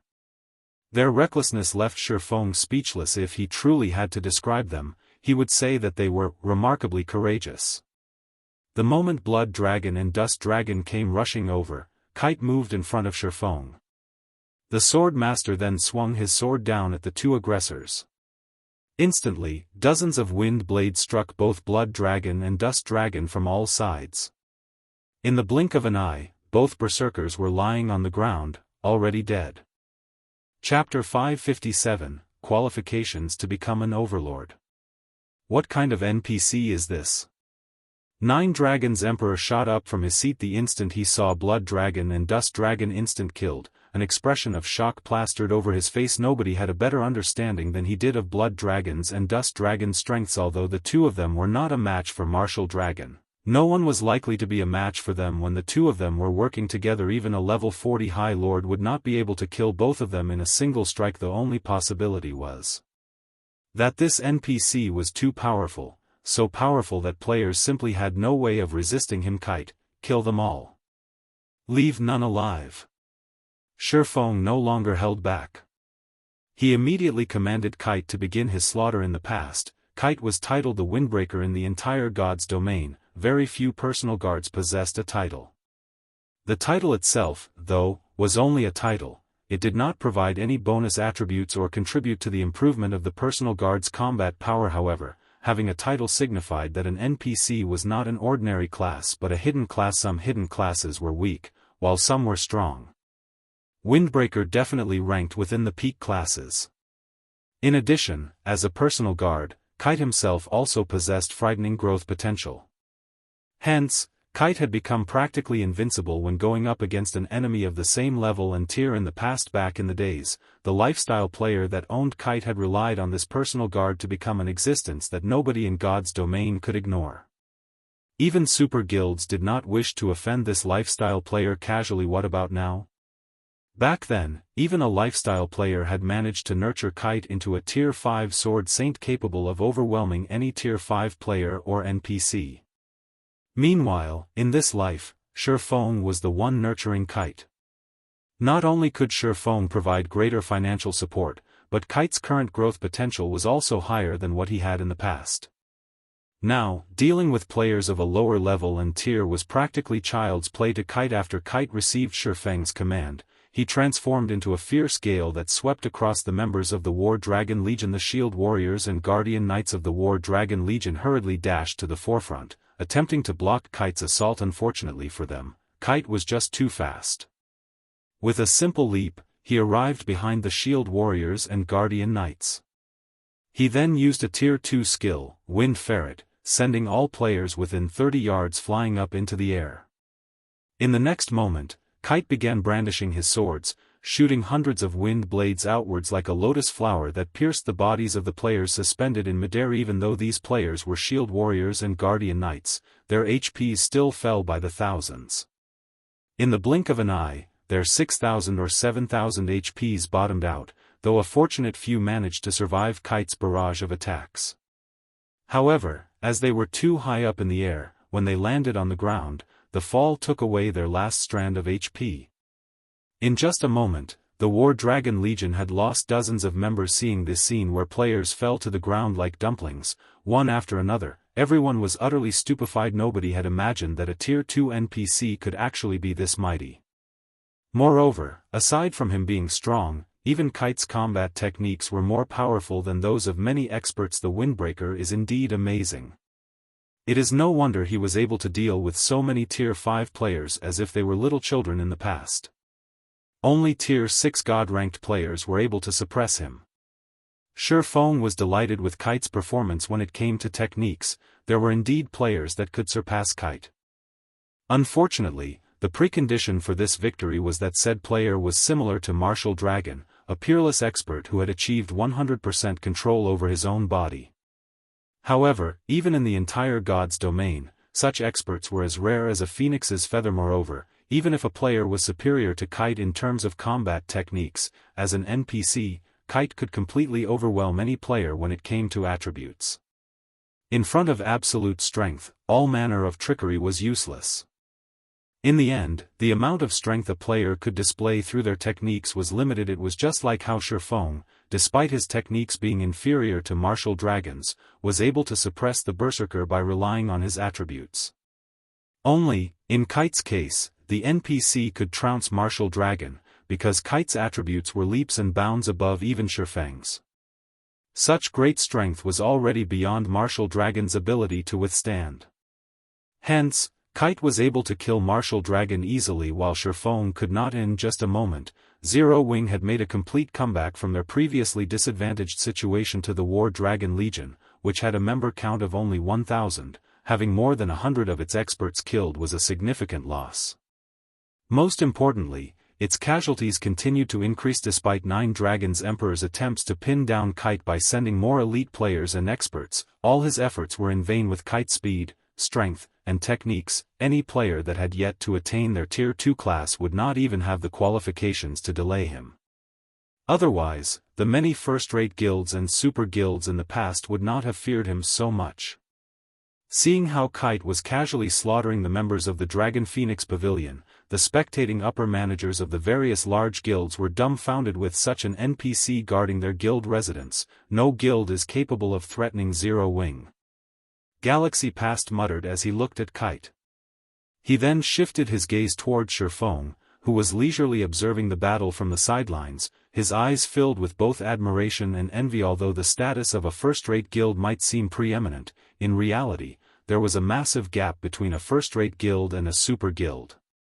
If the Star Alliance managed to anger a super guild in the future, a repeat of today's scene was highly likely. However, if the Star Alliance had an NPC like Kite guarding its guild residence, at that time, it would possess the qualifications to pick a fight with a super guild. Although they still could not afford to provoke a super guild, they would no longer have to live in fear like they currently did as long as a guild's residence remained, and as long as the guild still possessed a large sum of Funds and coins, then it would be a cockroach that would not die in the virtual gaming world. It was not the powerful who were considered strong.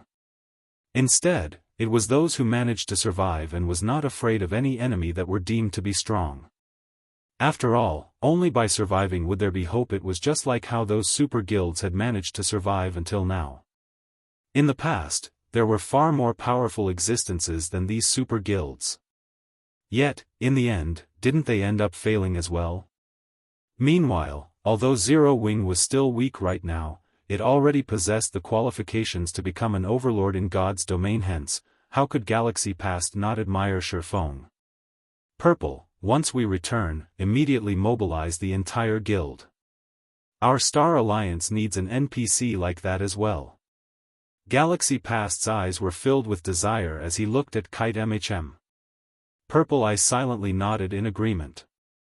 However, instead of looking at Kite, she was currently focused on Aqua Rose. At this moment, her eyes were filled with mixed feelings. Time slowly passed by. The battlefield grew more intense with each passing moment. Currently, only a small number of players from Zero Wing remained alive. As for the guild's most precious Tier 1 players, less than 100 remained alive. This time, however, the Dragon Phoenix Pavilion was not having a good time, either due to Kite's appearance, coupled with Shifeng silently helping out his guildmates. The War Dragon Legion's numbers fell sharply. Currently, less than 400 legionnaires remained alive. Retreat. All of you, retreat. 9 Dragons Emperor sent a command to the members of the Dragon Phoenix Pavilion. No longer able to stomach this battle. Pavilion Master, Zero Wing is about to be destroyed. Are we really going to retreat right now? Rage had long since overwhelmed many of the Dragon Phoenix Pavilion's upper managers fighting in the battlefield. The Dragon Phoenix Pavilion's prestige and reputation were also at stake here. How could they possibly be willing to retreat at a time like this? I said retreat. Are you unable to understand that? 9 Dragons Emperor suddenly said in a low tone, his gloomy voice chilling even his surroundings. 9 Dragons Emperor wanted to continue fighting this war as well. He even wished he could personally step onto the battlefield. However, he was a guild leader. He needed to consider the bigger picture. Although their side still seemed to possess the numerical advantage, in reality, they were already at a disadvantage. If this situation continued, instead of Zero Wing being destroyed, they would be the ones facing complete annihilation. In order to cut their losses, they had no choice but to retreat right now. Understood? Retreat. All members, retreat. The members of the Dragon Phoenix Pavilion could only sigh in dejection. Under the command of the upper managers, they swiftly withdrew from Zero Wing's guild residence. Chapter 558, After the War. 1. We won. Everyone from Zero Wing was incomparably excited, and they all began cheering loudly one after another. Throughout this entire war, nobody had expected them to win. Even the large guilds watching from afar had long since made preparations to take advantage of Zero Wing's misfortune. Originally, other than super guilds, nobody else dared to oppose the Dragon Phoenix Pavilion. However, they had dared. Moreover, they had even defeated the Dragon Phoenix Pavilion. They had achieved a feat that no guild had ever imagined was possible. The Dragon Phoenix Pavilion was actually defeated, just like that. The various large guilds spectating this battle fell silent. Other than shock, everyone felt amazement. Despite the Dragon Phoenix Pavilion's overwhelming power, in the end, all those elite players and frightening top-tier experts suffered defeat at the hands of a single NPC guard. After we return, we must focus on developing our guild's guards. Galaxy Past had an excited expression on his face as he watched the retreating members of the Dragon Phoenix Pavilion. The true strength of a super guild was something no ordinary guild could ever hope to comprehend. Only first-rate guilds like them would know some secrets about super guilds. Although the opponent Zero Wing had defeated this time was not a super guild, the Dragon Phoenix Pavilion's strength was already on a par with those super guilds. Since Zero Wing could repel the attack of the pavilion, it could naturally repel the attacks of super guilds as well. Most likely, nobody in the entire God's domain had thought that. The first guild capable of going toe-to-toe with the Dragon Phoenix Pavilion would not be a first-rate guild but a recently established guild like Zero Wing. Instead, however, this was still not the most exciting part. The most exciting part was that Zero Wing had shown everyone present the hope of contending against a super guild in virtual reality games. The result of a war between guilds usually depended on players. However, God's domain was different. Here, NPC guards could also determine the outcome of a guild war. In other words, the advantage a super guild possessed was no longer an insurmountable hurdle. If a guild's players could not repel an attack, they could just fill the gap using NPCs. At this moment, Galaxy Past wasn't the only one planning to focus on nurturing his guild's NPC guards. The upper managers of the various large guilds had also grasped this point. They all had the notion of developing their NPCs once they returned. As long as their guild residences had an NPC like Kite protecting it, then their guild residences would be impregnable. That way, they could disregard those powerful super guilds. They could develop their guilds however they pleased. Although the members of the Dragon Phoenix Pavilion were swiftly withdrawing, Shifeng had no intention of letting them off the hook. Instead, he immediately expanded on his victory, killing as many as pavilion members as he could. Every player present was an elite or above. The quality of the equipment they wore on their bodies went without saying. Each additional death was equivalent to obtaining another piece of good equipment. During the Dragon Phoenix Pavilion's withdrawal, Shifeng and Kite managed to kill several hundred more players, obtaining a bountiful harvest, particularly of the life force points Shifeng collected. Damn it. Nine Dragons' Emperor's heart bled when he saw his guild's elites and the experts of the War Dragon Legion dying one after another. Black Flame, just you wait. Sooner or later, I will definitely claim this debt. You won't be as lucky the next time we meet. After the war ended, Zero Wing's members also began collecting their spoils of war. Both guilds had suffered an immense death toll in this war. However, during the intense battle, nobody had the time to pick up loot. Hence, plenty of equipment littered the ground right now. This sight stirred greed and jealousy in many of the spectating guilds. However, not a single guild player dared to steal some equipment for themselves. The same held true even for the assassins who were in stealth. A large number of NPCs still stood guard near these drops, and everyone had already witnessed just how powerful these NPCs were. Naturally, nobody wanted to donate their own equipment to Zero Wing. At the same time, word of the Dragon Phoenix Pavilion's defeat spread at the speed of light. Practically all the discussions on the official forums mentioned this incident. It can't be, right? The Dragon Phoenix Pavilion actually lost? You must be joking. The Dragon Phoenix Pavilion really lost. I have first-hand video documentation here, and you can have it for just 50 credits. A majority of the players in God's domain was incredulous of the Dragon Phoenix Pavilion's defeat. The pavilion, which had remained unshakable all this time, had actually been defeated. It was a rout. Even the pavilion's most powerful War Dragon Legion had lost over half of its members. The damage the pavilion had suffered this time was simply incalculable. Starmoon City, inside Ouroboros's guild residence. Snow, Zero Wing actually won against the Dragon Phoenix Pavilion, just like you guessed it would. Zhao Yueru's unblemished face was full of surprise when she received the latest news regarding the war between Zero Wing and the Dragon Phoenix Pavilion. There's nothing surprising about this, Gentle Snow said, a bright smile appearing on her face. Black Flame is no fool. Moreover, he has never done anything he was not confident about. Since he dared to pick a fight with the pavilion, he naturally had basis for his confidence. Only, I never imagined that the source of his confidence would be so powerful. We're in luck this time. Since we're allies with Zero Wing, those elders whom Chao Chenghua is planning to pull to his side will have to carefully reconsider their actions. Zhao Yueru laughed. Moments after Zhao Yueru said these words, the doors to the meeting room opened, and a few gorgeously dressed middle-aged men and women entered. Seeing the arrival of these few people, Gentle Snow could not help but smile bitterly as she shook her head. Fate truly knows how to toy with people. These men and women were none other than Ouroboros's few highly skilled and influential elders. Normally, these elders paid little heed to the matters of the guild, focusing only on grinding, leveling up, and raiding dungeons. Even Chao Chenghua dared not offend these elders casually. Previously, Gentle Snow had tried inviting these elders for a discussion on some matters. However, they had simply ignored her overtures now. Without even requiring her invitation, these people had taken the initiative to come looking for her. This situation left Gentle Snow speechless. Back then, she had only decided to become Zero Wing's ally to repay her debt to Black Flame. Now, however, it would seem that she was growing even more beholden to him. Instead, Guild Leader Snow, we truly apologize for before. The few of us have been busy raiding dungeons all this time, so we failed to meet up with you.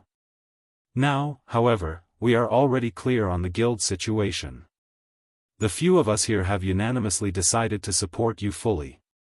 If Chao Qinghua dares to try to split up Ouroboros, he will have to go through us first before he can do so, the leading shield warrior declared, chuckling now that Zero Wing had defeated the Dragon Phoenix Pavilion, a super first-rate guild. Its fame and status in God's domain were naturally far different from before. Prior to Zero Wing's appearance, the upper managers of various large guilds were secretly doing their best to forge connections with super guilds to increase their authority inside their own guilds. Many large guilds had even taken the initiative to curry favor with super guilds to obtain the protection of these super guilds. That way, if other guilds wanted to make a move on them, these guilds would have to think twice before taking action against them. After all, nobody wished to incur the anger of a super guild. Meanwhile, now that Zero Wing had defeated the Dragon Phoenix Pavilion, the consequences were obvious. In the future, Zero Wing might very well become another super first-rate guild. When a man became powerful, those near him could ride on his coattails to success as well. Since Gentle Snow was an ally of Zero Wing, that meant that Gentle Snow had the support of what amounted to a super first-rate guild. As long as one was not a fool, they would know which side they should choose. White River City, Zero Wing's residence. Guild Leader, I've already tallied up the results of the war. Here are the statistics, Aqua Rose said, a smile on her face as she handed over a list of data to Shifeng. How could there be so many? We've really made a fortune this time. The corners of Shifeng's lips twitched slightly when he looked at the list. Chapter 559, Growing Stronger. The number of equipment on the statistical list exceeded 20,000. Most of the equipment originally belonged to the Zero Wing members who had participated in the war, so those had to be returned. In addition, they had to take into account the reward for killing enemy players as well as death subsidies. However, even after deducting all the necessary expenses, they still had over 5,000 pieces of equipment remaining. Initially, Shifeng thought Zero Wing would only gain a slight profit from this war. After all, Zero Wing's army of over 10,000 elites had practically suffered complete annihilation. Only a few hundred elites remained alive at the end of the war. As for the Tier 1 core members, only several dozen survived. The compensation for the losses of over 10,000 elite members and hundreds of core members was astronomical. Having a surplus of more than 5,000 pieces of equipment surpassed Shifeng's expectations entirely. We are fortunate that the pavilion members' equipment is of excellent quality. Unlike the previous battles we fought before when there were barely enough spoils of war to go around, even though our losses were not significant back then. At this moment, Aqua Rose was overjoyed. The guilds they had fought in the past were much poorer compared to the Dragon Phoenix Pavilion.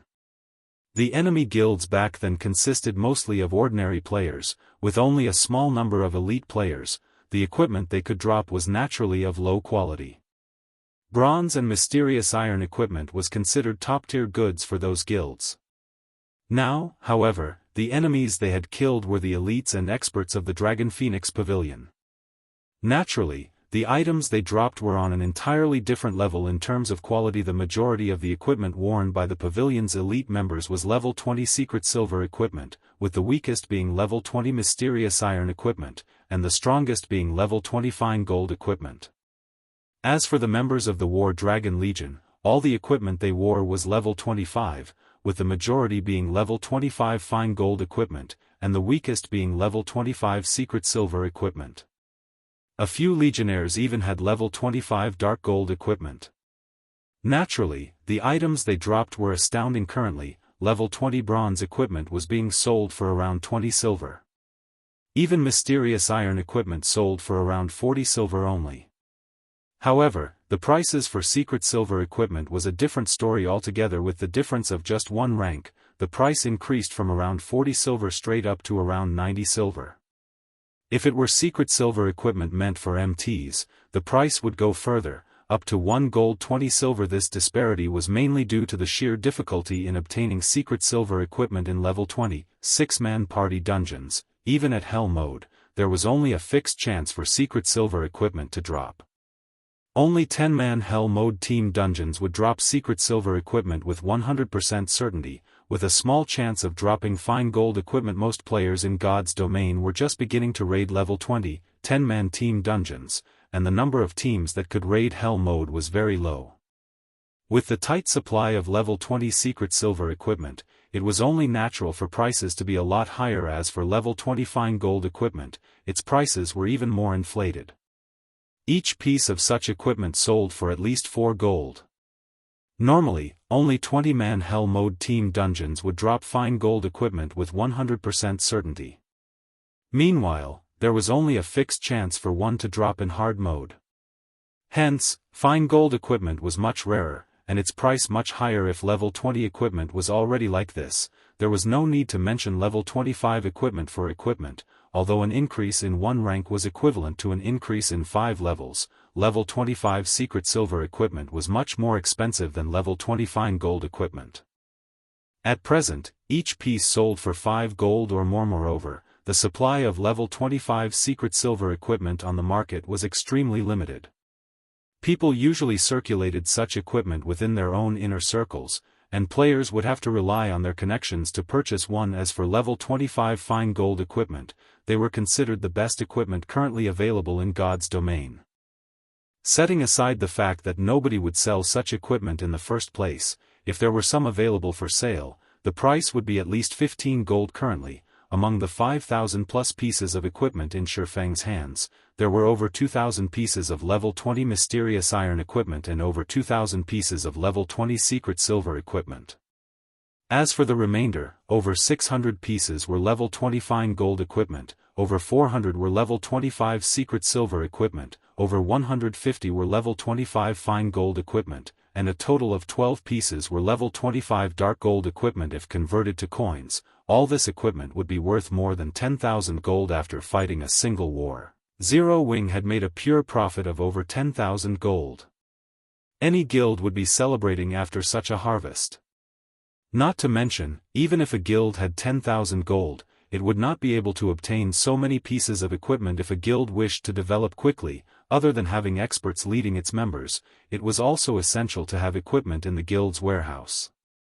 The amount of equipment a guild possessed determined the number of members it could sustain. Now that Shifeng had received such a huge influx of equipment, he could definitely advance Zero Wing further, absorbing even more members into the guild. Guild leader, should I place the equipment into the guild's warehouse? Aqua Rose asked. Organize them and place the ones with good attributes into the guild's warehouse.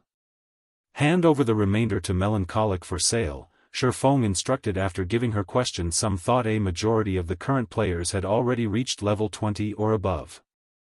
Those who hadn't reached level 20 were either new to God's Domain, or just ordinary lifestyle players. Meanwhile, all the elite members in Zero Wing were level 25 or above, whereas ordinary members were either level 23 or level 24. Hence, their demand for level 20 equipment was not particularly high. Level 20 equipment was currently considered mainstream equipment in God's Domain. Its popularity just happened to be at its peak. After more time passed, level 20 equipment would grow obsolete and lose its value. Hence, now was the best time to sell their excess equipment and maximize their profit. Currently, the Candlelight trading firm continued to expand every day. However, the variety of goods the firm sold was still insufficient. There was a limit to the number of players the firm could attract just by relying on the intermediate mana armor kits and light stones. Only when the firm could sell good equipment in large quantities would it truly be able to hold its ground in Star Moon Kingdom. In Shifeng's previous life, many trading firms would sell the bronze, mysterious iron, secret silver, fine gold and even dark gold equipment produced by its forgers. Only by following that example could the Candlelight trading firm maintain its shop's competitiveness. Soon after, Shifeng logged out of the game to rest. Time passed slowly on the day after the great battle. The atmosphere surrounding White River City was no longer oppressive like before, and many players on the streets had begun talking about yesterday's war. Damn. I can't believe that, while I was at work during the day, the Dragon Phoenix Pavilion was actually defeated. I know, right? Zero Wing is OP now. If even a super first-rate guild is helpless against it, it would be even more impossible for other guilds. It is a huge pity that you did not get to watch that battle. That Dragon Phoenix Pavilion really deserves its title as a super first-rate guild. The number of experts they sent over yesterday could easily overwhelm any first-rate guild. However, Zero Wing still came out on top. Nobody could have imagined that they actually had such a powerful NPC guard, that one NPC killed hundreds of top-tier experts all by himself. My eyes nearly fell out when I saw that scene back then. Now that Zero Wing has defeated the Dragon Phoenix Pavilion, it will definitely become even more powerful in the future. I heard that Zero Wing has begun mass recruitment again. I failed their test the last time. I wonder if I can pass it this time. Previously, I thought about trying to join a super guild. Now, however, it seems that there won't be a need to do so. I'll go with you to apply for the test. The independent players filling the streets and alleyways of White River City talked fervently about Zero Wing, a fire of anticipation burning in their eyes. These players felt proud just thinking about residing in the same city as Zero Wing, a guild capable of contending against the Dragon Phoenix Pavilion. Compared to those flamboyant first-rate guilds, Zero Wing was far more powerful in reality. Such a reaction wasn't limited to just the players of White River City.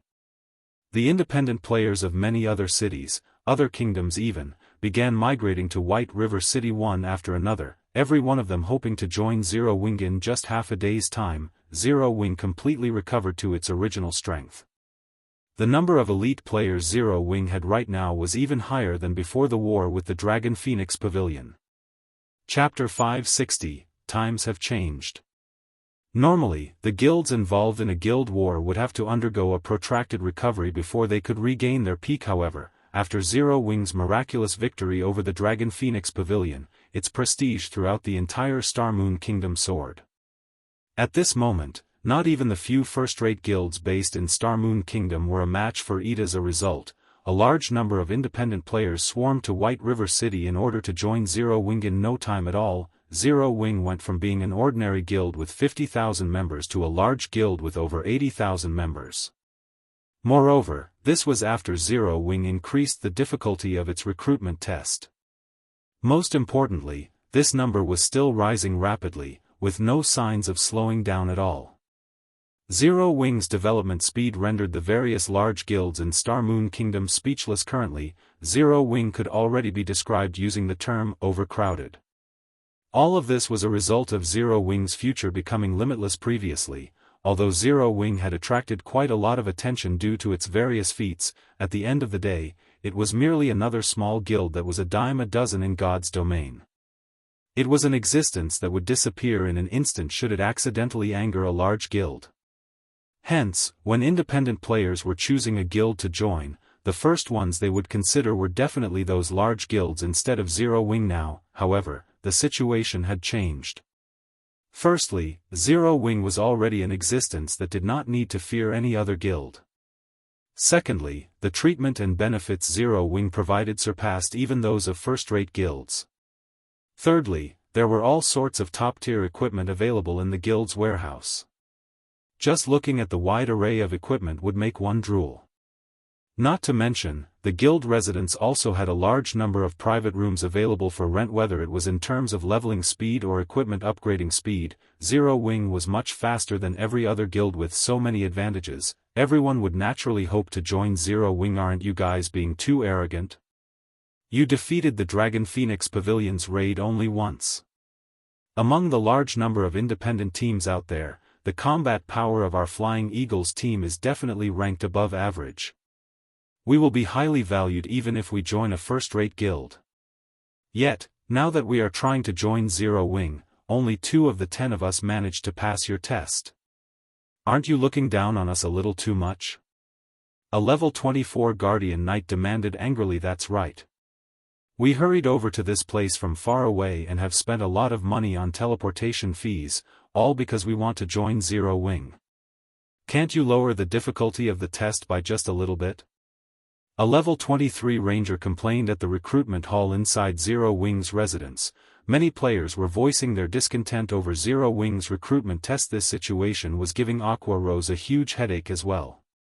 She could not understand why Shifeng suddenly decided to raise the requirements despite these already being very high before, even higher than those of first-rate guilds.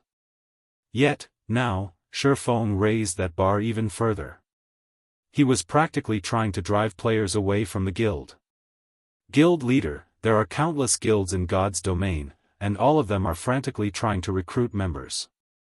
Now that we have defeated the Dragon Phoenix Pavilion, we have the perfect opportunity to develop quickly. If we don't take this chance to recruit a large number of players while we are still popular, it won't be as easy to do so in the future. Can't you lower the conditions a little? Aqua Rose asked. Most of the players who had come from other cities were relatively skilled players back in their own cities. However, in order to better develop themselves, they had come all the way to White River City specifically to join Zero Wing. One could say that these players were the cream of the crop of other cities, and rejecting them right now would be such a pity. I won't change this condition no matter what. Besides, I didn't invite them over, they came of their own free will. In any case, the condition is there. Once they pass it, they can naturally join the guild. If they fail, there is nothing we can do about it. Zero Wing's resources are limited.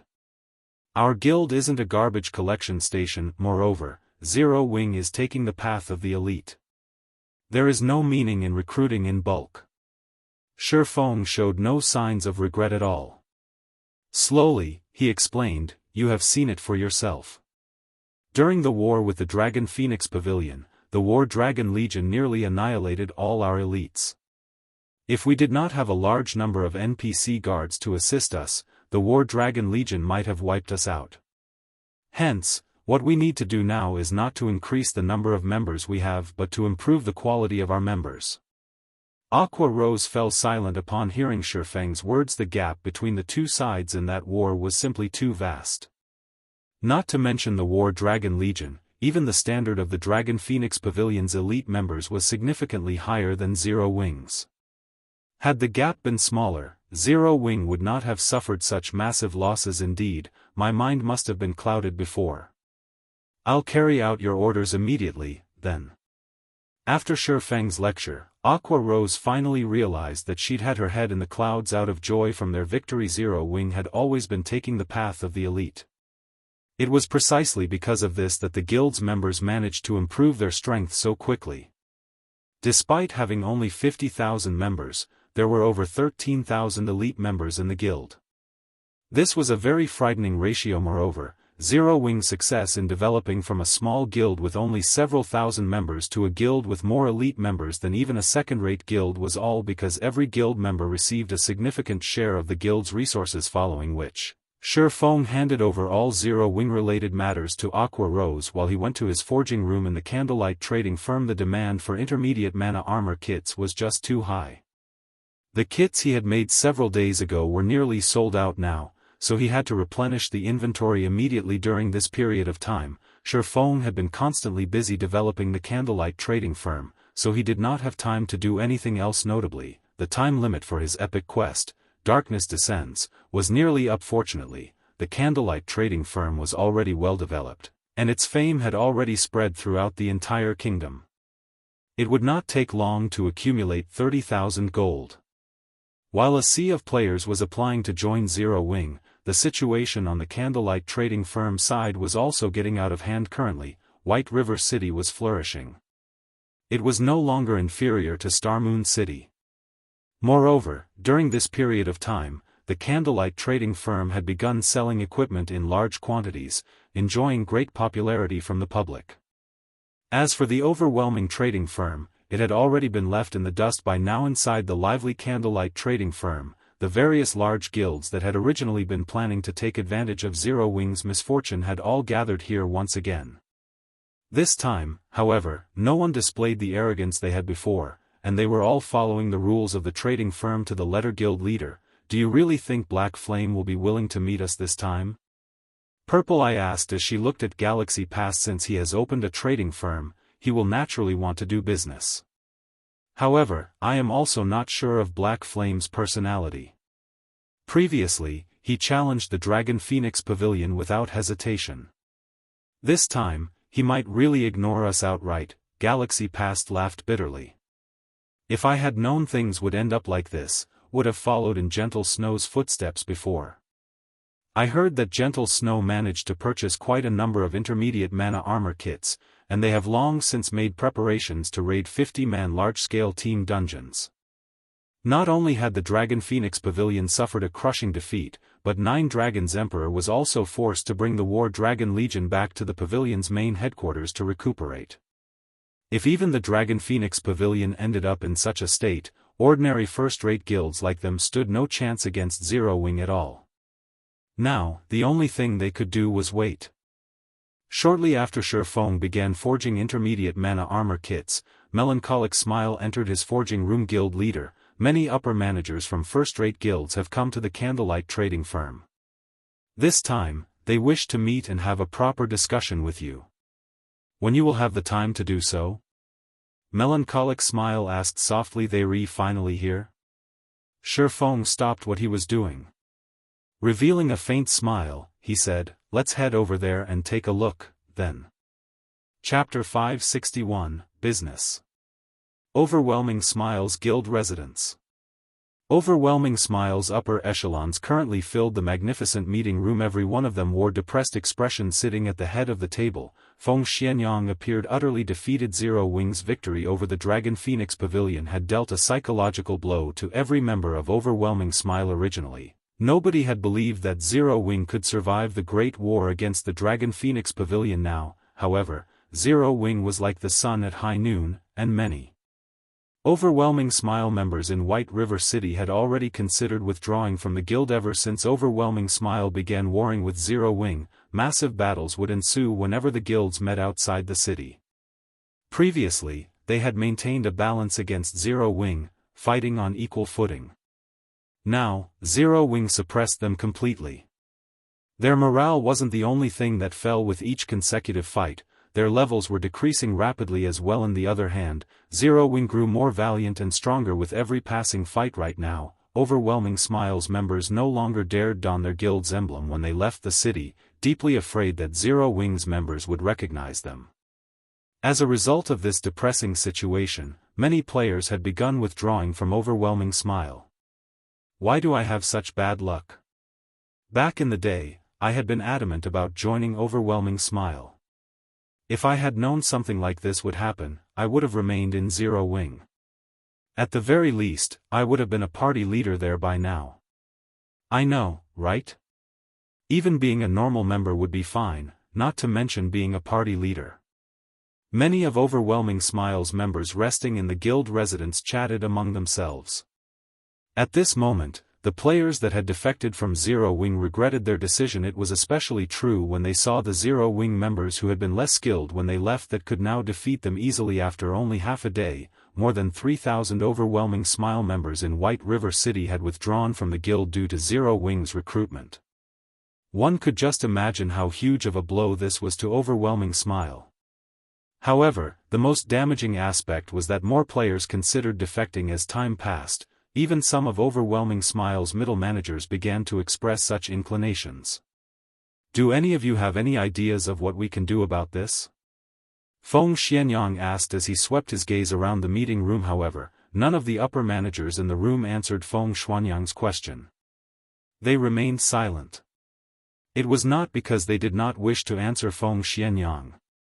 Rather, they simply did not know what to say. Before this, their guild had recruited players in bulk and had even poached plenty of elite players from Zero Wing. Even now, their guild's member count greatly surpassed Zero Wing. However, when it came to an actual fight, they realized that having the advantage of numbers was of little to no use currently. Whether it was in terms of levels or equipment, Overwhelming Smile was no match for Zero Wing at all. Even its momentum was significantly slower than Zero Wing's. What could they do in such a situation?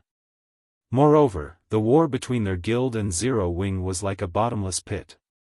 No matter how much money they tossed into that hole each day, they could not fill it. If they continued this fight, they would eventually have to disband the guild altogether. A bunch of rubbish. Why do I even need you here? Feng Xianyang bellowed as he abruptly slammed his hand onto the table. Everyone in the room involuntarily lowered their heads, not daring to utter a single word. This won't do. I can't let things end just like this. Since the Dragon Phoenix Pavilion has suffered defeat, it will definitely try to restore its reputation. Think of a way to make contact with the pavilion. Feng Xianyang said, a bloody glow flashing in his eyes. Angrily, he declared, if Underworld and the Dragon Phoenix Pavilion join hands, I refuse to believe that we can't annihilate Zero Wing. Meanwhile, in the Candlelight Trading Firm's first-floor reception hall, the upper managers of various large guilds had waited, unattended, for a long time now. This time, however, none of them dared to complain. Suddenly, the doors to the reception hall opened.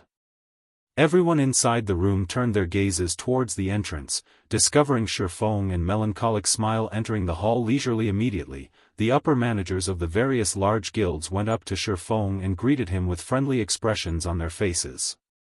Their current attitude was completely different from what it had been in the past. I already know what your goal is by coming here. I can indeed sell you some intermediate mana armor kits. However, I have a condition. If you aren't interested in my proposal, then you may just leave, Shifeng said straightforwardly, showing no signs of appreciation. Everyone's compliments. Ha ha ha. Guild leader Black Flame, please, don't hold back. No one will complain even if you have 10 conditions, much less one. Galaxy Past said, laughing. Right. Guild leader Black Flame, tell us what your condition is. As long as it is within our capabilities, we will do it. The branch leader of Emperor's Light followed up. The importance of intermediate mana armor kits to dungeon raids was extraordinary currently, although the various large guilds present no longer had many problems raiding 20-man team dungeons. 50-man team dungeons were still forbidden lands for them. Meanwhile, it was precisely because Gentle Snow had managed to obtain a large number of intermediate mana armor kits beforehand that she had gained the confidence to begin raiding a 50-man team dungeon. Ignoring all else, just the level 25 fine gold equipment and set equipment one could obtain already made a 50-man team dungeons quite attractive to guilds. Not to mention, there were also various rare materials, forging designs, and other items in God's domain. If a guild wished to surpass others, what did they need? Wasn't it equipment? If one likened a 20-man dungeon to a treasure chest, then a 50-man team dungeon was a mountain of treasure. Meanwhile, the intermediate mana armor kit was the key to reaching this treasure mountain. Naturally, the various large guilds present wished to obtain this key. Even if they had to pay a price, they could easily earn it all back from the dungeons. Hence, the various large guilds were very eager to obtain the kits. My condition is very simple. You will purchase each intermediate mana armor kit for 7 gold and 100 magic crystals. This is a reasonable price, right? Shifeng laughed. Players could easily obtain magic crystals from any dungeon. Only, the amount one could obtain varied with each dungeon. A party dungeon would drop very few pieces, while team dungeons would drop a little more. Currently, each magic crystal sold for around 2 or 3 silver. The reason for such a low price was mainly due to the fact that magic crystals had few uses. They were normally only used in alchemy processes. However, as guilds usually kept the magic crystals they obtained in their warehouses, it was not easy to purchase them on the market. Hence, Shifeng intended to trade for them. With a rough calculation, each intermediate mana armor kit would come to a total cost of 10 gold.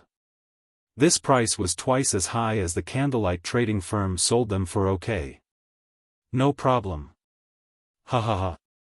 Guild leader Black Flame, I have no issues with this condition. I wonder how many kits Guild leader Black Flame is willing to sell. The various guild representatives immediately revealed joyous smiles. None of them had expected for Shifeng to put forward such a cheap request. Currently, although the Candlelight Trading Firm sold the intermediate mana armor kit for 5 gold per kit, on the black market, however, they cost more than 10 gold each. Even then, the demand for the kits still outstripped the supply. Now, they could buy the kits directly for 10 gold each immediately. The upper managers of the various large guilds began voicing their requested volume. I want 120 kits. I want 300 kits. I want 150.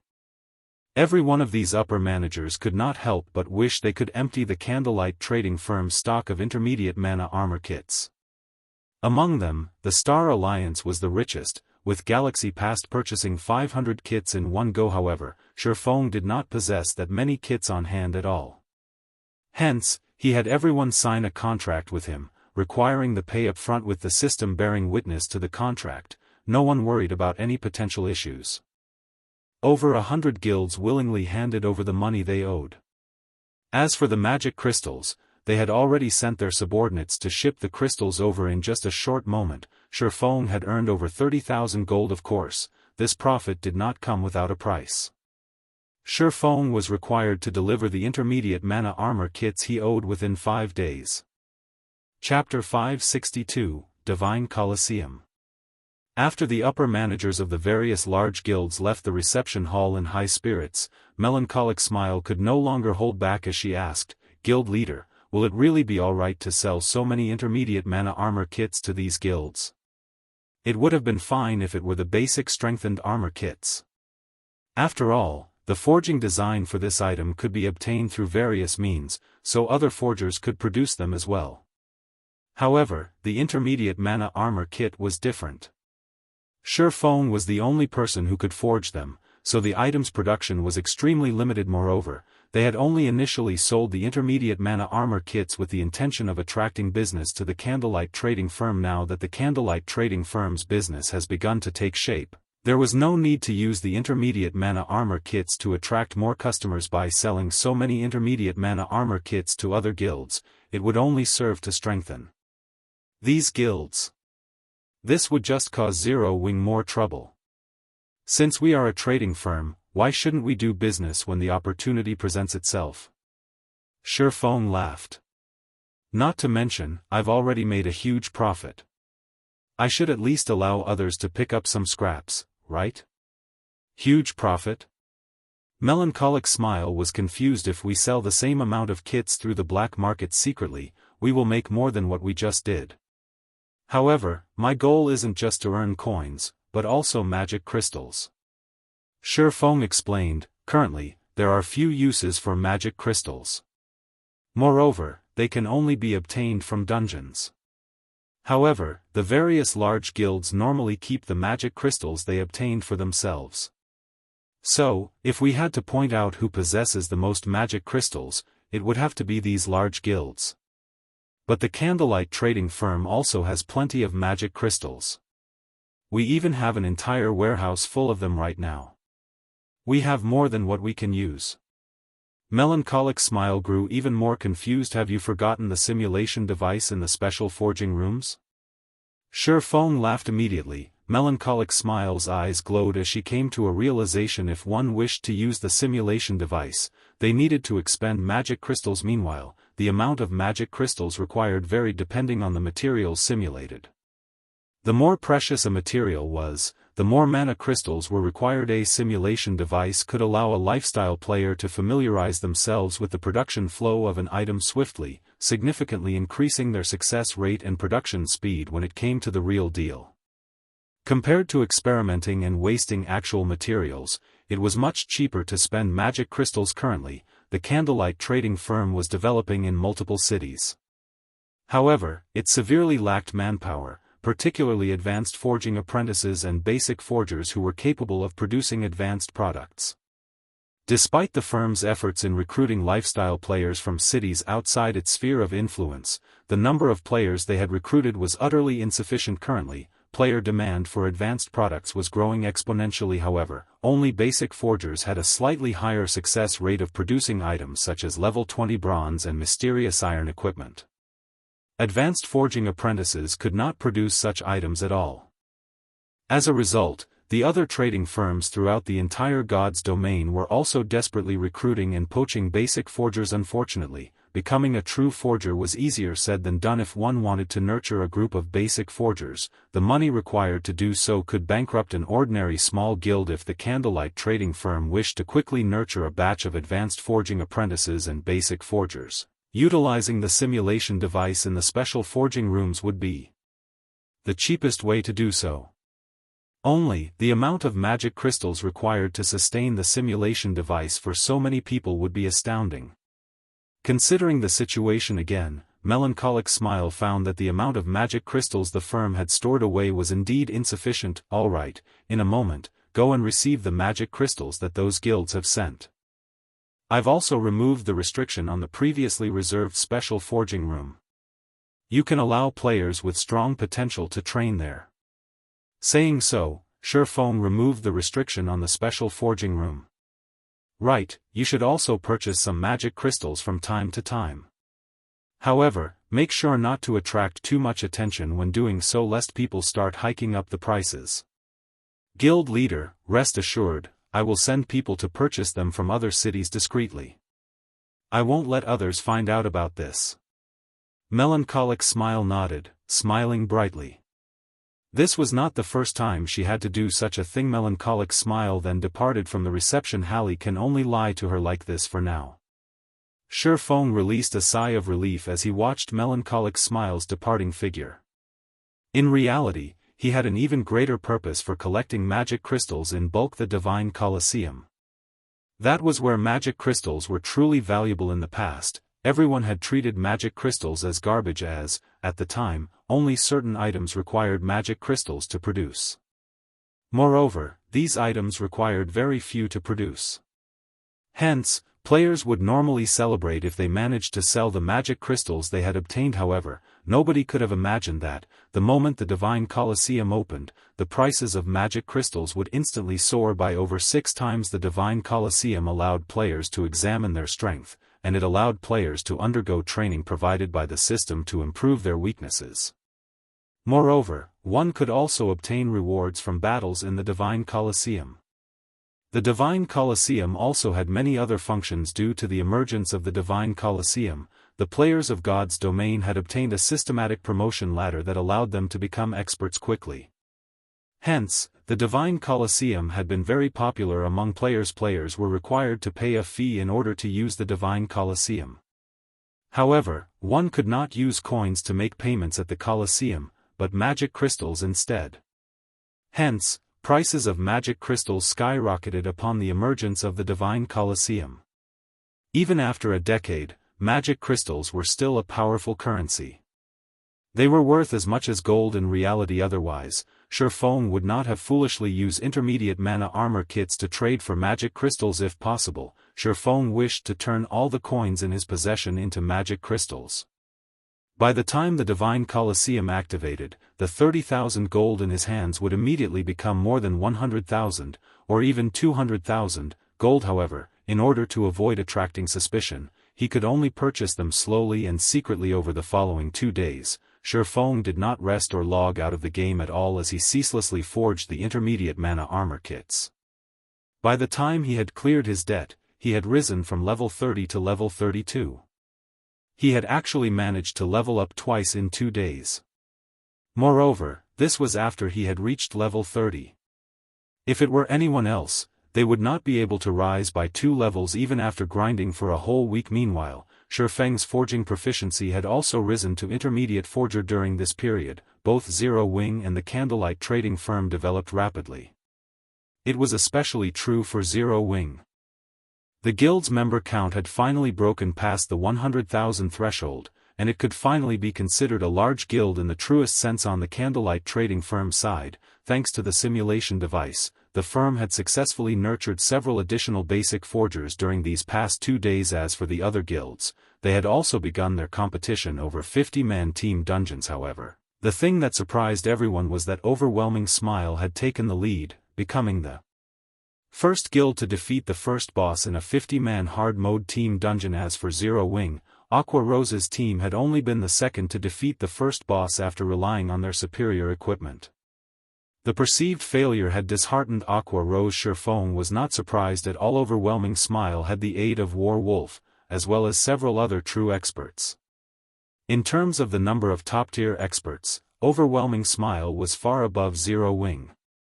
Moreover, 50-man team dungeons relied more on a player's combat techniques than equipment.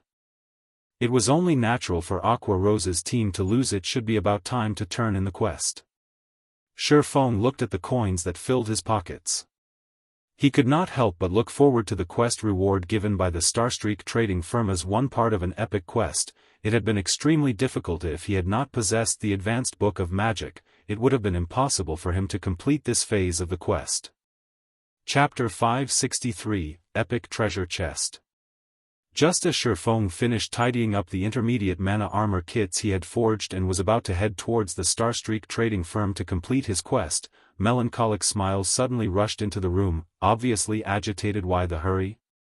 Did something big happen? Shifeng could not help but ask. People from the Dragon Phoenix Pavilion are here. Melancholic Smile hurriedly said, they say they must meet with you. Moreover, they wish to hand you an item personally.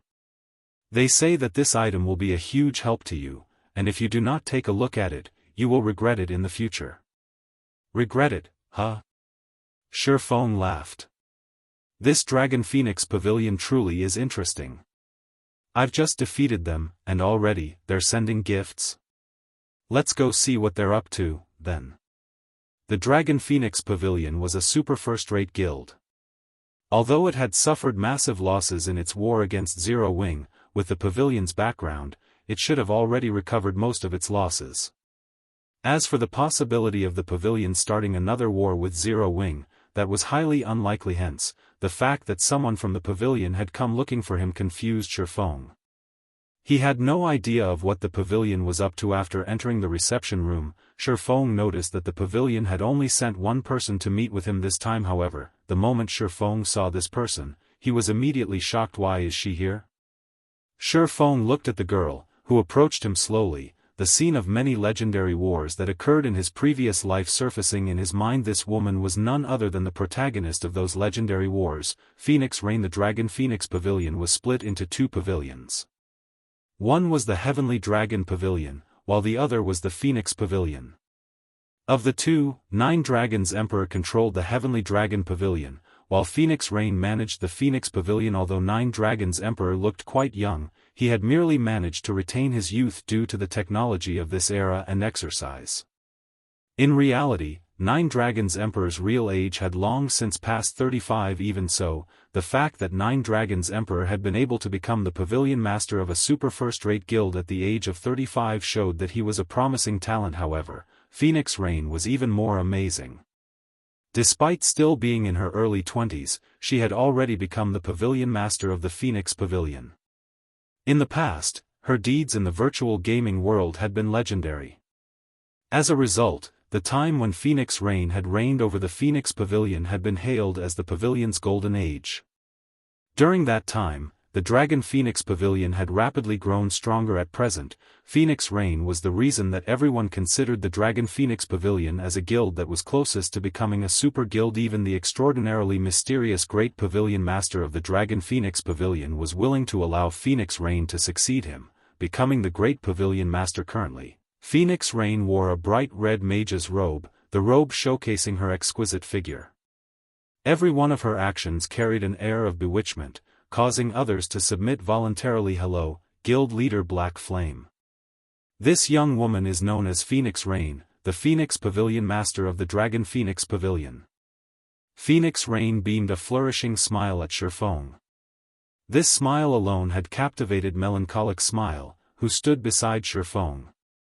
As for Shifeng himself, however, other than his initial surprise at seeing Phoenix Rain, he did not react even in the slightest to the woman's mesmerizing smile. Seeing Shifeng's reaction, Phoenix Rain's smile became more pleasant as she said, Guild Leader Black Flame, let's have a seat and chat properly, shall we? Shifeng nodded, his mind very calm. He did not treat Phoenix Rain as if she were some unreachable existence. Shifeng's dull reaction was not because he had mental issues. Instead, his mind was far from ordinary. It was merely a smile. It was still not enough to make him blush or cause his heartbeat to quicken. Phoenix Pavilion Master, you previously mentioned a gift for me and that I will regret it if I don't take a look. May I know just what kind of item Phoenix Pavilion Master offers me? Shifeng smiled calmly. Guild leader Black Flame really is impatient. We've only just met, yet, you're already so straightforward. I don't even know from where I should begin, Phoenix Rain complained as she sent Shifeng a resentful gaze. Sighing, she said, however, since you've already asked, it would not be right to refuse. Phoenix Rain then took out a treasure chest that flashed with a purple glow, carefully placing it on the table. Behold. The moment Phoenix Rain said so, Melancholic Smile, who sat beside Shifeng, was stupefied. This is an epic treasure chest. Melancholic Smile dared not believe her own eyes. There were plenty of treasure chests in God's domain. However, the majority of them were common treasure chests. One would be lucky if they encountered a bronze treasure chest, whereas obtaining a mysterious iron treasure chest would make them rich. If one encountered a secret silver chest, they would become the envy of Menyas. For fine gold and dark gold treasure chests, Melancholic Smile had yet to see what they even looked like. Meanwhile, an epic treasure chest was a legend. The purple glow surrounding the treasure chest before her was indeed the glow effect unique to an epic ranked item. Hence, Melancholic Smile recognized it immediately. Correct, this is indeed an epic treasure chest, Phoenix Rain said, her lips curled up into an enchanting smile. Unhurriedly, she said, our Dragon Phoenix Pavilion encountered this item accidentally. In order to obtain this chest, we sacrificed tens of thousands of lives. I wonder if Guild Leader Black Flame is satisfied with this gift? Phoenix Pavilion Master sure loves to joke.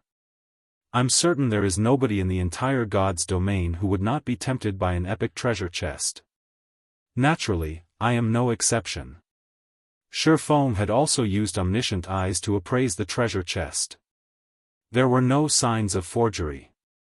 This treasure chest before him was a bona fide epic treasure chest. Shifeng had only encountered dark gold treasure chests several times by chance. As for an epic treasure chest, this was also Shifeng's first time encountering one in this life and his past. In the past, Shifeng had never even heard of any news of epic treasure chests. That's right. He had not received even the slightest bit of information regarding epic treasure chests. Shifeng had even doubted that epic treasure chests existed in God's domain. Now that Phoenix Rain had brought an epic treasure chest as a gift for him, he wondered if he were dreaming. Dark gold treasure chests had a fixed chance of containing an epic item. What about an epic treasure chest, then? Shifeng did not even dare to think about it.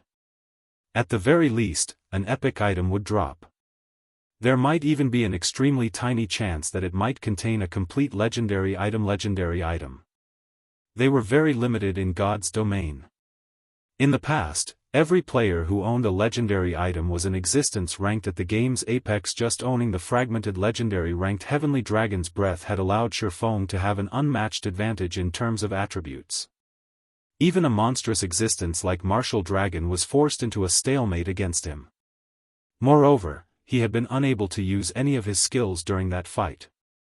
If his skills weren't sealed, he could definitely beat the living daylights out of Martial Dragon if he activated Dragon's power. On the other hand, had Martial Dragon possessed a legendary item, Zero Wing would have definitely perished in the war before. I'm glad that it has attracted your attention. Initially, I was worried that Guild Leader Black Flame will not be satisfied with this. Phoenix Rain revealed an expression of relief. She looked nothing like a legend. Phoenix Pavilion Master, just tell me what you want. I don't believe that anyone would gift me an epic treasure chest for no good reason, Shifeng asked after calming down. Guild Leader Black Flame is indeed smart. There are no free lunches in this world.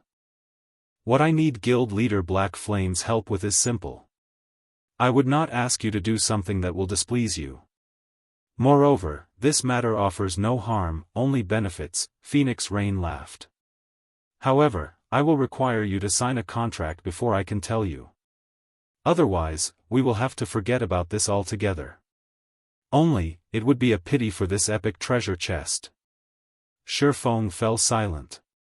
He could not understand just what Phoenix Rain was trying to do. Chapter 564, Demon Queen. Phoenix Rain did not grow anxious at the lack of response from Shifeng. She simply sipped her black tea as she waited quietly for Shifeng's answer. It was as if she were not afraid of Shifeng rejecting her offer whatsoever. An epic treasure chest was incredibly precious. One could say that it was far rarer than an epic item. The Dragon Phoenix Pavilion had been lucky to stumble upon it by chance. To secure it, they had even paid a colossal price as for what one could obtain from an epic treasure chest. Even if an epic item with bad attributes dropped, its value would still be significant. There was no need to mention how much the chest would benefit a guild if it contained something even better than an epic item. Just using it as a gimmick would allow a guild's reputation to soar, not to mention letting an expert equip it and enter a dungeon. As there was a limited number of players allowed to enter a dungeon at a single time, the quality of players entering a dungeon would significantly impact the rating progression. If a guild allowed one of its experts to equip an epic item, the total damage of any team said expert joined would instantly rise to a whole new level. Naturally, the team's raid progression would be much faster than other guilds, having a significantly higher chance of obtaining the first clear of a dungeon. The team could also challenge dungeons that other guilds found impossible to raid. The amount of money one could save from the losses the team suffered while raiding the dungeon would be massive. No guild with any ambition would let this golden opportunity slip through their fingers, much less the extraordinarily ambitious Zero Wingkin Phoenix Pavilion. Master, tell me the method to open this epic treasure chest. Shifeng asked after pondering for some time. Although it was his first time seeing an epic treasure chest, he had not forgotten the treasure chest's traits. Due to his excitement in God's domain, the higher ranked a treasure chest was, the more difficult it would be to open. Although Shifeng had no idea how stringent the conditions were to open an epic treasure chest, he knew that even a dark gold treasure chest required a key. It was impossible that an epic treasure chest would have no requirements. The moment Shifeng asked this question, Phoenix Rain could not help but carefully re-evaluate her opinion of Shifeng. I did not expect guild leader Black Flame to remain so calm despite seeing an epic treasure chest. It would seem that Nine Dragons Emperor did not lose without reason. Phoenix Rain praised any ordinary person's first reaction when seeing a treasure chest would be to claim it for themselves. Even the guild leader of a first-rate guild, someone who had undergone the tempering of many storms, would grow excited should they encounter an epic treasure chest. It was simply impossible to stay calm. After all, the potential benefits one could gain from an epic treasure chest were almost limitless, so much so that it could be the turning point of a guild. Hence, how could anyone possibly stay calm when an epic treasure chest was within their reach? Yet, Shifeng had not forgotten the fact that there was no such thing as a free lunch in this world. Indeed, just as guild leader Black Flame has surmised, there is a condition to open this epic treasure chest.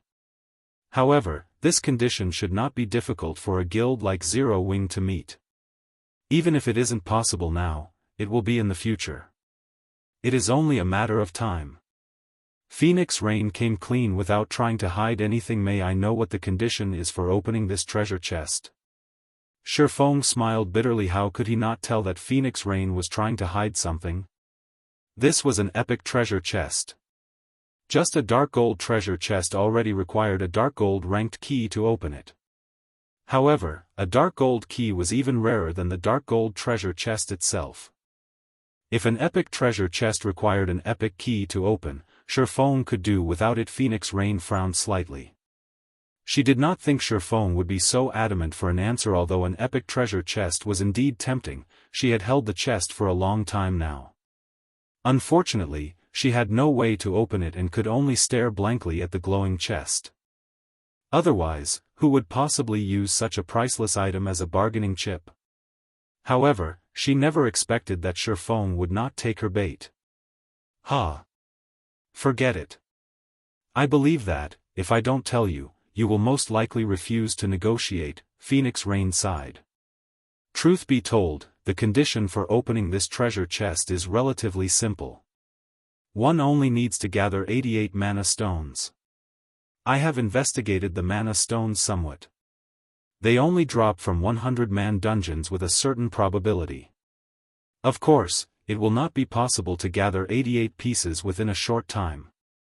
However, with Zero Wing's strength, collecting them will only be a matter of time, right? Mana stones? Shifeng hurriedly suppressed the excitement in his heart, not daring to reveal it. I have also heard of this item before. However, I heard that they are extremely rare. Obtaining just one would require a tremendous amount of effort, let alone 88. At the very least, it would take several months to collect that many. Previously, in order to remove the seal on the Destroyer of Immortality, he had discovered a method to obtain mana stones that did not require raiding 100-man hard mode team dungeons.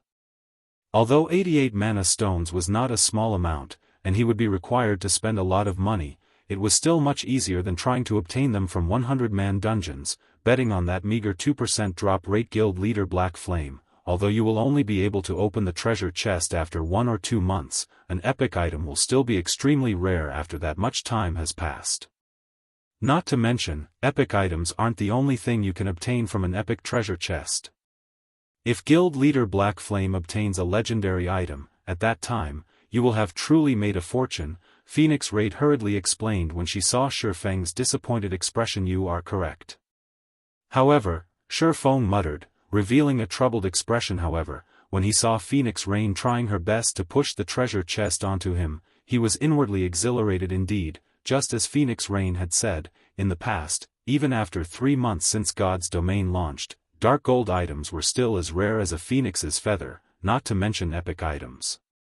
Back then, only super guilds and a few extremely lucky guilds possessed epic items. As for fragmented legendary and legendary items, there had been no news whatsoever about these items. If Shifeng could obtain an epic item in 3 months' time, he would make a huge fortune. After all, one could continue to use an epic item to a very high level. There was no need to worry about it becoming obsolete during the initial stages of the game. Guild Leader Black Flame, you should know that my request of you will not be difficult to complete. Moreover, it is something that will benefit you as well. I even offer you this epic treasure chest as a gift. Yet, you still try to make excuses to put me off. Are you really that afraid that I will eat you up? Phoenix Rain smiled brightly, revealing a charming expression. Watching Phoenix Rain act in such a way, even Shifeng felt his willpower faltering. She really is deserving her title as the Demon Queen. Shifeng inwardly sighed. If anyone else stood in his place right now, Phoenix Rain might have conquered them already. Although Phoenix Rain appeared charming and gentle on the surface, her beauty and melodic voice capable of even toppling cities and countries, Shifeng knew just how terrifying the woman was. If anyone dared write her off as a pinup, they must suffer some sort of brain damage. Even the insufferably arrogant 9 Dragons Emperor feared Phoenix Rain. After pretending to hesitate repeatedly, Shifeng finally slapped his thigh and said, "All right, then. I agree to your proposal. However, if the conditions you state are, in any way, unfavorable to Zero Wing or the Candlelight Trading Firm, I can only apologize to you in advance." I knew Guild Leader Black Flame would be a pleasant person to work with, Phoenix Rain hurriedly said. However, I don't want others to know about this matter, only you and I are allowed to know. May we move to a more private location? Okay, follow me, then. Saying so, Shifeng led Phoenix Rain to a VIP reception room. The room offered luxury and comfort. Moreover, it was also not possible for others to listen in on their conversation. Chapter 565, The Offer. The VIP reception room on the 2nd floor was like an entirely different world. The rich fragrance of flowers and the chirping of birds filled the room. One could also see green mountains and blue creeks in the distance. The space inside this room looked just like the garden in Paradisia as expected of a 2-star shop. It actually offers such an impressive location. Phoenix Rain expressed her admiration as she surveyed her surroundings. If Phoenix Pavilion Master likes it, you can easily obtain one for yourself. Although a 1-star shop has less space and available environments to choose from, this garden environment is also available in a 1-star shop. Shifeng laughed. God's Domain was not considered a different world without reason. While nearly everything that could be found in the real world existed in God's Domain, things that did not exist in the real world could also be found here in God's Domain. The available activities were not limited to just killing monsters and leveling up. They could also enjoy a leisurely life here. However, the extremely realistic sensations that God's Domain offered was not its most attractive aspect.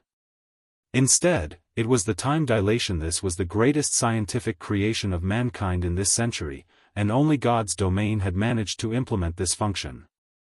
No other virtual reality game had achieved this feat. This was also the main reason for God's Domain's popularity. The flow of time in God's Domain was twice as slow as that in the real world. In other words, God's Domain's players could theoretically live twice as long as ordinary people in the real world. Moreover, activities such as learning, relaxation, and resting could all be done in God's Domain. People could have more time to do what they wished inside the game world. In the real world, there were only 24 hours in a single day. An ordinary student like Shifeng would normally commit 5 or 6 hours of their day to study. Sleep also occupied roughly 9 hours. After deducting the time spent eating and other necessary activities to sustain one's life, a student like Shifeng would only have around 5 or 6 hours of free time. Meanwhile, each day in God's Domain had 48 hours. In other words, a student in God's Domain could possibly have up to 30 hours of free time, 5 times that of ordinary people. Who wouldn't want to live such a life? Not to mention, the main God system was constantly expanding the world of God's Domain, allowing this virtual world to become more realistic, interesting, and mysterious. Who wouldn't be tempted by something like this? Guild leader Black Flame must be joking. Although I really wish to obtain a house like this for myself, unfortunately, ordinary shops are no good. Such an environment is only available in luxury shops. Meanwhile, constructing a luxury shop requires 1,000 gold. I already wish I could spend 1,000 gold as if it were 2,000, so where would I possibly find so much money laying around to construct a luxury shop? Phoenix Rain shook her head, a hint of disappointment flashing in her eyes as she surveyed the room's elegance. Even large guilds had their own troubles to face. A small guild had few members, so it was relatively easy to manage. Thus, the guild required less money to sustain it. On the other hand, it was extremely complex to manage a large guild that had a large number of members. A super first-rate guild like the Dragon Phoenix Pavilion was even more frightening. There were many aspects that required money. It was especially true during the initial stages of the game. It was like investing into a bottomless pit. Fortunately, guild residences allowed the pavilion to earn some money through guild quests.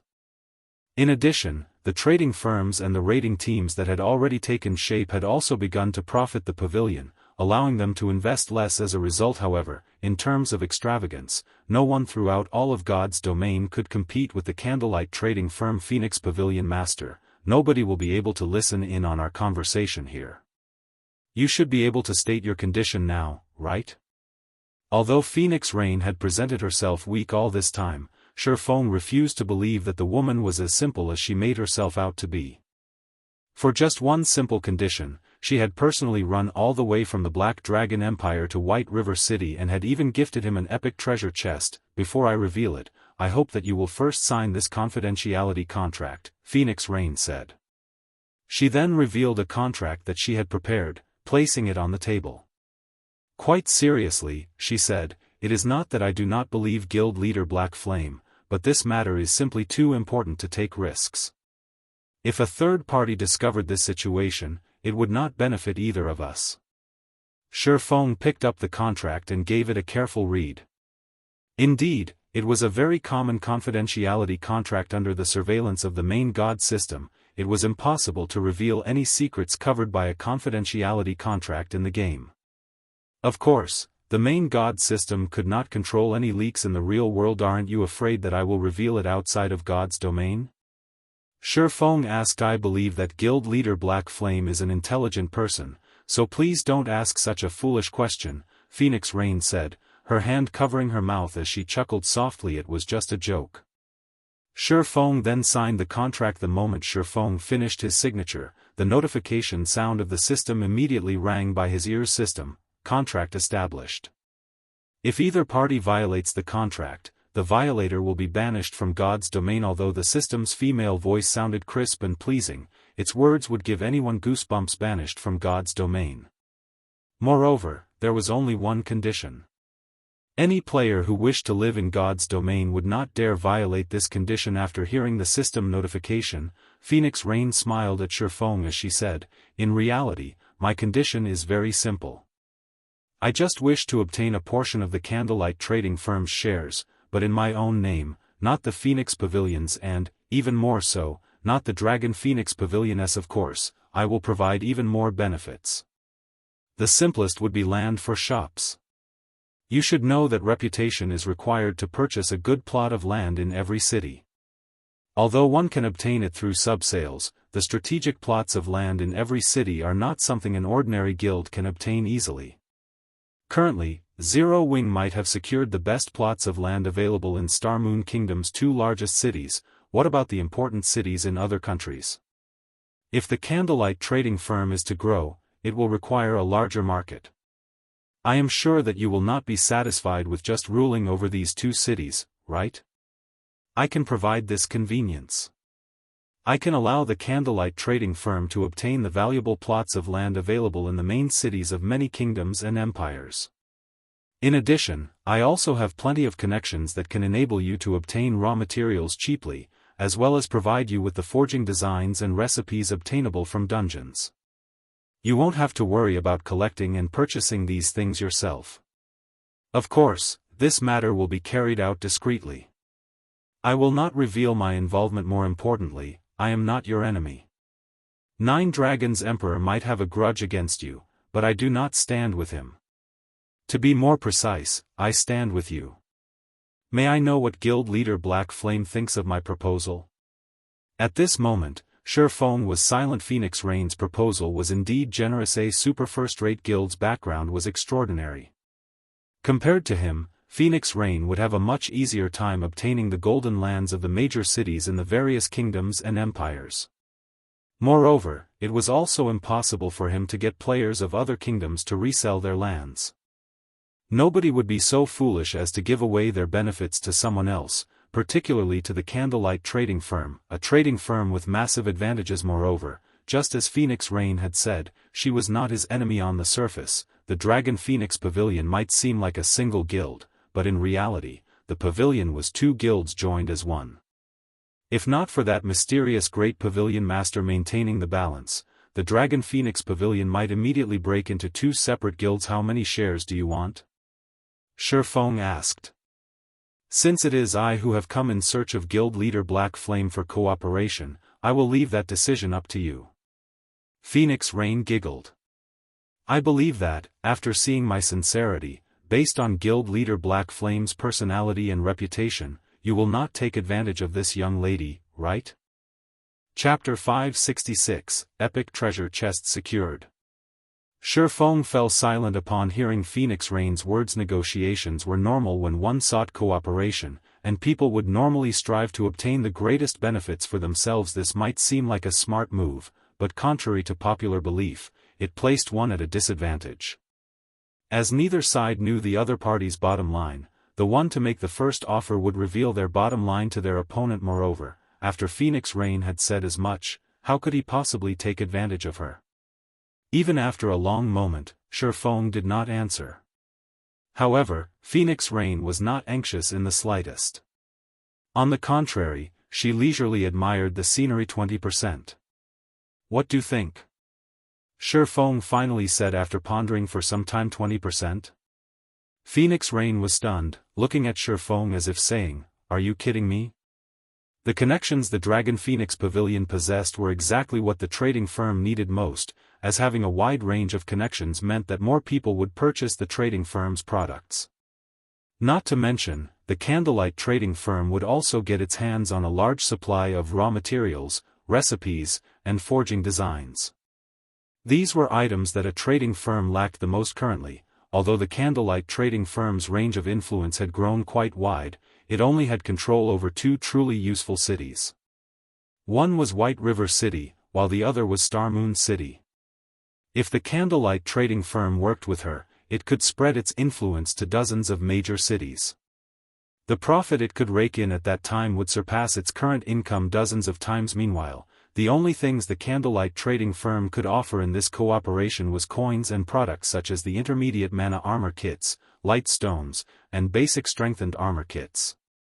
Aside from that, there was nothing special about the Candlelight Trading Firm yet. Feng had only offered her 20% of the firm's shares normally, anyone else would willingly offer 50%, or even 60%, of the firm's shares. That's right, 20%. This is the most that I can offer. If you cannot accept this amount, we can let it go at that, Feng said earnestly. Phoenix Rain did not know that, before this, Feng's offer to Gentle Snow was only 15% of Zero Wing's shares. Moreover, this included the annexation of Ouroboros. Although Phoenix Rain could provide far more connections than Ouroboros, currently, such things were unnecessary to Feng. Cooperating with Phoenix Rain would provide him with a massive advantage during the early stages of the game. However, at its core, a trading firm relied not on connections, but on the products it sold. To become iron, the metal itself must be strong. Take the overwhelming trading firm for example. Even though it possessed more connections than the Candlelight trading firm, so what? If not for the Flame Dragon potion, the overwhelming trading firm would have long since lost its competitive edge. As long as a trading firm possessed a product unique to itself, there was no need to fear a lack of customers. For example, if the Candlelight trading firm sold an epic item, even players from other kingdoms and empires would willingly foot the exorbitant teleportation fee to visit the trading firm. Most importantly, the Candlelight trading firm possessed an advantage that no other trading firm possessed, and that was the special workshops available only in 2-star shops or above. With these workshops, the Candlelight trading firm could nurture a large number of forgers and other lifestyle players. Not only was this method efficient, but it was also cost-efficient. Although it was a good thing to have many connections, it would be meaningless if the trading firm could not keep up with production. It was like looking at a treasure chest that one could not obtain. Both the intermediate mana armor kits and the fire dragon potions had very low production volumes. The number of people that could actually purchase them was very low. The main reason behind the Candlelight trading firm's triumph over the overwhelming trading firm was mainly the common product known as Lightstone's. Phoenix Rain's offer was only icing on the cake. The fact that Feng was willing to offer her 20% of the Candlelight trading firm's shares was entirely because of the future development potential between them, not because of the immediate profits. Guild leader Black Flame really is confident in the Candlelight trading firm. If so, I am relieved. Phoenix Rain smiled as she said, "All right, then. Since I was the one who told guild leader Black Flame to make the offer, I won't go back on my word. If it's only 20%, so be it. When the time comes, I will send someone discreet to contact you. In addition, I will also send you reports on the cities of other kingdoms and empires. If guild leader Black Flame wishes to develop further in whichever city or require certain items, you can notify that person. That person will handle everything for you." Following which, the two signed a contract to seal the deal. Phoenix Rain's decisiveness had surprised Feng slightly. "Phoenix Pavilion Master, don't you feel that you are suffering a loss here?" Feng asked, laughing. Any normal person would undoubtedly refuse such a seemingly harsh offer. They would choose to develop their own trading firm instead. At the very least, they would be in control of said trading firm. However, even after his firm statement, Phoenix Rain had accepted the offer without hesitation. A loss? Phoenix Rain shook her head. With an innocent gaze, she said, "I don't feel that way at all, because I can tell that you, guild leader Black Flame, feel yourself suffering an even greater loss. To put it bluntly, even though I have clearly offered you such benefits, you still don't seem to care all that much and have offered me such a low price. The only reason I can think of for such a reaction is that the Candlelight trading firm is still hiding some secret that I do not know of, and that its true value is much higher than what I have offered you today. In that case, shouldn't I be even more accepting of your offer?" Phoenix Rain's words left Feng completely speechless. She was truly deserving her title as the Demon Queen. With her existence, it was no wonder why even super guilds had acknowledged the Dragon Phoenix Pavilion's status after Phoenix Rain quietly left. Feng looked at the epic treasure chest left behind by Phoenix Rain, a grin appearing on his face. He was fully capable of opening the epic treasure chest. Throughout this transaction, no matter how one looked at it, he was the one who had come out on top. If Phoenix Rain discovered this, she would certainly be disappointed. "I wonder what kind of item I can get from an epic treasure chest." Feng muttered, anticipation growing in his heart. In his memories, he had never even heard of an epic treasure chests. As for what he could obtain from one, he could only guess. Regardless of what item it was, it would be epic ranked at the very least. However, how could a single epic item satisfy him?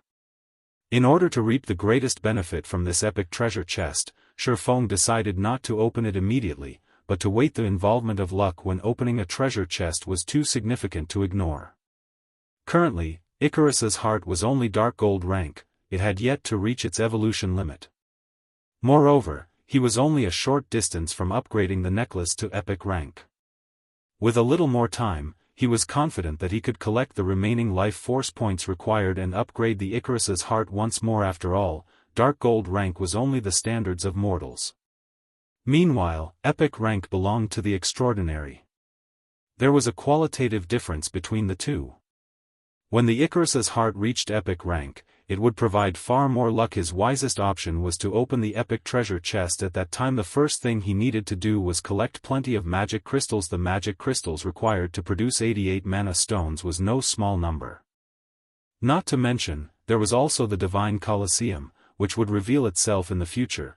That place was a bottomless pit meant for devouring magic crystals, following which, Shifeng stored away the epic treasure chest and left the VIP reception room. He then headed towards the Starstreak trading firm. Originally, the Starstreak trading firm had been the most flourishing trading firm in White River City. However, with the rise of the Candlelight trading firm, the Starstreak trading firm's popularity had begun to roll downhill. Currently, the only reason that players still visited this place was to purchase some common products that only NPCs sold. Even so, the Starstreak trading firm still offered Shifeng a lot of benefits. An NPC had established the Starstreak trading firm. Including White River City, it had shops in a total of 8 cities. Moreover, unlike player-owned shops, there was no city tax on the goods available in its shops.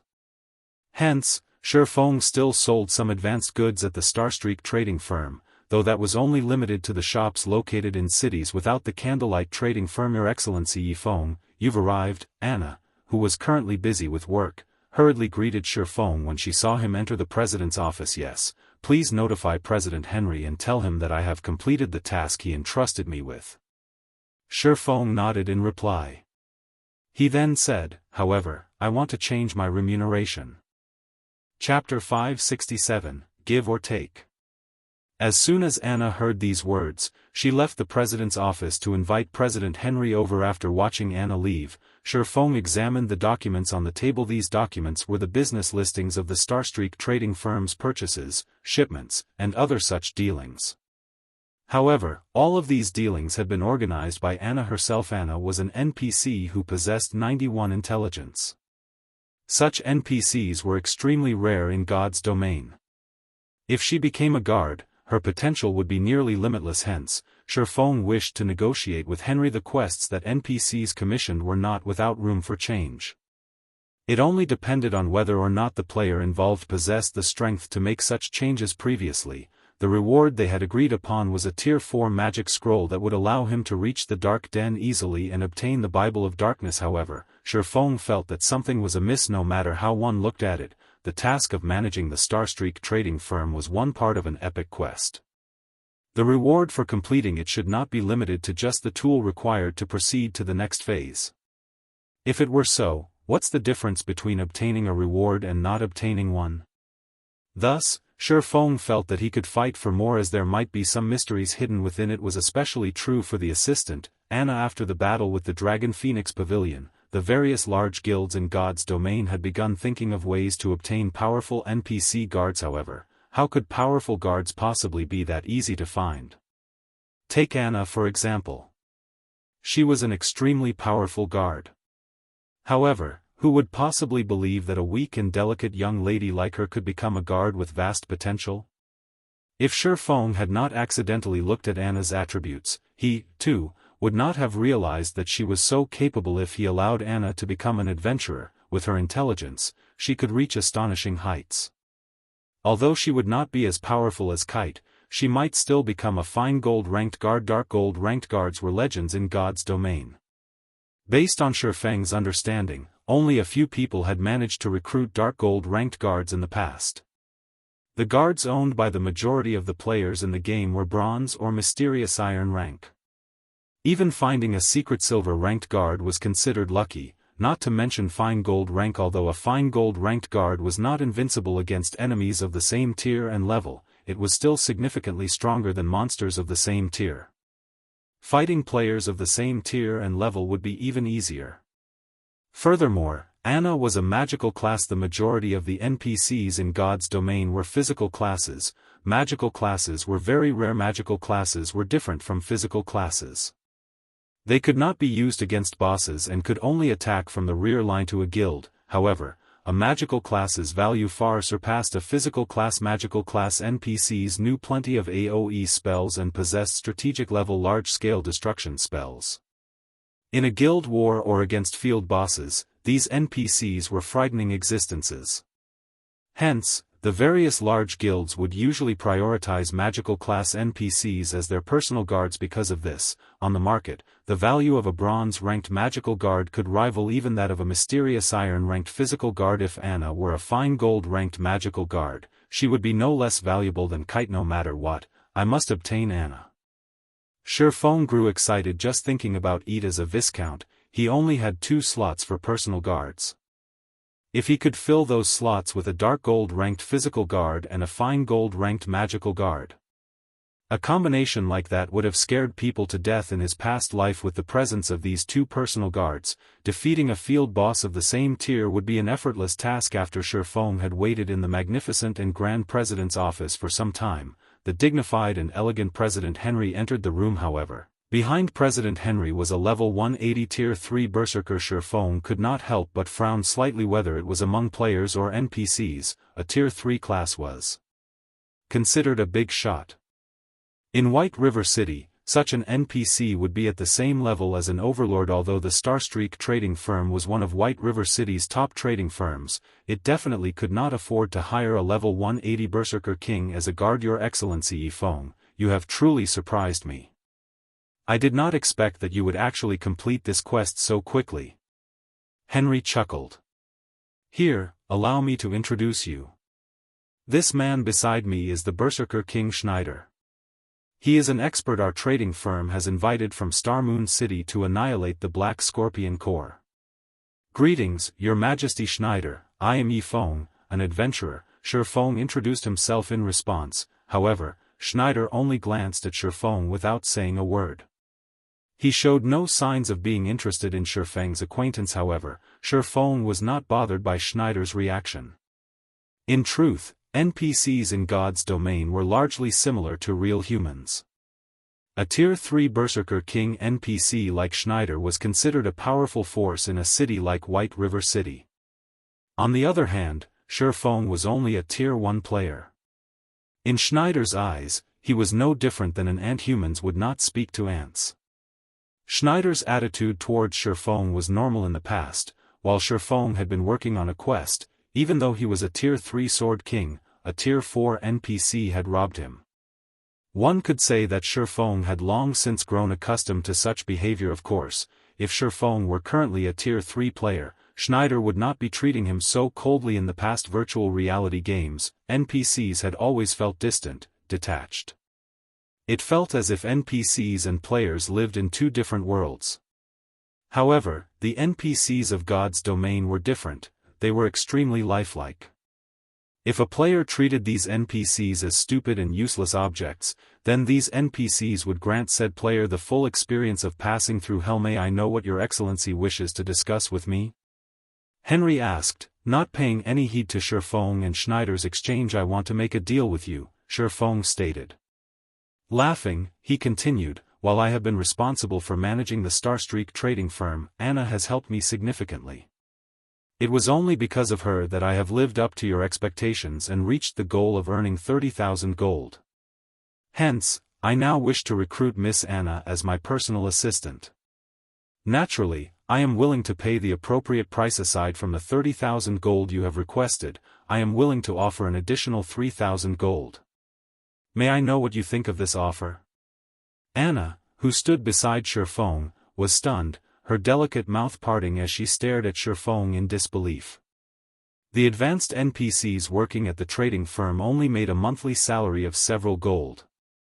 Yet, Shifeng had offered 3,000 gold to poach her. Anna wasn't the only person who was shocked.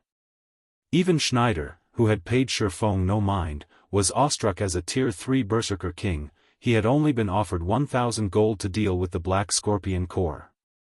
That was enough to allow him to purchase an epic item to increase his strength. Naturally, if he could recover the Starstreak trading firm's stolen merchandise, he could earn a bonus. Even then, however, he would not earn as much as 3,000 gold at this moment. Schneider no longer looked at Shifeng as if he were an ant. His gaze towards the layer had softened. Henry squinted his eyes as he evaluated Shifeng carefully. After a short moment, he sighed, smiling as he said, "Your Excellency Yifeng, it is not that I do not wish to let Anna go, but our Starstreak trading firm simply cannot do without Anna. Just like how Your Excellency has taken a liking to Anna's talent, it is only because of her that the Starstreak trading firm has its position today. Please forgive me for refusing your offer." 5,000 gold. Shifeng made a new offer without hesitation to NPCs. This was an astronomical price. Such an amount of money was sufficient for the Starstreak trading firm to hire several hundred advanced NPCs. This won't do. As you can see, Anna is responsible for so much daily profit. For the sake of the trading firm, I am afraid I cannot accept your offer, Henry said, his expression revealing his struggle. Merchants were all about profits. This held true in both the real world and the virtual world. 6,000 gold. I won't go any higher. If you still refuse my offer, I can only choose to hire Mr. Schneider beside you and have him take Anna's contract for me by force, Shifeng said as he looked at Schneider, grinning. Chapter 568, Epic Ranked Tool. The moment Shifeng said these words, Schneider's eyes suddenly glowed. It was obvious that the Berserker King was tempted. The Starstreak trading firm had only offered him 1,000 gold as remuneration for getting rid of the Black Scorpion core. However, the captain of the Black Scorpion Corps was a Tier 3 expert. It would not be easy for him to secure a victory. Not to mention, the captain of the Black Scorpion Corps also had plenty of underlings. On the other hand, taking a single contract from the president of the Starstreak trading firm would be child's play, and the remuneration he would obtain was 6 times what the Starstreak trading firm had offered him. Sure enough, there is room for negotiation in this quest. Seeing Schneider's tempted gaze, Shifeng knew that he was in for a show. As one part of an epic quest, how could the final reward possibly be limited to a ticket leading to the next phase of the quest? Moreover, a Tier 3 NPC would be considered a big shot in whichever city they visited.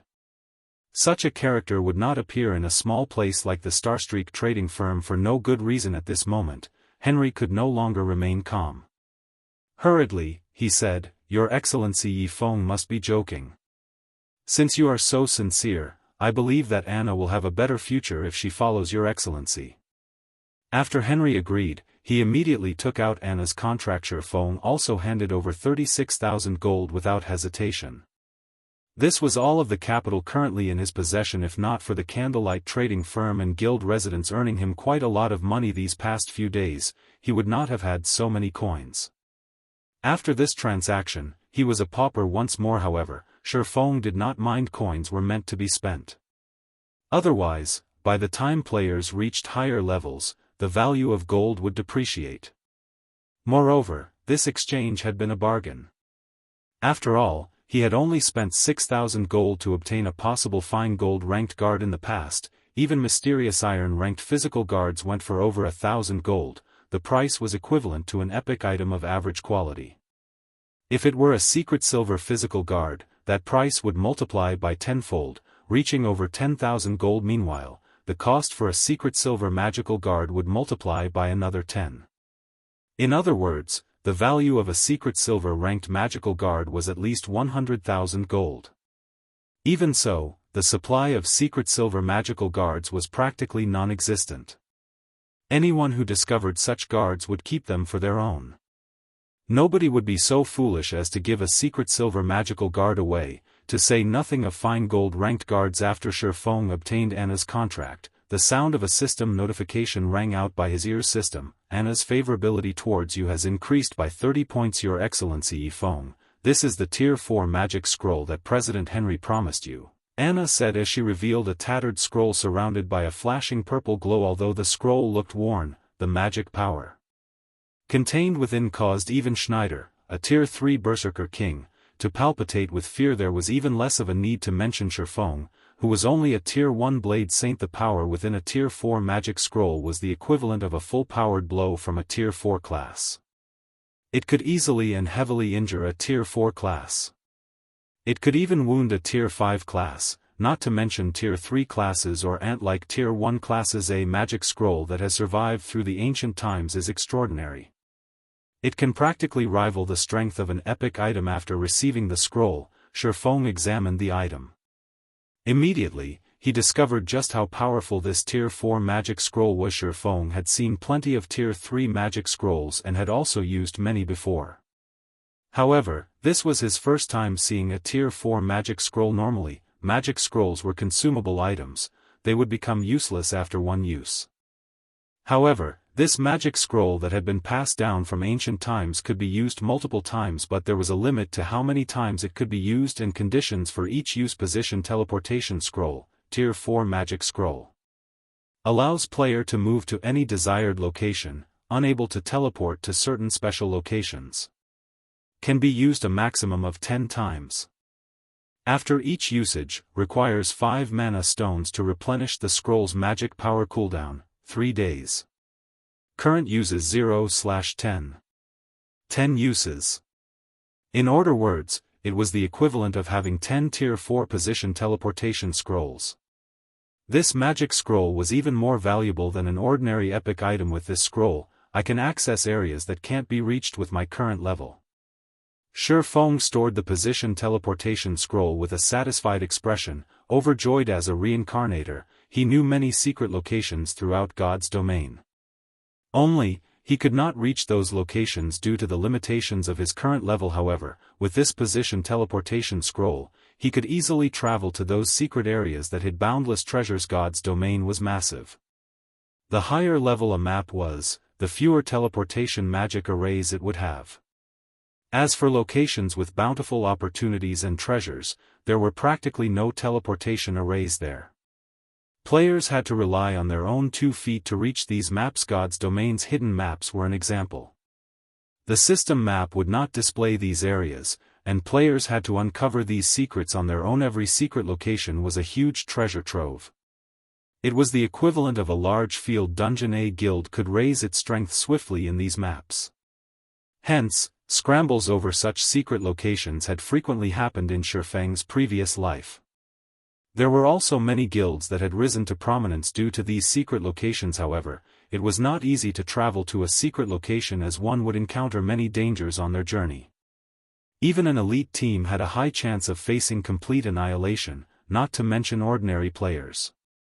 Only when players exceeded the level of these maps could they adventure to some low-level treasured lands. Meanwhile, with the position teleportation scroll, Shifeng could teleport directly to his target.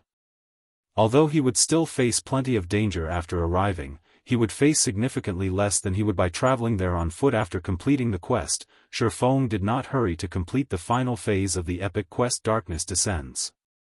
Instead, he led Anna to the Adventurers Association. If players wished to recruit an NPC to serve as their guard, the NPC first needed an adventurer class. However, most of the NPCs in God's domain were ordinary people. They did not possess an adventurer class at all. Hence, if players wished to recruit such NPCs as their guards, they needed these NPCs to register at the Adventurers Association. At the same time, they were also required to select a specific class for these NPCs, allowing them to learn and train to become an adventurer. Only then could these NPCs become a player's guards. At this time, Shifeng entered the Adventurers Association's main hall. Despite it being daytime right now, there was still a large number of players present. A simple glance told Shifeng that there were several hundred players here. Of course, these players had not come to the Adventurers Association because they had too much time on their hands. They had all come here specifically for their NPC guards. Due to Zero Wing's famous battle, many players had discovered a never-before-seen road to success. Even if their personal strength was lacking, they could nurture a guard to improve their own strength. If a player wanted to recruit a personal guard, they had to become a baron in their city first. They would then obtain one slot to recruit a personal guard. However, a lot of time was required to become a baron, and many players could not wait that long. Hence, they would first look for some NPCs they thought highly of and try to deepen their relationship with these NPCs. That way, by the time their reputation reached a sufficient amount, they could immediately reach out to these NPCs and recruit them as their guards in God's domain. The higher tiered an NPC was, the more difficult it would be for a player to deepen their relationship with said NPC. Of all the NPCs in God's domain, ordinary civilians were the easiest to form a relationship with. However, it was not easy for the inhabitants of God's domain to become adventurers. If a player could help an ordinary civilian become an adventurer, their relationship with said NPC would deepen significantly. Fortunately, players had that ability. Only, whether an NPC was actually capable of becoming an adventurer depended on their own potential and attributes, and this was information that players had no access to. In addition, players had a limited number of recommendations per week. After using up their recommendations, they had to wait another week before their chances refreshed. Therefore, when choosing ordinary NPCs, a player's foresight was extremely important. If a player was unlucky, they could only search for other NPCs. If they were lucky, then they could begin deepening their relationship with said NPC earlier. There sure are a lot of people here. Feng could not help but laugh bitterly when he saw the long line of over 100 players. This could be considered a form of digging his own grave, right? Chapter 569, SSS Rank. The Adventurers Association's review of an NPC's ability to become an adventurer was a tedious one. The first evaluation was of the NPC in question's various attributes, followed by a test for the NPC's suitability of the various classes. Only after these two tests were complete could the Adventurers Association determine whether an NPC was suited to become an adventurer or not. In total, each NPC's review lasted roughly 2 minutes. Watching players happily enter the testing room with their chosen NPCs and leave in tears made many of the players in line grow anxious. I sent the success rate a little too low. Out of the 20 people I have seen enter the testing room, only one came out with a successful result. And even then, the strength of that person's NPC was only mediocre. It really makes you wonder how Zero Wing managed to obtain such a powerful NPC, a male cleric with a pointed nose said, sighing. It is possible that Zero Wing recruited an NPC who was already an adventurer, to begin with. My teammates had already come here to recommend their own NPCs. However, only 3 of the chosen NPCs became adventurers, though they received low ratings. They don't really have any significant potential, a burly male berserker complained. Unfortunately, nobody on my team is even a baron, so we can't recruit any guards or see the NPC's exact data. We can only confirm their standards based on the evaluation. I heard that the best guard Overwhelming Smile has managed to recruit is only Mysterious Iron Rank. I wonder if the NPC that spent more than half a day searching for will become an adventurer? If it's a success, I'll make a fortune. The players queuing up to have their chosen NPCs tested discussed Zero Wing's guard, Kite. They all hoped that they could luck out and encounter an NPC like him as well.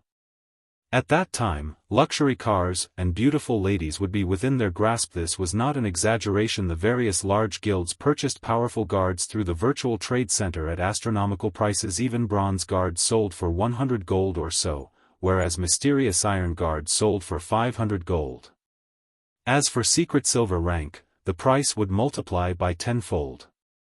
If those coins were converted to credits, it was enough to allow an ordinary person to live the rest of their lives without working.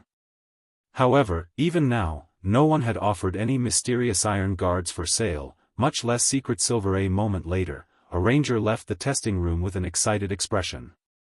Loudly flaunting to his own party members, he said, "Ha ha ha. Let's head to the Rose Bar. I'll treat everyone to a cup of ice-fire wine." Rose Bar was one of White River City's high-class bars. Meanwhile, the ice-fire wine was a must-try drink, and it was extremely popular among players. However, the drink was not cheap, with each cup costing 10 silver. Even elite players only occasionally ordered a cup to sate their addiction. If they drank a cup every day, they would become a pauper very quickly, sure, but what was your test result? One of the ranger's teammates asked curiously. My NPC can become an adventurer. Moreover, he even obtained a B rank rating for the Shield Warrior's evaluation. They say he'll become a powerful Shield Warrior in the future. The ranger boasted. Lucky. This is by far the highest rating I've heard of. Our party's success will rely on you in the future. An elementalist said excitedly. The watching crowd looked at the ranger enviously when they heard about his NPC's B rank. They could not help but wish they could snatch the ranger's chosen NPC for themselves. Unfortunately, the main god system had long since set it so that the NPCs that had been recommended by a player would receive protection. Within 10 days, no other player could increase their favorability with the NPC in question. Hence, it was not possible to steal an NPC from another player. A period of 10 days was enough to allow a player to deepen their relationship with an NPC significantly. If one worked hard, they could even accumulate sufficient reputation and become a baron. Normally, in order for an NPC to become an adventurer, they needed to receive a D rank rating or higher on a particular class. B rank rating? Shifeng could not help his surprise. In truth, the evaluation given by the Adventurers Association's test could not completely determine an NPC's potential. It was only a rough estimation. It was just like how one would receive a pass on a test, but in reality, the passing mark for the test ranged between 60 and 100 marks. The same principle applied to the Adventurers Association's test. The test was very general, so the final results would not always be accurate. It could only determine the upper limit of an NPC's potential, not their actual potential. Normally, NPCs that received a D rank would end up a common guard with limited growth potential. These NPCs were not worth the time it took to nurture them as personal guards. Only D rank NPCs who were specialized in certain attributes could become bronze guards. However, the chances of finding those NPCs were very low. In other words, a D rank NPC's potential ranged between common and bronze rank. However, only after these NPCs became guards would one know their exact growth potential. Meanwhile, C rank NPCs could become mysterious iron guards. As for B rank NPCs, they had a strong chance of becoming bronze guards and a certain probability to become mysterious iron guards. There was also a relatively good chance for B rank NPCs to become secret silver guards. Unless one had somehow offended the main god system in their previous lives, there was almost no chance for a B rank NPC to end up a common guard. Of course, A rank stood above B rank. Extremely few NPCs would receive this rating. Even in his previous life, Shifeng had never personally encountered an NPC who had received an A rank. An NPC with an A rank was a dragon or phoenix among Minas. For an A rank NPC's potential range, it was between bronze and fine gold rank. In the past, out of all the NPCs he had recommended, the highest rating he had obtained was B rank. After recruiting said NPC as his guard, he, fortunately, had ended up with a secret silver guard this time. However, Shifeng already knew Anna's base attributes. Based on his guard's attributes in his previous life, Shifeng was sure that Anna would receive a very high rating. Lord Viscount, I apologize for the long wait. Please, follow me, the test officer said respectfully after glancing at Shifeng. A Viscount was already a grand noble in White River City. They were far more powerful than ordinary nobles. Not only could they recruit 50 ordinary guards, but they also had 2 slots for personal guard. Shifeng nodded and followed the test officer into the testing room. Lord Viscount, based on the Adventurers Association's rules, each test will cost you 10 silver. As my lord is a Viscount of White River City, you can enjoy a 20% discount, so my lord only needs to pay 8 silver per test, the test officer explained uneasily as he arrived before the test apparatus here. Shifeng readily handed over 8 silver coins, inwardly cursing the Adventurers Association. Magic crystals powered the test apparatus. How much was a magic crystal worth on the market? Moreover, each magic crystal could be used dozens of times. Yet, the Adventurers Association charged 10 silver for every test. In other words, the Adventurers Association earned a profit of dozens of times the actual cost. It was far more profitable than any other industry. However, it was due to the fact players were required to spend money on many aspects of the game that allowed the coins of God's domain to remain extremely rare and valuable. Following which, Anna walked up to the test apparatus and began her potential evaluation. Time seemed to crawl by. However, even after 2 full minutes had passed, the test apparatus had yet to produce a conclusion. On the contrary, due to the test apparatus consuming too much power, the test officer had no choice but to replace the magic crystal powering it. 1 crystal. 2 crystals. In the end, Anna's test used a total of 5 magic crystals.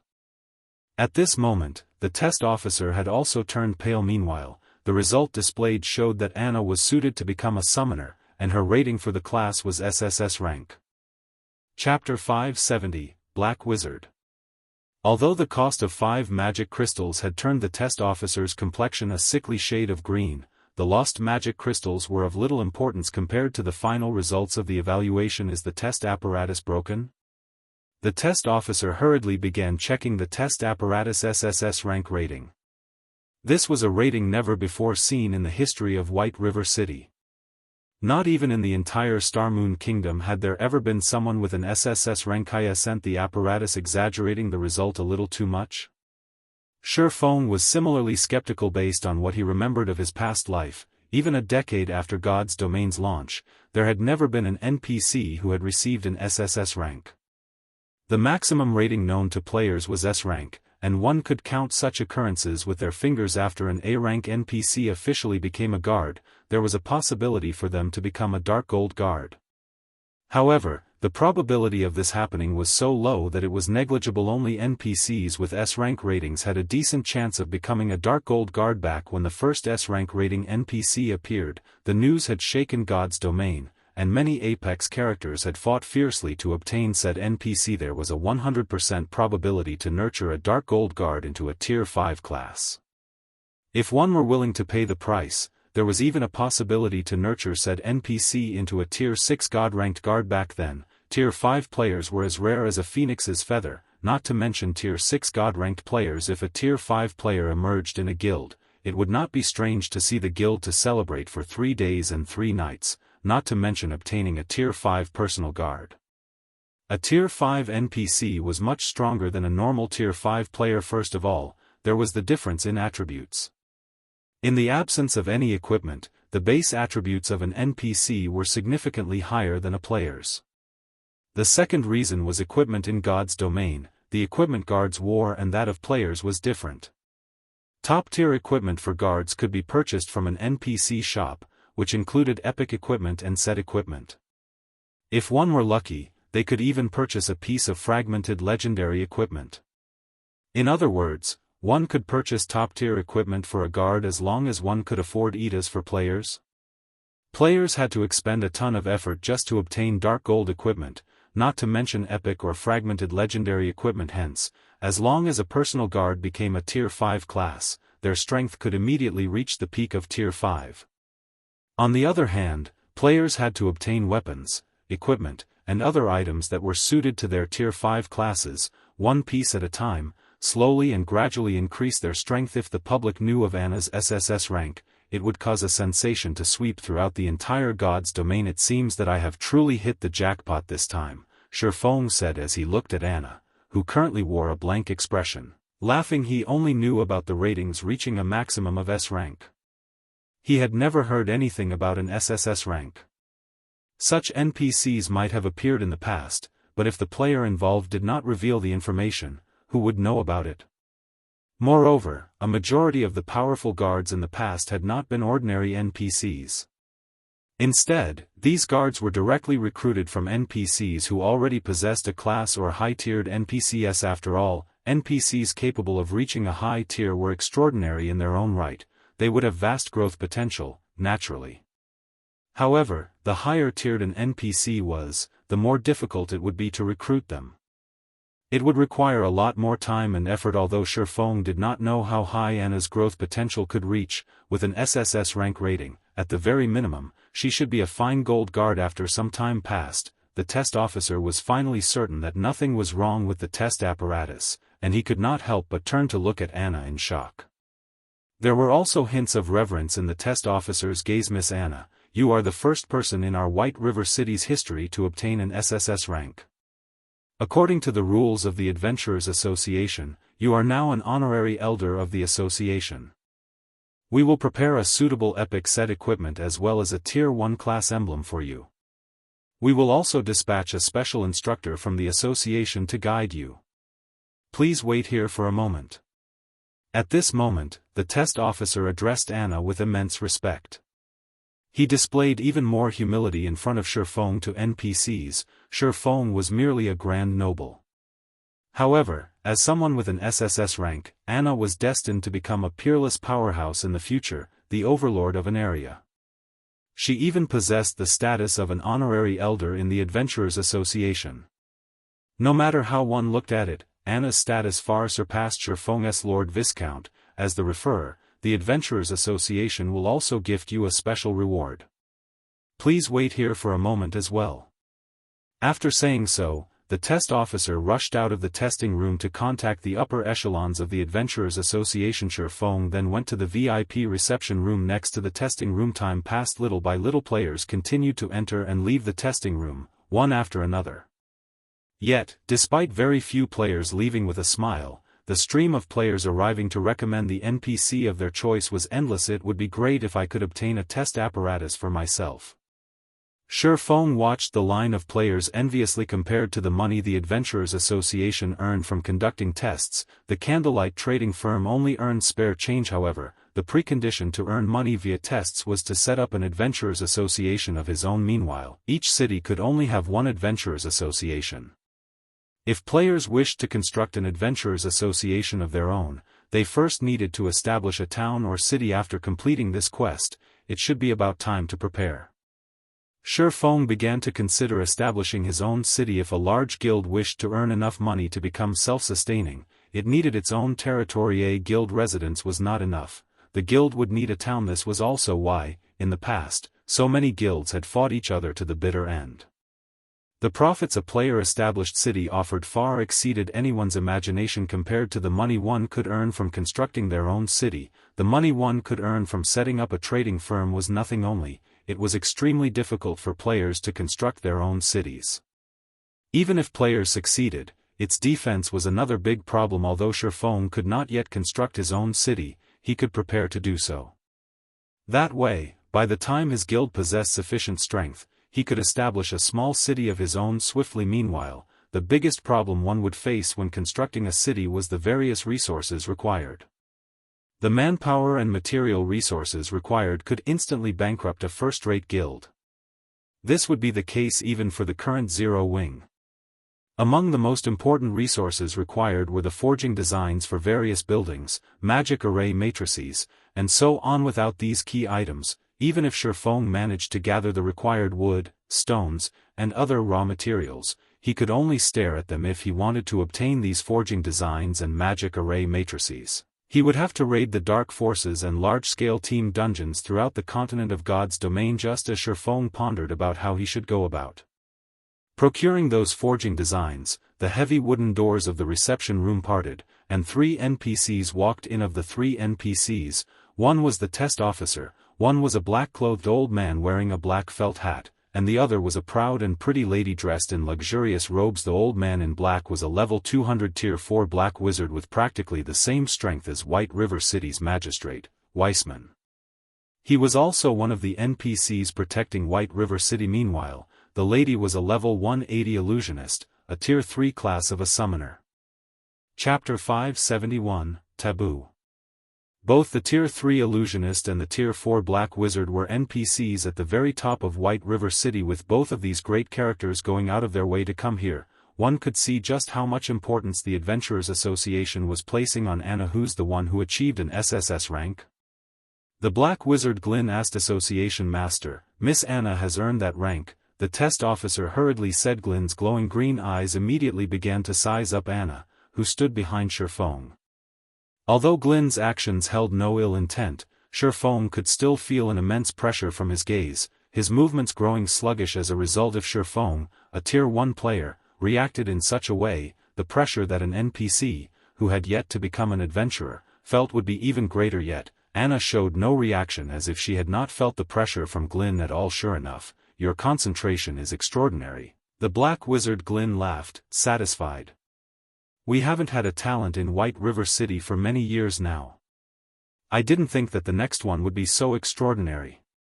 Irene, I'll leave this little lady in your care.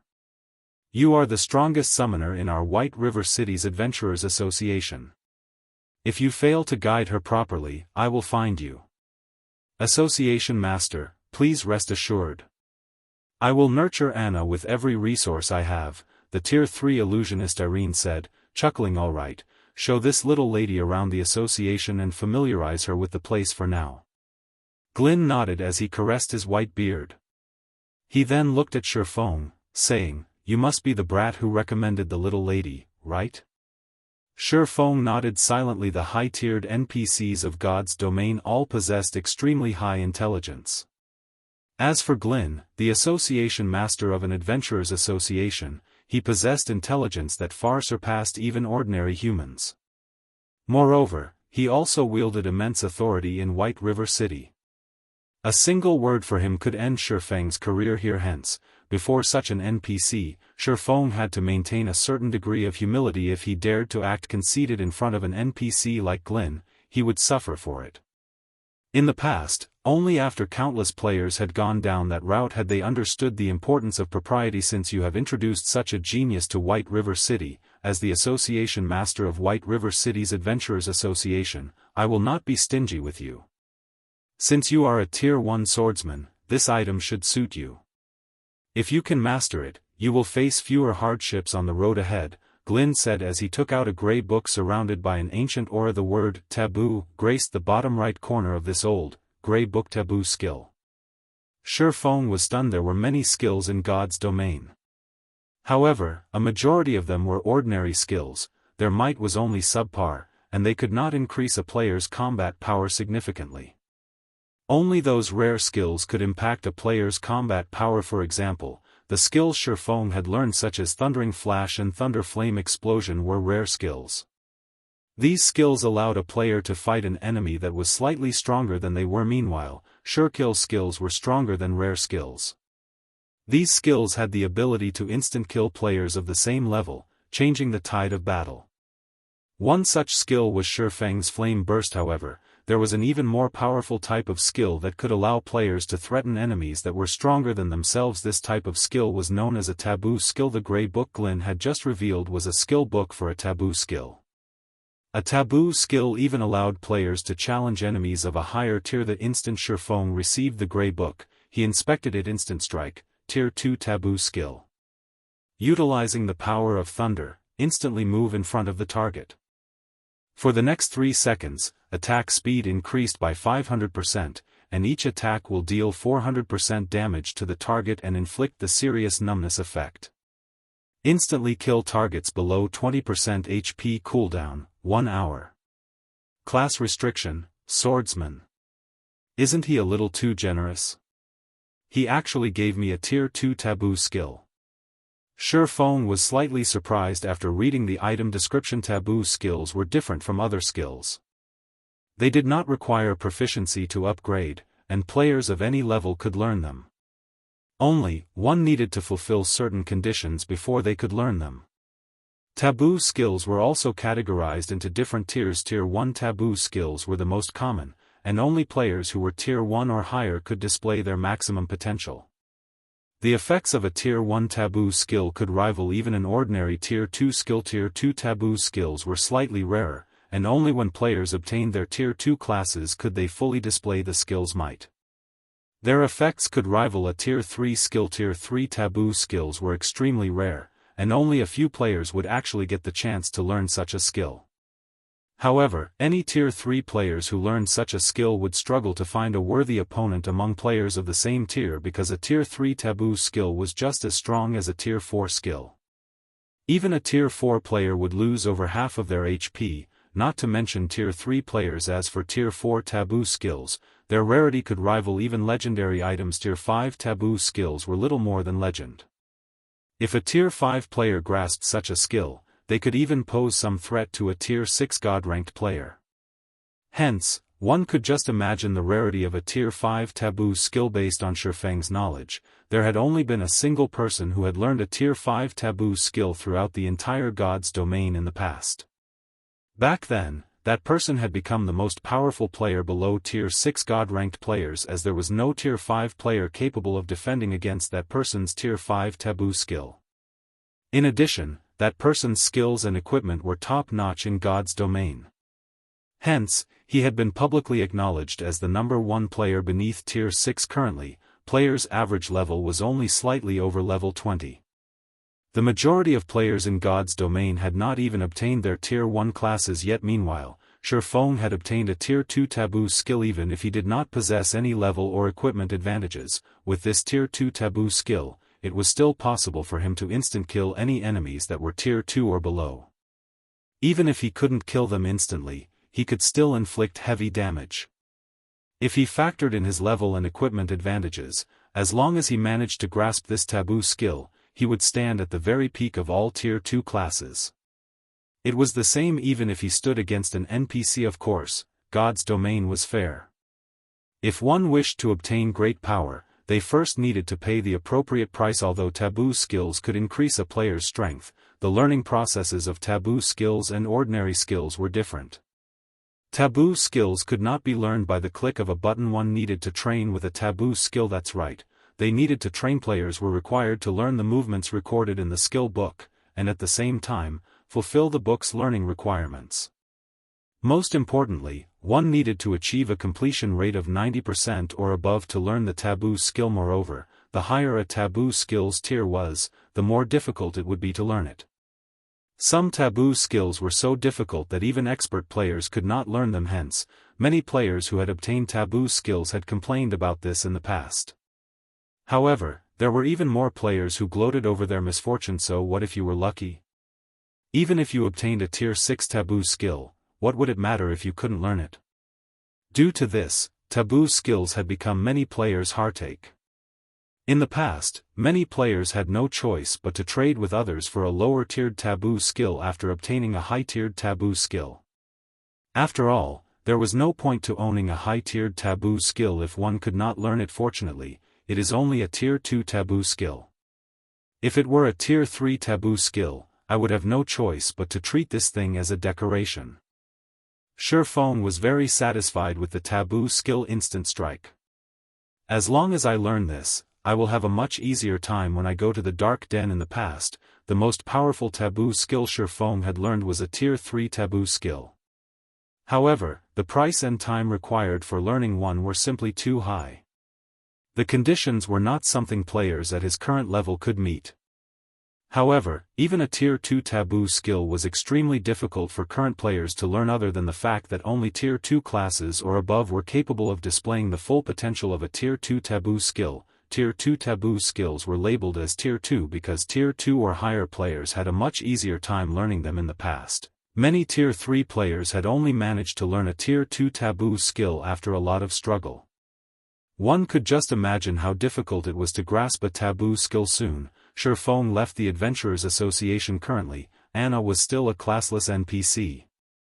She would have to spend the next week building her foundations to become an adventurer. Naturally, Shifeng would not wait inside the Adventurers Association for an entire week. First and foremost, he needed to learn the Taboo skill Instant Strike. After Shifeng returned to the Candlelight Trading Firm, without hesitation, he entered a private lounge and began studying the skill book. I wonder what the conditions are.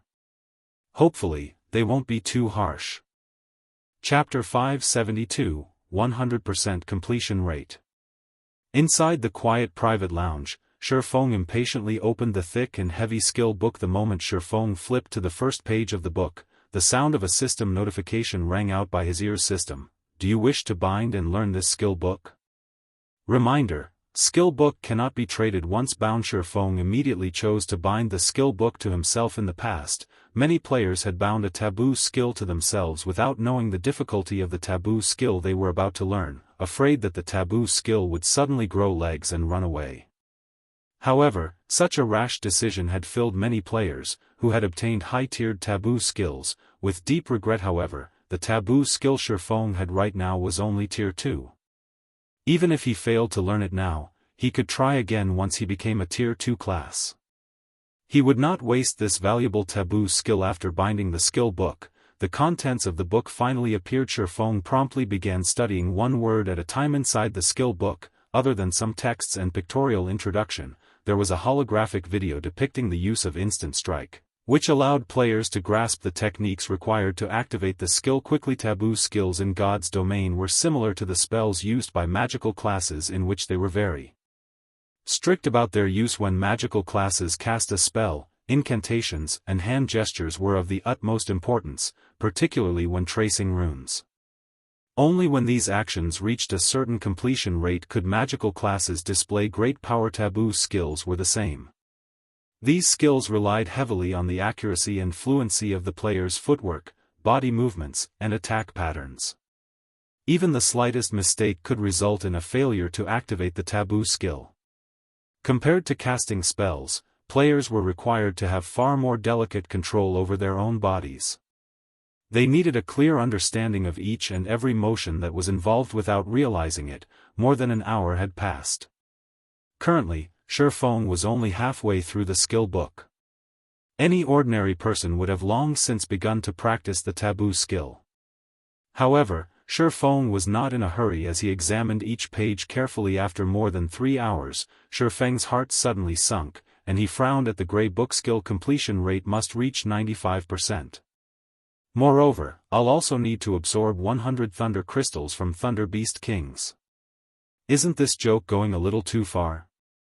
A bitter laugh escaped Shifeng's lips as he gazed at the instant strike skill book on the table. Although he had known that a Tier 1 class could not easily learn a Tier 2 taboo skill, he had not expected the difficulty to be so high. Shifeng had learned a few taboo skills in the past, so he was quite knowledgeable on the topic. Tier 1 taboo skills normally required players to achieve a 90% completion rate.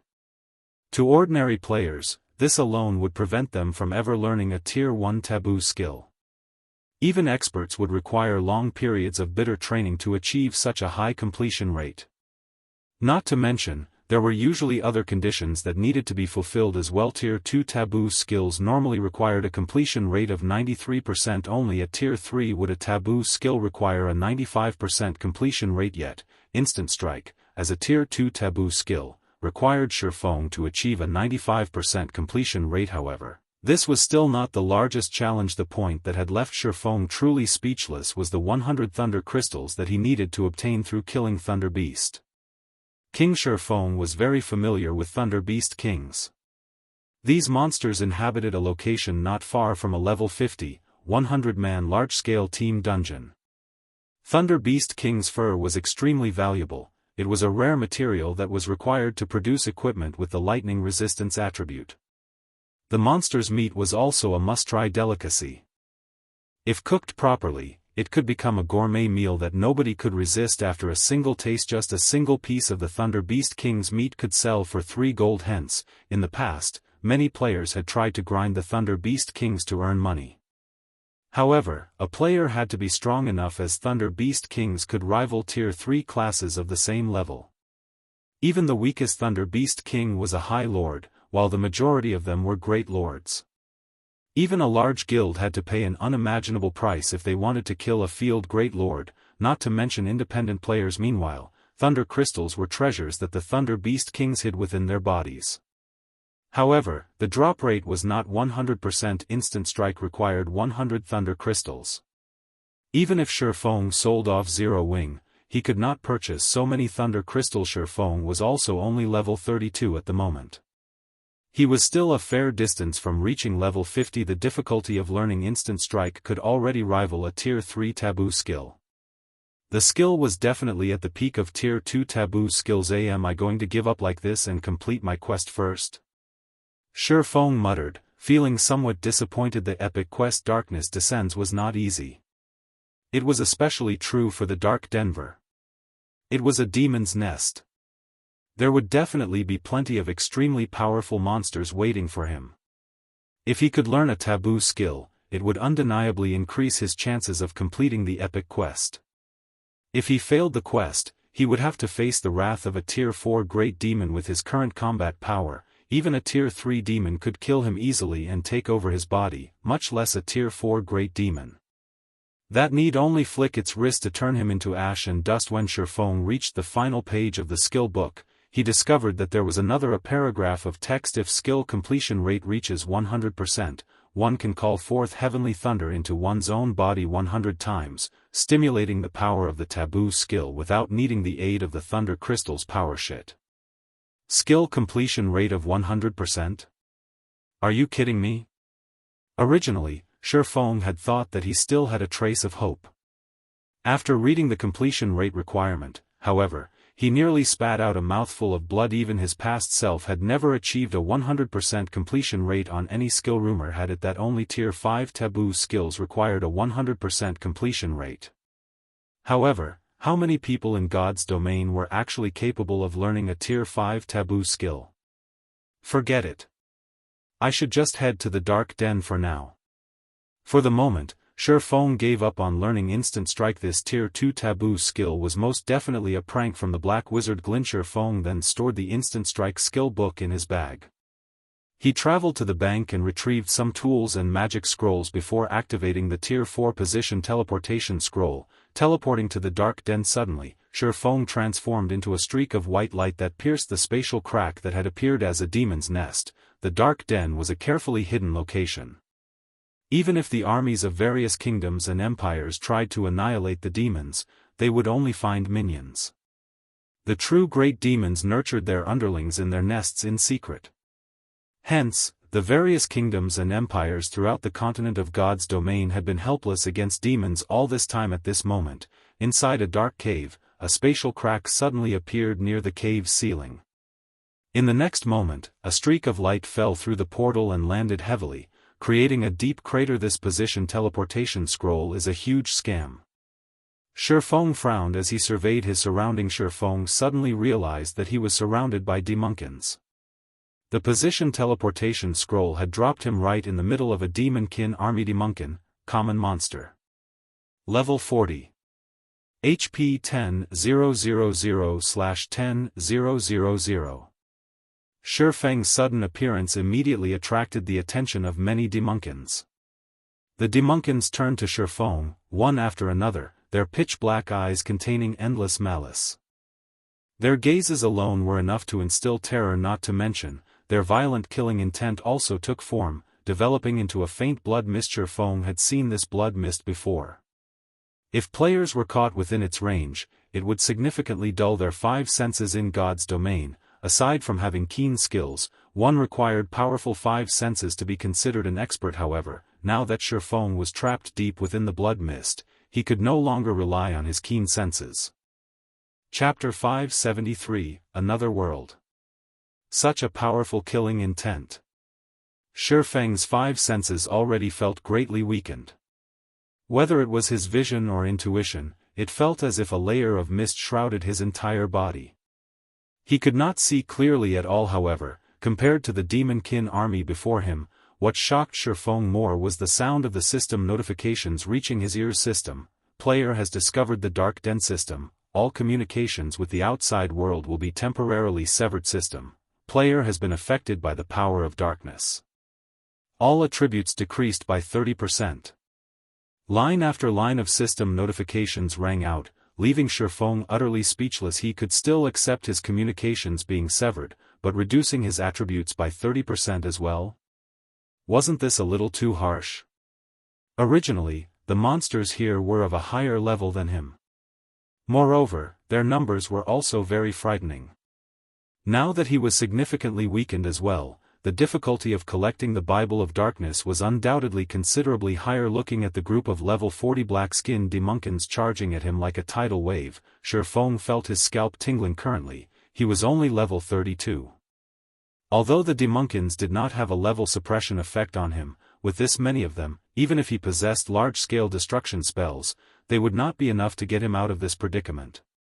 Having no better option, he turned around and fled to a narrow pathway. Although Shifeng's attributes had been reduced by 30%, his HP falling from over 10,000 to just over 8,000, and his strength and agility likewise seriously compromised, Shifeng's equipment was simply too good. Despite his 30% attribute reduction, his speed still greatly surpassed that of the demonkins chasing after him. Very quickly, the demonkins on his tail were eating his dust. Seeing a horde of demonkins blocking the entrance to the narrow pathway he was heading for, Shi Feng immediately took out an intermediate frost grenade. Effective against monsters and players below level 70, deals 800 frost damage to a radius of 12 yards, freezing targets for 5 seconds, then reducing movement speed by 60% for a duration of 12 seconds. Each grenade cost 10 silver, enough money to sustain an ordinary player in God's domain for quite some time. To ensure he could complete this epic quest of his and obtain the Bible of Darkness, Shi Feng had been provisioning all this time. Meanwhile, the frost grenades were one of these provisions of his. He had even amassed plenty of advanced frost grenades, which cost 70 silver each. The number of demonkins before him was simply too frightening. This was no longer a problem he could solve by relying on technique. He could only use absolute power to break through. Hence, this was the best time to employ the frost grenades, tossing out one intermediate frost grenade. A large patch of demonkins was instantly frozen solid, damage of -800 emerging above their heads. A large ice flower suddenly bloomed within the originally pitch-black area. Inside this dark cave, this ice flower looked extraordinarily beautiful and wholly. Another dozen or so intermediate frost grenades followed in rapid succession. Flowers of ice bloomed one after another, and in the blink of an eye, practically all the demonkins in Shi Feng's way were frozen. As for the few demonkins that remained unscathed, they were no threat to Shi Feng whatsoever. After a few evasive maneuvers, he was already past the demonkins' blockade. He then leaped into the narrow pathway. However, the instant Shi Feng set foot in the narrow pathway, he suddenly felt death looming over him. He hurriedly activated the aura of Earth's activatable skill, Absolute Defense, becoming immune to all damage for 5 seconds. This could be considered Shi Feng's most powerful life-saving skill. The instant the divine golden aura wrapped around Shi Feng's body, a clangor resounded throughout the cave. Countless black threads had struck at Shi Feng's body. These black threads were extremely thin. In the darkness of the cave, they were practically invisible to the naked eye. If Shi Feng's intuition had not warned him of imminent death, these countless black threads might have devoured him already. It's actually a trap. This dark den really isn't giving me any chances. Shi Feng felt his heart tremble momentarily when he turned back to glance at the tide of demonkins that had been chasing him just now. Any demonkin struck by the black threads immediately exploded into a cloud of black mist, becoming deader than dead. If he had been slower by even a heartbeat back then, he might very well have become one of those clouds of black mist right about now. With the black threads having passed him already, Shi Feng quickly continued running forward. At this moment, he had absolute defense activated. Nothing was capable of inflicting damage on him. In other words, he had no need to fear any traps right now. Naturally, he had to put absolute defense's duration to good use. Moreover, in God's domain, the more dangerous a location was, the more profitable it was. Any place filled with plenty of traps definitely hid treasures. The presence of traps in this pathway meant that this path was not a dead end, which gave Shi Feng even more reason to advance through it during absolute defense's duration of 5 seconds. With even Windwalker activated, Shi Feng triggered a total of 4 traps. However, absolute defense blocked them all that was close. Fortunately, I have the 7 Luminaries ring. Otherwise, I wouldn't even make it past the front door. Shi Feng halted his steps, breathing out a sigh of relief as he looked at the demonkins chasing after him. After receiving the attacks of multiple traps, the number of demonkins still alive numbered less than 100. Moreover, now that absolute defense's duration had run out, only death awaited him if he advanced rashly. Hence, he might as well deal with these demonkins in the meantime. Swinging the abyssal blade, Shi Feng activated Skywheel Sword. Countless divine swords descended from above, immediately trapping these demonkins within the cramped space. Meanwhile, damages of over -3,000 and -6,000 points appeared over every demonkin's head. Right after that, Shi Feng switched out the aura of earth for the aura of fire, then promptly cast Firestorm on these demonkins. A moment later, silence filled the poorly illuminated cave. Simultaneously, Shi Feng's EXP soared. There was a difference of 8 levels between Shi Feng and the demonkins. Even if the Demunkins were just common monsters, the total EXP they gave was still plenty. However, at the end of the day, common monsters were still common monsters.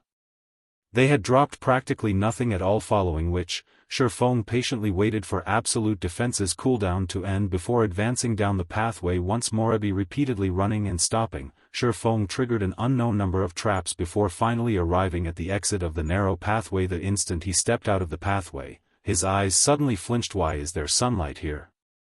Shifeng wondered, unable to contain his surprise. His eyes had already adapted to the darkness of the cave. Now that he suddenly emerged into bright light, his eyes failed to adjust to the abrupt change, causing his vision to go bleary. Only after Shifeng had fully recovered did he begin surveying his surroundings: tall mountains and flowing water, white clouds dotting the sky, lush green forests that covered everything. How was this place a demon's abode? Even paradise paled in comparison to this place. What sort of situation is this? Shifeng turned around to look at the cave behind him. A layer of black film covered the cave entrance, and he could not see anything inside the cave at all, similar to how he had been unable to see anything outside the cave before. Did I exit from the dark den? No, that's not right. The system has not notified me that I have left the dark den. Moreover, my communication system hasn't recovered yet, proving that I have not left the dark den, and am in fact still inside the dark den. Shifeng shook his head. He had little to no understanding of the dark den. All he knew was that Fantasy Extinguisher had completed this quest in the past and had brought immeasurable improvements to his guild. Fantasy Extinguisher had never mentioned anything about the dark den itself to outsiders, so Shifeng naturally remained ignorant. Just as Shifeng was sitting quietly by the cliff outside the cave, the sound of an explosion came from below the cliff. This should be an elementalist's flame spell. Flame dragon's roar, right? Shifeng looked at the massive flame dragon soaring up from below the cliff. Unable to help his surprise, he muttered, "Is there an elementalist battling down below?" Chapter 574, Curse. The battle below the cliff grew in intensity as more time passed. Aside from the booming of violent elemental mana, there were also thundering roars and the constant clash of metal reverberating in the canyon. That's one intense battle. Seeing the trees being shattered and felled one after another, Shifeng could not help but take a closer look at the ongoing battle in the forested canyon. Shifeng could see a massive shadow moving through the trees. This shadow left a trail of destruction everywhere it passed. Such a powerful monster. Judging from its strength, which allows it to sweep away all obstacles in its path, it should not be any weaker than a chieftain. Shifeng then jumped off the cliff to take a closer look at the situation below. He had come to the dark den to complete his epic quest. This sudden battle before him might very well have some relation to the quest. Naturally, he had to go check it out. If an ordinary player were to jump down from a cliff that was over 100 meters tall, they would die the instant they landed. However, Shifeng did not mind. When he was about 20 meters above the ground, he activated gravity liberation, his body suddenly becoming as light as a feather. Due to the immense air resistance, Shifeng's descent decelerated sharply, so he landed safely. The instant Shifeng's feet touched the green grass, he activated omniscient eyes, allowing him to perceive every movement within a radius of 100 yards. With this, he would be able to react immediately at the first sign of danger. This was a habit he had picked up from his many years of adventuring. When dealing with the unknown, caution had the top priority. Moreover, he was currently in the dark den, a nest of demons. He needed to be even more cautious. Meanwhile, the battle happening a distance away continued to intensify, so much so that even the ground was shaking right now. When Shifeng arrived at the battlefield, he discovered a giant black serpent over 50 meters in length swinging its tail around. With a single sweep, the serpent easily sliced apart a tree over 1 meter in diameter, leaving the surface of the cut as smooth as a mirror. With another casual swipe of its tail, the serpent split the ground, opening a deep gorge. Every one of the serpent's actions was capable of causing massive changes to its surroundings. Dark magic serpent, dark creature, chieftain rank. Level 42. HP 800,000/800,000. Meanwhile, fighting against the dark magic serpent was a party of 6 players. Moreover, the players in this party were extremely powerful, with the average level of the party being level 29. Even in Zero Wing, only Blackie had reached this level. A level 29 shield warrior currently stood at the forefront, fending off the serpent's attacks, while 2 mages and a ranger bombarded the chieftain with a relentless stream of attacks. A druid and a cleric standing at the rear line were also continuously healing the shield warrior. For a time, the battle remained at a stalemate. Ironwrist, be careful. It's using vicious venom. Hurriedly reminded the ranger standing at the rear line when he saw the serpent's belly expanding. Relax. The shield warrior named Ironwrist laughed, and instead of preparing to dodge, he took the initiative to charge at the dark magic serpent. The dark magic serpent opened its mouth and began spewing black mist into its surroundings. All vegetation that came into contact with this black mist immediately withered and turned into ash. In the next moment, the shield warrior rushing forward used shield bash on the serpent's abdomen, interrupting its skill and putting an end to the stream of black mist coming out of the monster's mouth.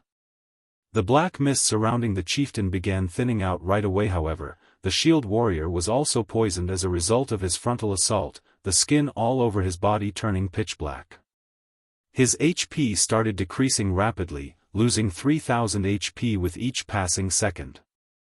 In the blink of an eye, the shield warrior's HP hit a critical level. Fortunately, the cleric of the party had long since been prepared for this situation. He quickly cast Detoxify on his companion, cleansing the serpent's venom just as it was about to deal damage for the 3rd time. Meanwhile, the druid beside the cleric had also promptly cast Life Restoration, healing the shield warrior for over 2000 HP, followed by a hot effect that recovered more than 300 HP every second, pulling the shield warrior out of death's grip. Meanwhile, angered at the interruption of its skill, the dark magic serpent swept its tail at the shield warrior. At this time, a golden arrow shot towards the serpent's tail. The instant the golden arrow collided with the serpent's tail, it transformed into numerous chains that tied the serpent to the ground. However, the dark magic serpent's strength was too powerful. In the blink of an eye, it shattered the chains binding it and resumed its attack on the shield warrior. At this moment, the elementalist of the party used Ice Wall, creating a wall of ice between the serpent's tail and the shield warrior. When the serpent's tail collided with the ice wall, its speed fell drastically. As a result, the shield warrior managed to dodge the chieftain's attack effortlessly. The entire process was like flowing water. The members of the party were perfectly attuned to one another. Despite the dark magic serpent having the advantage in levels, this party of 6 was toying with it. Such amazing coordination, Shifeng could not help but praise. Just who are these people? The dark magic serpent was a level 42 chieftain. Even a guild's elite team would do their best to avoid such a monster. Yet, right now, a party of independent players was fighting it handily. However, the thing that shocked Shifeng the most right now was the fact that there were actually other players in the Dark Den as well. The Dark Den was very mysterious and well hidden. He had arrived in this place only after using a Tier 4 magic scroll. Meanwhile, these players before him had actually managed to find their way here. It was simply inconceivable at this moment. Shifeng could not help but wish he could rush forward and question these people right away. If they truly had some other method to get to this place, he could then bring some helpers to help him complete his epic quest. That way, his chances of success would be even higher. However, he suppressed this urge of his. Instead, he remained hidden in the forest as he quietly observed this party of players. There were many incidents of players plundering other players in God's domain. Currently, this party was still in the thick of battle against the dark magic serpent. His making an appearance right now without any warning was highly likely to lead to misunderstandings. At that time, how was he supposed to get the secret of coming to this place out of them? Time passed. Little by little the dark magic serpent's HP continuously decreased, and soon enough, its HP fell to 30% SSS. The dark magic serpent suddenly hissed loudly, its entire body exuding black mist. Very quickly, this mist then wrapped around the chieftain's body and transformed into pitch-black scales. Under the bright sunshine, the scales released a blinding black light. Chieftain-ranked monsters normally entered a berserk state when their HP fell below a certain level. Currently, the dark magic serpent's HP had dropped to 30%, which just so happened to trigger the condition for going berserk after the pitch-black scales were fully formed. The dark magic serpent was like an iron serpent. Not only had its defense and magic resistance improved significantly, but even its strength had also increased by at least 30%. Right now, its every attack shook the earth. However, the party of 6 had long since been prepared for this situation. The cursemancer of the party immediately began tracing a large number of runes in the air, while chanting verse after verse of incantations. The density of the surrounding elemental mana had also started rising sharply. Amazing. That cursemancer has actually learned the Tier 1 curse skill, Dark Storm. Feng could not help his surprise when he saw the runes drawn out by that cursemancer. It's no wonder they dare to challenge a level 42 chieftain. In God's domain, physical taboo skills and magical curses were both skills that allowed players to combat enemies of a higher tier. However, curses were much harder to learn compared to taboo skills, since curses were much more powerful. The instant the cursemancer was done chanting the final verse of his incantation, the space surrounding the battlefield suddenly went silent as countless black blades of wind appeared surrounding the dark magic serpent. These wind blades easily pierced through the sturdy scales of the dark magic serpent. A continuous stream of black wind blades assaulted the chieftain for 3 full seconds. The dark magic serpent lost over 8,000 HP every second, losing over 20,000 HP after 3 seconds passed. Moreover, aside from these damages, the scales covering the chieftain's body had also disappeared completely, returning it to its original form. Okay, let's finish it off. The shield warrior, Iron Wrist, immediately sent a slash at the serpent. However, before this party could celebrate, a loud hiss suddenly came from the woods. SSS. At this moment, another dark magic serpent emerged from the dense forest. Chapter 575, 24 Consecutive Strikes. Damn, it actually called a companion. Iron Wrist frowned. The other party members also grew anxious at the arrival of another dark magic serpent. Facing one was already their limit. Moreover, their only curse was on cooldown, and it would be quite some time before they could use it again. Iron Wrist, what are we going to do now? The cleric at the rear line asked hurriedly. Iron Wrist looked at the dark magic serpent that they had injured heavily, before turning to look at the newly arrived chieftain that was rapidly slithering towards them. Gritting his teeth, he said, "Let's retreat." Although the heavily injured dark magic serpent only had 30% of its HP remaining, they would still need quite some time to kill it. Meanwhile, the dark magic serpent was unlike other chieftains. It was a chieftain that possessed a potent venom. When fighting against a dark magic serpent, if one failed to interrupt the chieftain's vicious venom skill in time, even a team of 100 players would die. If their party was fighting just one of these serpents, they could still manage to interrupt its skill. However, going up against 2 at the same time was impossible, since their party did not have a second person capable of interrupting the other dark magic serpent's vicious venom. As long as the venomous mist of the skill spreads, only death awaited them. Hence, their only option right now was to retreat. When the others heard Iron Wrist's command, they immediately withdrew without hesitation. Unfortunately, although Iron Wrist and the others had made the correct decision in this situation, the heavily injured dark magic serpent had no intentions of letting them go.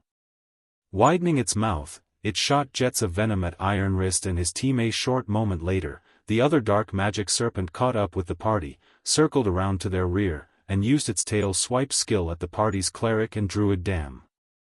Iron Wrist's complexion sank. Although he wanted to go save the 2 healers, the distance to them prevented him from doing so. Moreover, the dark magic serpent in front of him was also bombarding him with venom attacks.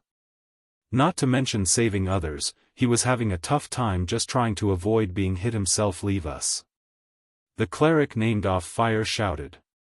He could not help squeezing his eyes shut when he saw the serpent's tail swiping at him against a level 42 chieftain like the dark magic serpent. Even their party's shield warrior, Iron Wrist, could only survive 2 direct hits.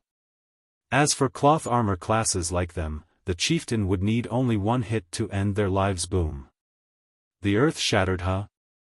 Why am I still alive? Despite waiting for a long time, Off Fire did not feel any pain from the impact of the serpent's tail.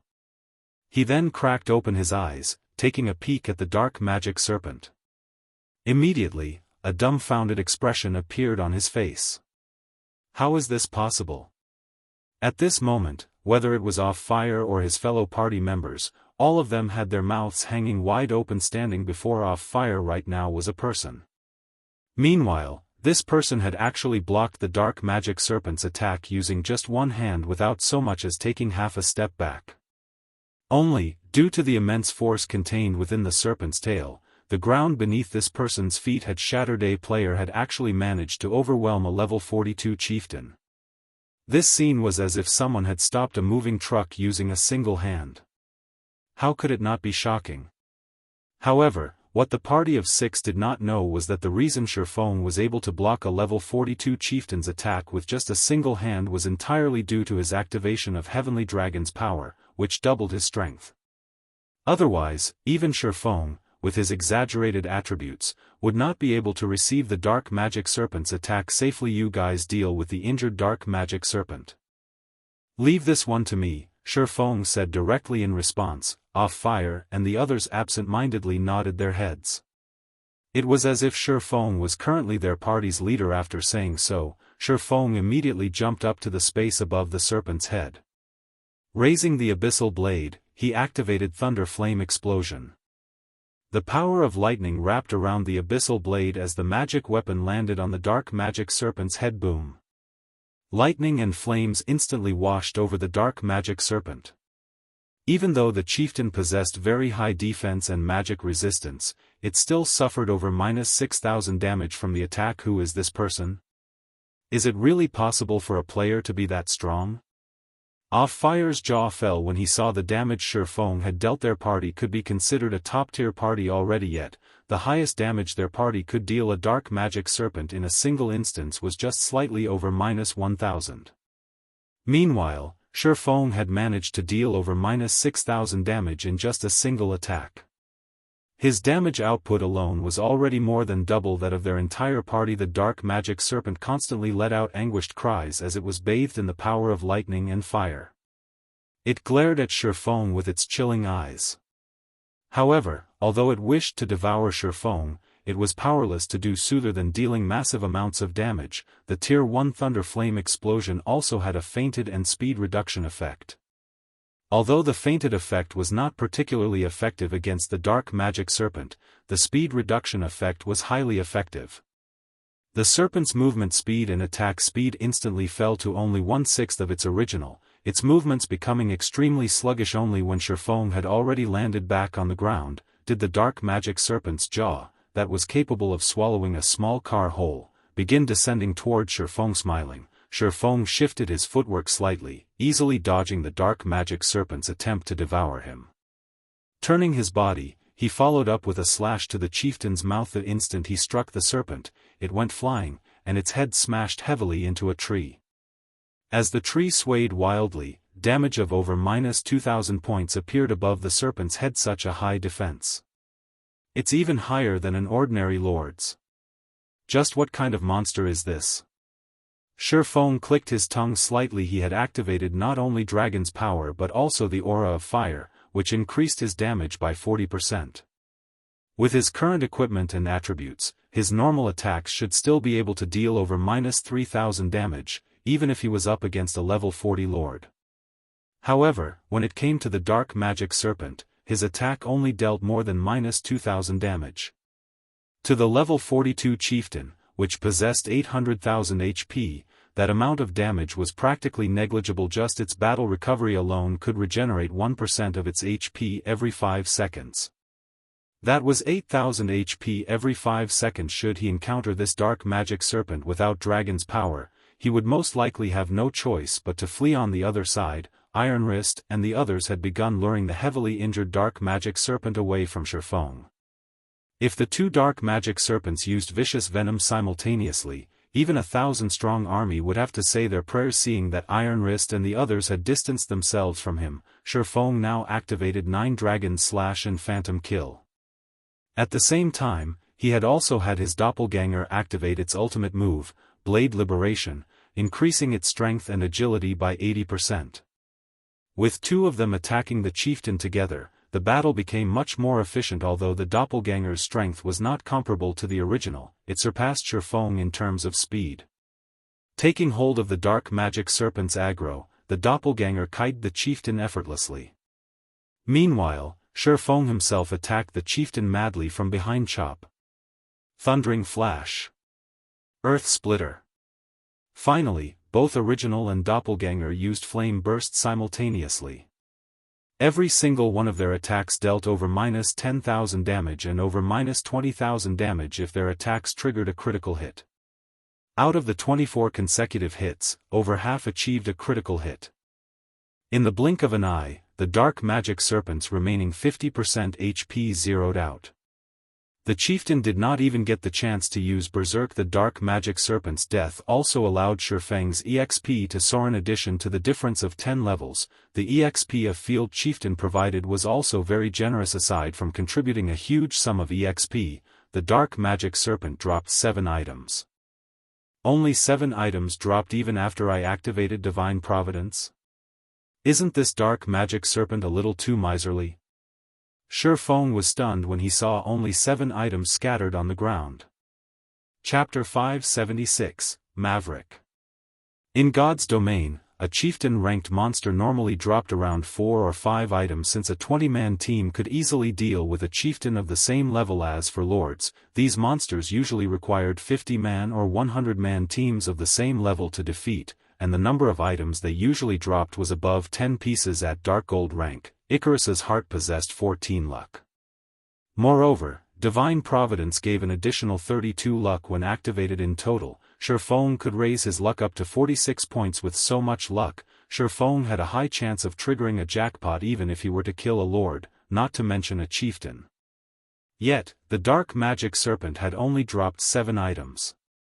Moreover, all 7 of these items were very ordinary. Usually, players would have a tiny chance of obtaining fine gold equipment from field chieftains. However, among the 7 items Shifeng obtained, there was no fine gold equipment at all. There were only 2 pieces of mysterious iron equipment and 2 pieces of secret silver equipment. All 4 were level 40 equipment. As for the remaining drops, they were 3 gray crystals. Taking a look at the crystals, information showed that all 3 were common items. What is going on here? Shifeng was astonished when he saw the items the dark magic serpent dropped. Despite his having such high luck, the chieftain dropped only such low-quality items. It was practically the lowest possible drop one could get from a chieftain. Shifeng then shook his head, dispelling his thoughts as he quickly stored the drops. Whatever. Best to take a look at the situation on other side for now. Although the drops he obtained were unsightly, Shifeng felt that it was somewhat reasonable. After giving the matter some thought, the higher the level one reached in God's domain, the more difficult it was to obtain good equipment. When players reached level 40, the difficulty of obtaining level 40 secret silver equipment was no less than the difficulty of obtaining level 30 fine gold equipment at level 30. While Shifeng was hurrying over to Ironwrist's side of the battlefield, the fight there had yet to end. Currently, the dark magic serpent still had 10% of its HP remaining. However, Ironwrist and the others were not doing too well right now. Due to the unexpected ambush earlier, the party's mages and healers had depleted themselves considerably. Now that they resumed their conquest of the heavily injured dark magic serpent, they found the battle extremely taxing. Hence, even after fighting for so long, they had managed to take away only 20% of the dark magic serpent's HP. Everyone, keep it up. It has only 10% of its HP left. We should hurry up and finish off this dark magic serpent, so that we can go help on the other side. Ironwrist said as he blocked the chieftain's tail swipe using his shield. Everyone nodded in agreement, and they began using everything they had. The 2 mages each took out a tier 1 magic scroll and started chanting. Tier 1 magic scrolls were life-saving items. Although the scrolls only contained tier 1 skills, the might of the skills was much more than that of any ordinary tier 1 skill. Most importantly, these tier 1 magic scrolls did not require any mana to use. The ranger had also taken out 20 special arrows. These special arrows were consumable items. Although they were not as expensive as a tier 1 magic scroll, the combined value of 20 special arrows was no less than that of 3 Tier 1 magic scrolls. The spells contained in the Tier 1 magic scrolls bombarded the dark magic serpent one after another, each dealing over -3,000 or -4,000 damage. 3 or 4 times more damage than what the mage's own Tier 1 spells were capable of. The two mages' bombardment instantly reaped over 20,000 HP from the chieftain. Meanwhile, every one of the special arrows the ranger shot dealt around -1,500 damage to the serpent. After firing all 20 arrows, the ranger inflicted a total of -30,000 plus damage to the chieftain. In the blink of an eye, the dark magic serpent's HP fell to a critical level. The chieftain constantly let out anguished shrieks as the spells and arrows visited numerous terrible wounds on its body. Die! Iron Wrist shouted as he used Beheaded. The Tier 1 Beheaded could instantly kill a monster with less than 5% HP remaining at a certain probability. Iron Wrist immediately slashed his saber down on the serpent's head, dealing nearly -30,000 damage to the chieftain and instantly killing it. SSS. The dark magic serpent hissed one last time before its body fell to the ground. Phew, our win this time sure didn't come easy. I wonder if it dropped? The cleric, off fire, said as he breathed out a sigh of relief, his hand wiping away the sweat that had gathered on his forehead. We don't have time to care about these things. Dustwind, you stay behind and pick up the loot, Iron Wrist instructed the elementalist beside him. Everyone else, follow me. Don't forget, we still have another full HP dark magic serpent we need to take care of. Without anybody to detoxify him, that person won't be able to last too long. Although they had seen how powerful Shifeng was, the dark magic serpent was no ordinary monster. Particularly, without a cleric to deal with the chieftain's vicious venom, it was simply impossible for someone to defeat a dark magic chieftain all alone. When everyone heard Iron Wrist's words, they immediately readjusted their moods and promptly broke out into a run towards Shifeng's side of the battlefield. However, before they managed to take 2 steps, they stopped cold. Everyone was stupefied. A person had suddenly walked out of the forest in front of them, and this person was none other than Shifeng, the person they were just about to go save.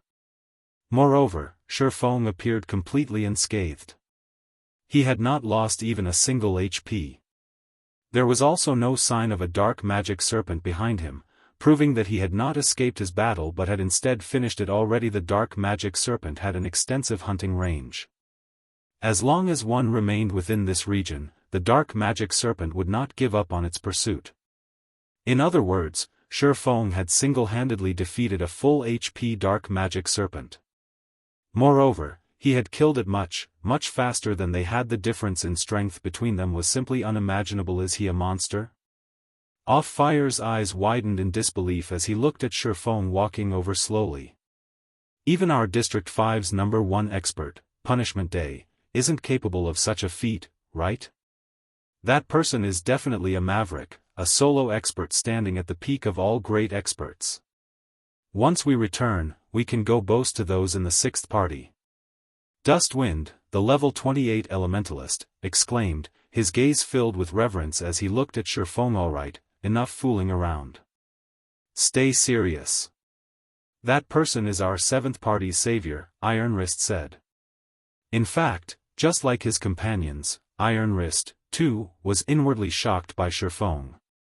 It was definitely an honor to be able to become acquainted with such a solo expert out in the fields. While Iron Wrist and the others were happily chatting together, Shifeng, who had overheard their conversation, grew confused. District 5? This was the first time Shifeng had heard this term. In addition, Maverick? Did these people not see the guild emblem on his chest? Moreover, looking at the reverence in their eyes, it seemed that what they revered was not his strength, but more of the fact that he was a Maverick. Instead, that's right, we're the 7th party of District 5, and I am the party leader of the 7th party, Iron Wrist. We are truly grateful for your help before, Sir Expert. Otherwise, our party would have truly been finished, Iron Wrist said gratefully. Hearing Iron Wrist's words, Shifeng grew even more confused. May I ask if this place is the Dark Den? Shifeng asked. Dark Den? I've never heard of such a place. Our party only operates in areas close to District 5. We've never ventured anywhere too far. I sincerely apologize for not being able to offer any help, Iron Wrist replied after giving Shifeng's question some thought. However, the other parties in District 5 might know something about it. After all, the area our 7th party has explored is somewhat smaller than what the others have. Why don't you follow us back to District 5? I can help you ask around the other parties. Alright, I'll have to trouble you, then, Shifeng agreed after thinking it over. Shifeng could tell that Iron Wrist had not lied. However, the Shield Warrior's words left him thoroughly muddle-headed. He might as well go to this District 5 and take a look around.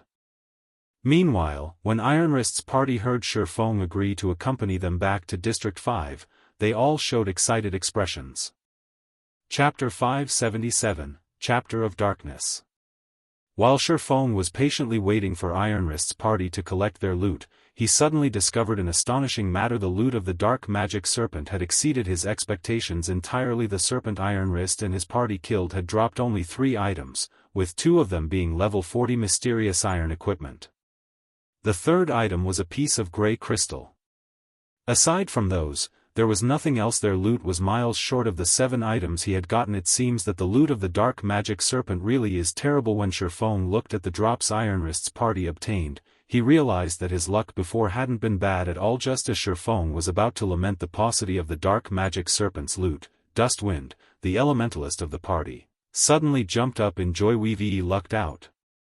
It actually dropped. Dustwind laughed. Really? Let me see. Off-Fire rushed to the elementalist, the expression on his face right now as if he had just won the lottery. We've only been hunting dark magic serpents for 4 days, yet we've already managed to obtain it? That can't be, right? Likewise, everyone else in the party ran over to the elementalist, one after another, excited expressions on their faces. Shifeng could not help but be stunned at this sight. He had long since peeked at the party's loot using omniscient eyes. Although level 40 mysterious iron equipment was indeed a rare item right now, it was still useless to current players. Moreover, its basic attributes were only slightly better than level 30 fine gold equipment. With the strength of Iron Wrist's party, would level 40 mysterious iron equipment be able to even enter their eyes by the time they reached level 40? Was there a need to get this excited? Wah! Leader, it really dropped. We've hit the jackpot this time. Off-Fire said as he showed off the grey crystal in his hand to Iron Wrist. After Iron Wrist accepted the grey crystal, he took a look at it before gritting his teeth and passing it to Shifeng, saying, "Brother expert, you saved our 7th party. We don't really have anything we can offer to you in gratitude, so please accept this soul crystal on our behalf." This, Shifeng was stunned momentarily. He then said, "Instead of giving me this item, I hope that Brother Iron Wrist can help me ask around on some matters. You can take this item as remuneration for your efforts." This won't do. The value of a single soul crystal far surpasses the price required for us to ask around for information. Iron Wrist refused. He then pondered slightly before continuing, "Why don't I use gemstones of equal value to trade for it?" Gemstones were not foreign to players of God's domain. One could say that they were one of the hard currencies of God's domain. They could be inlaid into equipment to improve said equipment's attributes. However, during the initial stages of God's domain, gemstones were extremely rare. Hence, the prices for these items were also very high. Currently, a single Tier 1 gemstone, which was capable of increasing a single attribute by 3 points, cost around 10 silver. As for Tier 2 gemstones, capable of increasing a single attribute by 6 points, they cost around 90 silver.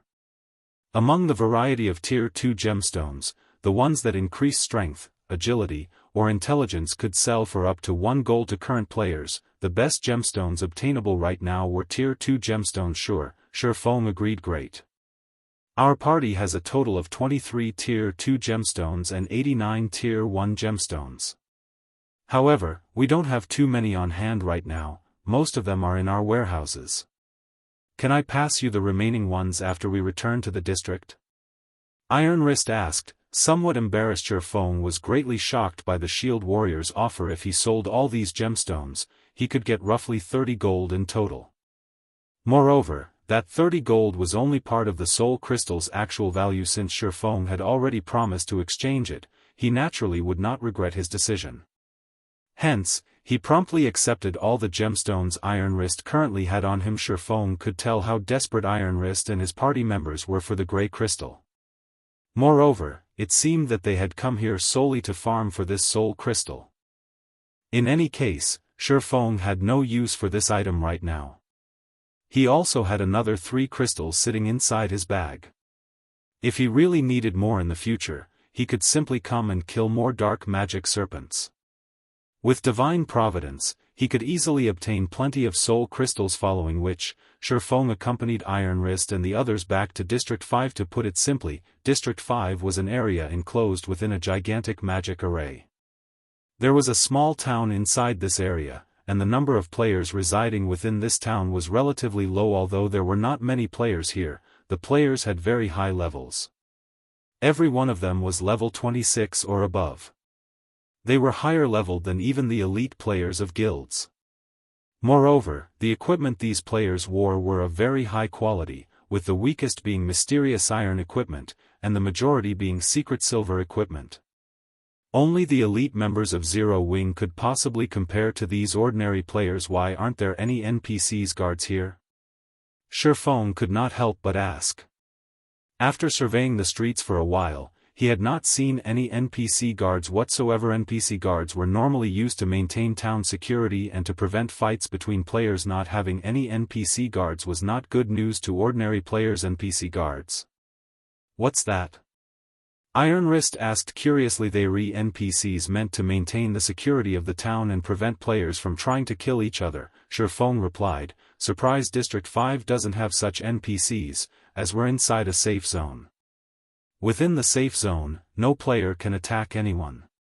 Hence, town security is very high. Moreover, our District 5 is very powerful.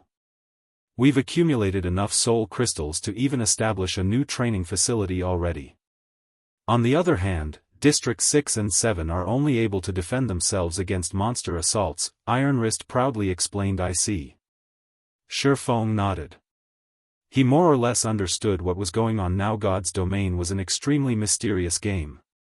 The main god system was also constantly expanding. God's Domain itself, depending on the region a player resided in, the gameplay they experienced would indeed be somewhat different. Shifeng had encountered such situations a few times in the past. Only, he had not expected the gameplay here to be this different from where he came from. It felt as if the players here were playing a city-building game, protecting and developing the cities they belonged to. This was just like how a guild would establish their own town or city. However, there was yet to be a single guild capable of constructing their own city. Soon, Iron Wrist and his party set out to help Shifeng gather information related to the Dark Denver. Meanwhile, Shifeng himself went to a bar to collect information about this place. Did you hear? Our few districts have recently joined forces and are preparing to go on a crusade against Gloomy Valley. The Crusading army is currently recruiting members as well. As long as we can get rid of the Great Lord Noya inside Gloomy Valley, we will be able to open up new maps, a guardian knight inside the bar said to his companions after taking a sip of red wine. I heard that the top 10 parties of our District 5 can join the Crusading army directly. Unfortunately, my party is ranked more than 50, and we'll have to pass a test if we want to join the coalition, an assassin said with disappointment. That's right. As long as we can defeat the Great Lord, we will be able to obtain the Chapter of Darkness. At which point, the monster assaults will become much easier to handle. For a time, everyone inside the bar discussed matters related to Gloomy Valley Chapter of Darkness. Shifeng suddenly thought about the Bible of Darkness when he heard about the Chapter of Darkness. Is there some sort of connection between the two? His quest required him to obtain the Bible of Darkness. However, he had no clue as to how he should go about doing so. Meanwhile, the Chapter of Darkness could possibly be an important clue. It seems that I'll have to make a trip to Gloomy Valley myself, Shifeng quietly muttered. Chapter 578, District 5. Time passed little by little.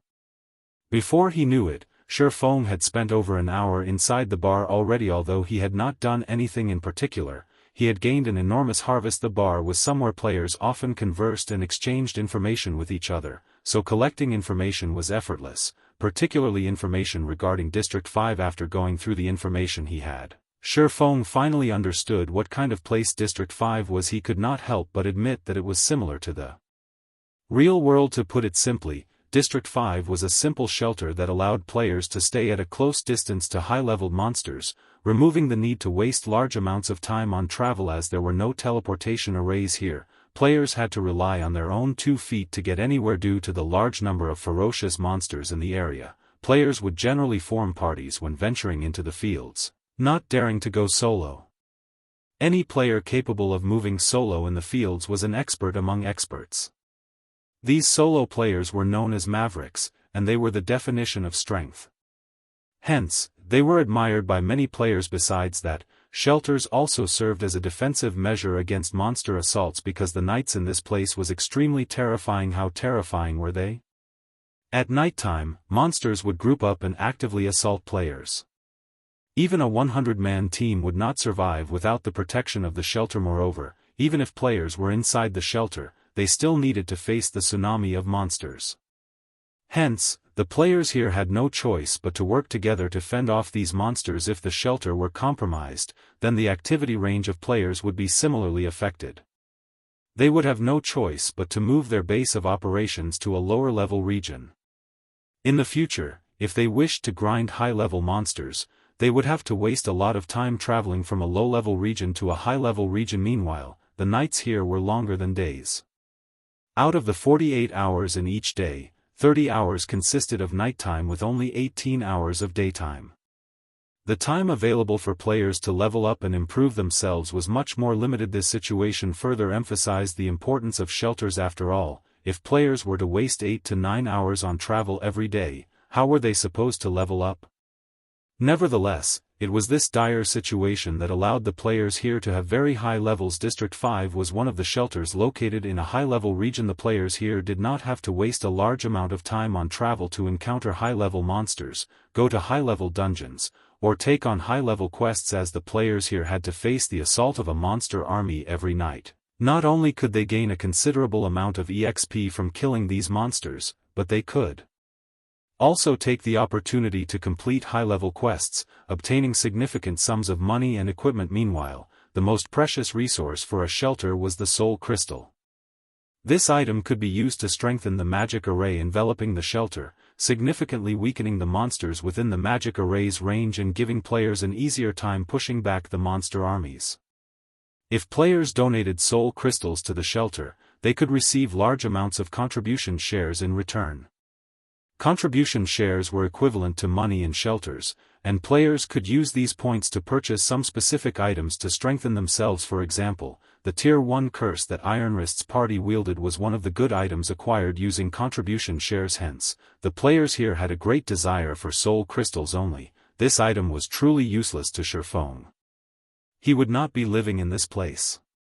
He was only going to stay here as a guest until he completed his quest. Although the soul crystals are useless to me, it won't be a bad idea to exchange them for some gemstones. Shifeng suddenly thought of a good idea to make money as he looked at the 3 soul crystals inside his bag. Compared to the outside world, gemstones were much more easily obtained in this place. During the monster attacks at night, there was no lack of chieftain and lord-ranked monsters. Chieftains had a high chance of dropping Tier 1 gemstones, while lords might even drop Tier 2 gemstones. Hence, the supply of gemstones here was much higher. In the outside world, players very rarely had the chance to inlay gemstones into their equipment. In here, however, it was very normal for players to have all the equipment on their bodies inlaid with gemstones. As a result, the basic attributes of the players here were much higher than those of players in the outside world. Meanwhile, the prices of gemstones here were also much cheaper. Outside, each Tier 1 gemstone sold for 10 silver, whereas Tier 2 gemstones sold for 90 silver to 1 gold per piece. In here, however, 5 silver could buy a Tier 1 gemstone, whereas Tier 2 gemstones only cost around 40 silveras. For soul crystals, each piece could sell for up to 40 gold. Even then, players would still fight to buy it. The drop rate of soul crystals was abysmally low, and only chieftains that were level 40 or above had a slightly higher drop rate. This was also the reason why Ironwrist's party had gone hunting for chieftains over level 40 by the time Shifeng was done compiling the information he had gathered. Ironwrist had also entered the bar together with a silver-armored guardian knight. The instant this bearded man with thick eyelashes entered, the bar fell silent. Every player inside the bar immediately turned to look at this guardian knight one after another. What's the party leader of the third party, Discipline Paradise, doing here? Is Discipline Paradise here to recruit members? How could it be? That's the third party of our District 5. Even if he were recruiting more members, he would choose from their list of available candidates first. Why would he come to a bar looking for members? I heard that the 6 official members of the third party have all learned Tier 1 curses and taboo skills. They can go out to grind without fear even during the night. That's right. The third party's strength is currently the closest to the first party. It is highly possible that, after the next ranking battle, Discipline Paradise will become the leader of the second party. Everyone inside the bar looked at the silver-armored knight with gazes of admiration and reverence. In a shelter, the higher ranked a party was, the more resources they could obtain.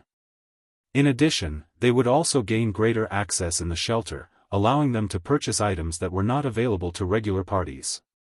That way, their party's strength would improve even faster. Soon, Discipline Paradise and Ironwrist arrived before Shifeng, who was currently seated at a corner of the bar. Brother Expert, let me introduce you. This here is the leader of our District 5's third party, Discipline Paradise. He's quite knowledgeable about the dark den you spoke of, Ironwrist said, smiling. Hello, you can just call me Discipline. Discipline Paradise smiled. Although Discipline Paradise was one of the powerhouses of District 5, he did not display any form of arrogance. On the contrary, he was a very kind and straightforward man. When the surrounding players saw Discipline Paradise, the leader of the third party, and Ironwrist, the leader of the seventh party, actively greeting a swordsman that none of them had ever seen before, every one of them was stupefied. Who is that person? Why haven't I seen him before? Is he one of the top 10 party leaders of some other district? I don't think he's just limited to being in the top 10, right? Didn't you hear Ironwrist calling that person an expert? That person might even be one of the top 3 party leaders of some other district. Otherwise, why would Discipline Paradise personally come over to meet him? Everyone began guessing at Shifeng's identity one after another. However, Discipline Paradise's next words instantly shocked everyone inside the bar. Brother Yifeng, would you be willing to join our District 5's Crusading Army? Chapter 579, Crusading Army. Join the Crusading Army? Shifeng began pondering silently. He did indeed want to go and take a look at Gloomy Valley, with his goal for going there being the Chapter of Darkness. After all, there might be some sort of connection between the chapter and the Bible of Darkness. However, he had intended to go there by himself. There was only a single Chapter of Darkness. With so many people wanting to obtain it, how was he supposed to get it if he went with a group? It was also unlikely that everyone would give him the Chapter of Darkness. Hence, the only way for him to obtain it was to move alone. That way, he would not have to share the chapter with others. Based on the information he had gathered earlier, there was no need to defeat the Great Lord Noya to get the Chapter of Darkness. The Great Lord was simply guarding the Chapter of Darkness. Hence, Shifeng could just steal the chapter. There was no real need for him to conquer the Great Lord. The difficulty of obtaining the Chapter of Darkness this way was undeniably much lower. Moreover, he had already succeeded in carrying out similar feats in the past. Previously, he had stolen an imperial heirloom from the Anubis's gatekeeper, a Great Lord-ranked monster. Afterward, he had also snatched the God Crystal from a Tier 4 mythic creature, the Orc King Trezek. The first theft was difficult, but the subsequent one was easy. Currently, he had much more confidence in stealing an item from a Great Lord. That's right, join the Crusading Army. To be precise, I am asking you to join our third party, Discipline Paradise said, his eyes filled with sincerity. Hearing Discipline Paradise's words, all the players inside the bar could not help but turn to look at Shifeng, envious expressions appearing on their faces. The crusade this time was not something just anyone could participate in. It was a crusade against Gloomy Valley. The number of players they could bring was limited. Naturally, they would only allow elites to participate in it. That way would increase the chances of success considerably. Meanwhile, in District 5, only the top 10 ranking parties received direct admission into the Crusading army. Everyone else had to go through a test, and only the best could join the crusade. There were many players in District 5. Meanwhile, only a total of 100 slots were allotted to District 5 for the crusade. Among them, 60 were already assigned to the top 10 parties, so everyone else would have to fight for the remaining 40 slots. One could just imagine how intense the competition would be now. Shifeng could join the third party directly and participate in the crusade without having to compete over those 40 slots. This was practically a gift from the heavens. As long as the crusade succeeded, the 100 players participating in it would receive a bountiful harvest, particularly in terms of contribution shares for the shelter. How could this situation not make others envious? Discipline, how can you be so underhanded? Iron Wrist suddenly called out. Even if Brother Yifeng is going to join the Crusading army, he should be joining my 7th party, not your 3rd party. I only invited you over to discuss matters relating to the Dark Den. When Iron Wrist had gone looking for Discipline Paradise earlier, he had told the Guardian Knight everything about his encounter with Shifeng. However, he had not expected Discipline Paradise to actually play such a card. No matter how one looked at it, Shifeng was a maverick with frightening strength. Although the Crusading army this time had gathered the power of multiple districts, after the crusade succeeded, the number of contribution shares awarded would be based on each party's performance in the crusade. In other words, the party that was the most helpful during the raid of the Great Lord Noya would receive the most contribution shares once the Great Lord was defeated. Most importantly, the party that received the highest contribution shares had priority in choosing from the loot. If Iron Wrist could get a maverick like Shifeng to join the 7th party, his party's strength would no doubt soar. At that time, the number of contribution shares they could obtain was self-evident. Hence, he was doing everything he could to befriend Shifeng. This is not a first-come, first-served thing. Moreover, regarding this matter, I won't back off even if you're my friend, Discipline Paradise said in a righteous tone. Also, it will be of great help to Brother Yifeng if he joins my 3rd party. Suddenly, Discipline Paradise and Iron Wrist began arguing with each other over Shifeng. What is this situation? Can someone tell me who that swordsman is? The scene of 2 District 5 big shots arguing over an unknown swordsman stunned the players drinking inside the bar. Great help? Shifeng could not help but ask, may I know what kind of help Brother Discipline is referring to? The Chapter of Darkness. Discipline Paradise sent a whisper to Shifeng. This item serves a huge purpose for shelters. However, it is also closely related to the Dark Denver. From the information I gathered, the Chapter of Darkness is a key meant to open the Dark Denver. Since Brother Yifeng wishes to go to the Dark Den, you will naturally have to obtain the Chapter of Darkness. However, the Chapter of Darkness is in the Great Lord Noya's hands. If one wishes to obtain it, they will have to either kill or steal the chapter from the Great Lord. Only, the latter option is practically impossible. The only feasible method to gain the chapter is to kill the Great Lord. As long as Brother Yifeng joins our party, we will definitely have a chance to become the top contributing party in the crusade. At that time, we can choose the Chapter of Darkness as our reward. I will then use the Chapter of Darkness to open the Dark Den for Brother Yifeng. What does Brother Yifeng think about this? So that's the case. Shifeng suddenly came to a realization. Nodding, he said, all right, then. I'll agree to your proposal. However, I wish to change the conditions a little. Change the conditions? Discipline Paradise asked, slightly worried. What conditions? You can't be wanting the Chapter of Darkness itself, right? The Chapter of Darkness had only 2 functions, empowering the magic array of a shelter and opening the Dark Den to a maverick. The first function was obviously useless. This was also the reason why Discipline Paradise had come looking to cooperate with Shifeng. Rest assured, I don't want the Chapter of Darkness. Only, if I manage to obtain the Chapter of Darkness by myself, what will you use to exchange for it? Shifeng asked. Secretly obtain the Chapter of Darkness by yourself? How can that be possible? Discipline Paradise asked, stunned. I am only saying, if Feng laughed. If you manage to get the Chapter of Darkness by yourself, I will definitely provide you with sufficient remuneration, taboo skills, curses, top-tier equipment, whatever, as long as you are willing to exchange it. Discipline Paradise did not know what was going through Feng's mind, but if he could obtain the Chapter of Darkness, it would be of great help to their party. Hence, he was willing to pay any price for it. Feng was slightly stunned after hearing Discipline Paradise's words. Exchanged taboo skills can be traded? Feng asked softly. Discipline Paradise nodded. Of course. Only, the price required to do so is somewhat high. However, for the Chapter of Darkness, I am willing to pay 6 Tier 1 taboo skills. 6. Feng shook his head. If I obtain the Chapter of Darkness, I want to exchange it for a Tier 1 taboo skill for every class, as well as the activation of the Dark Denver.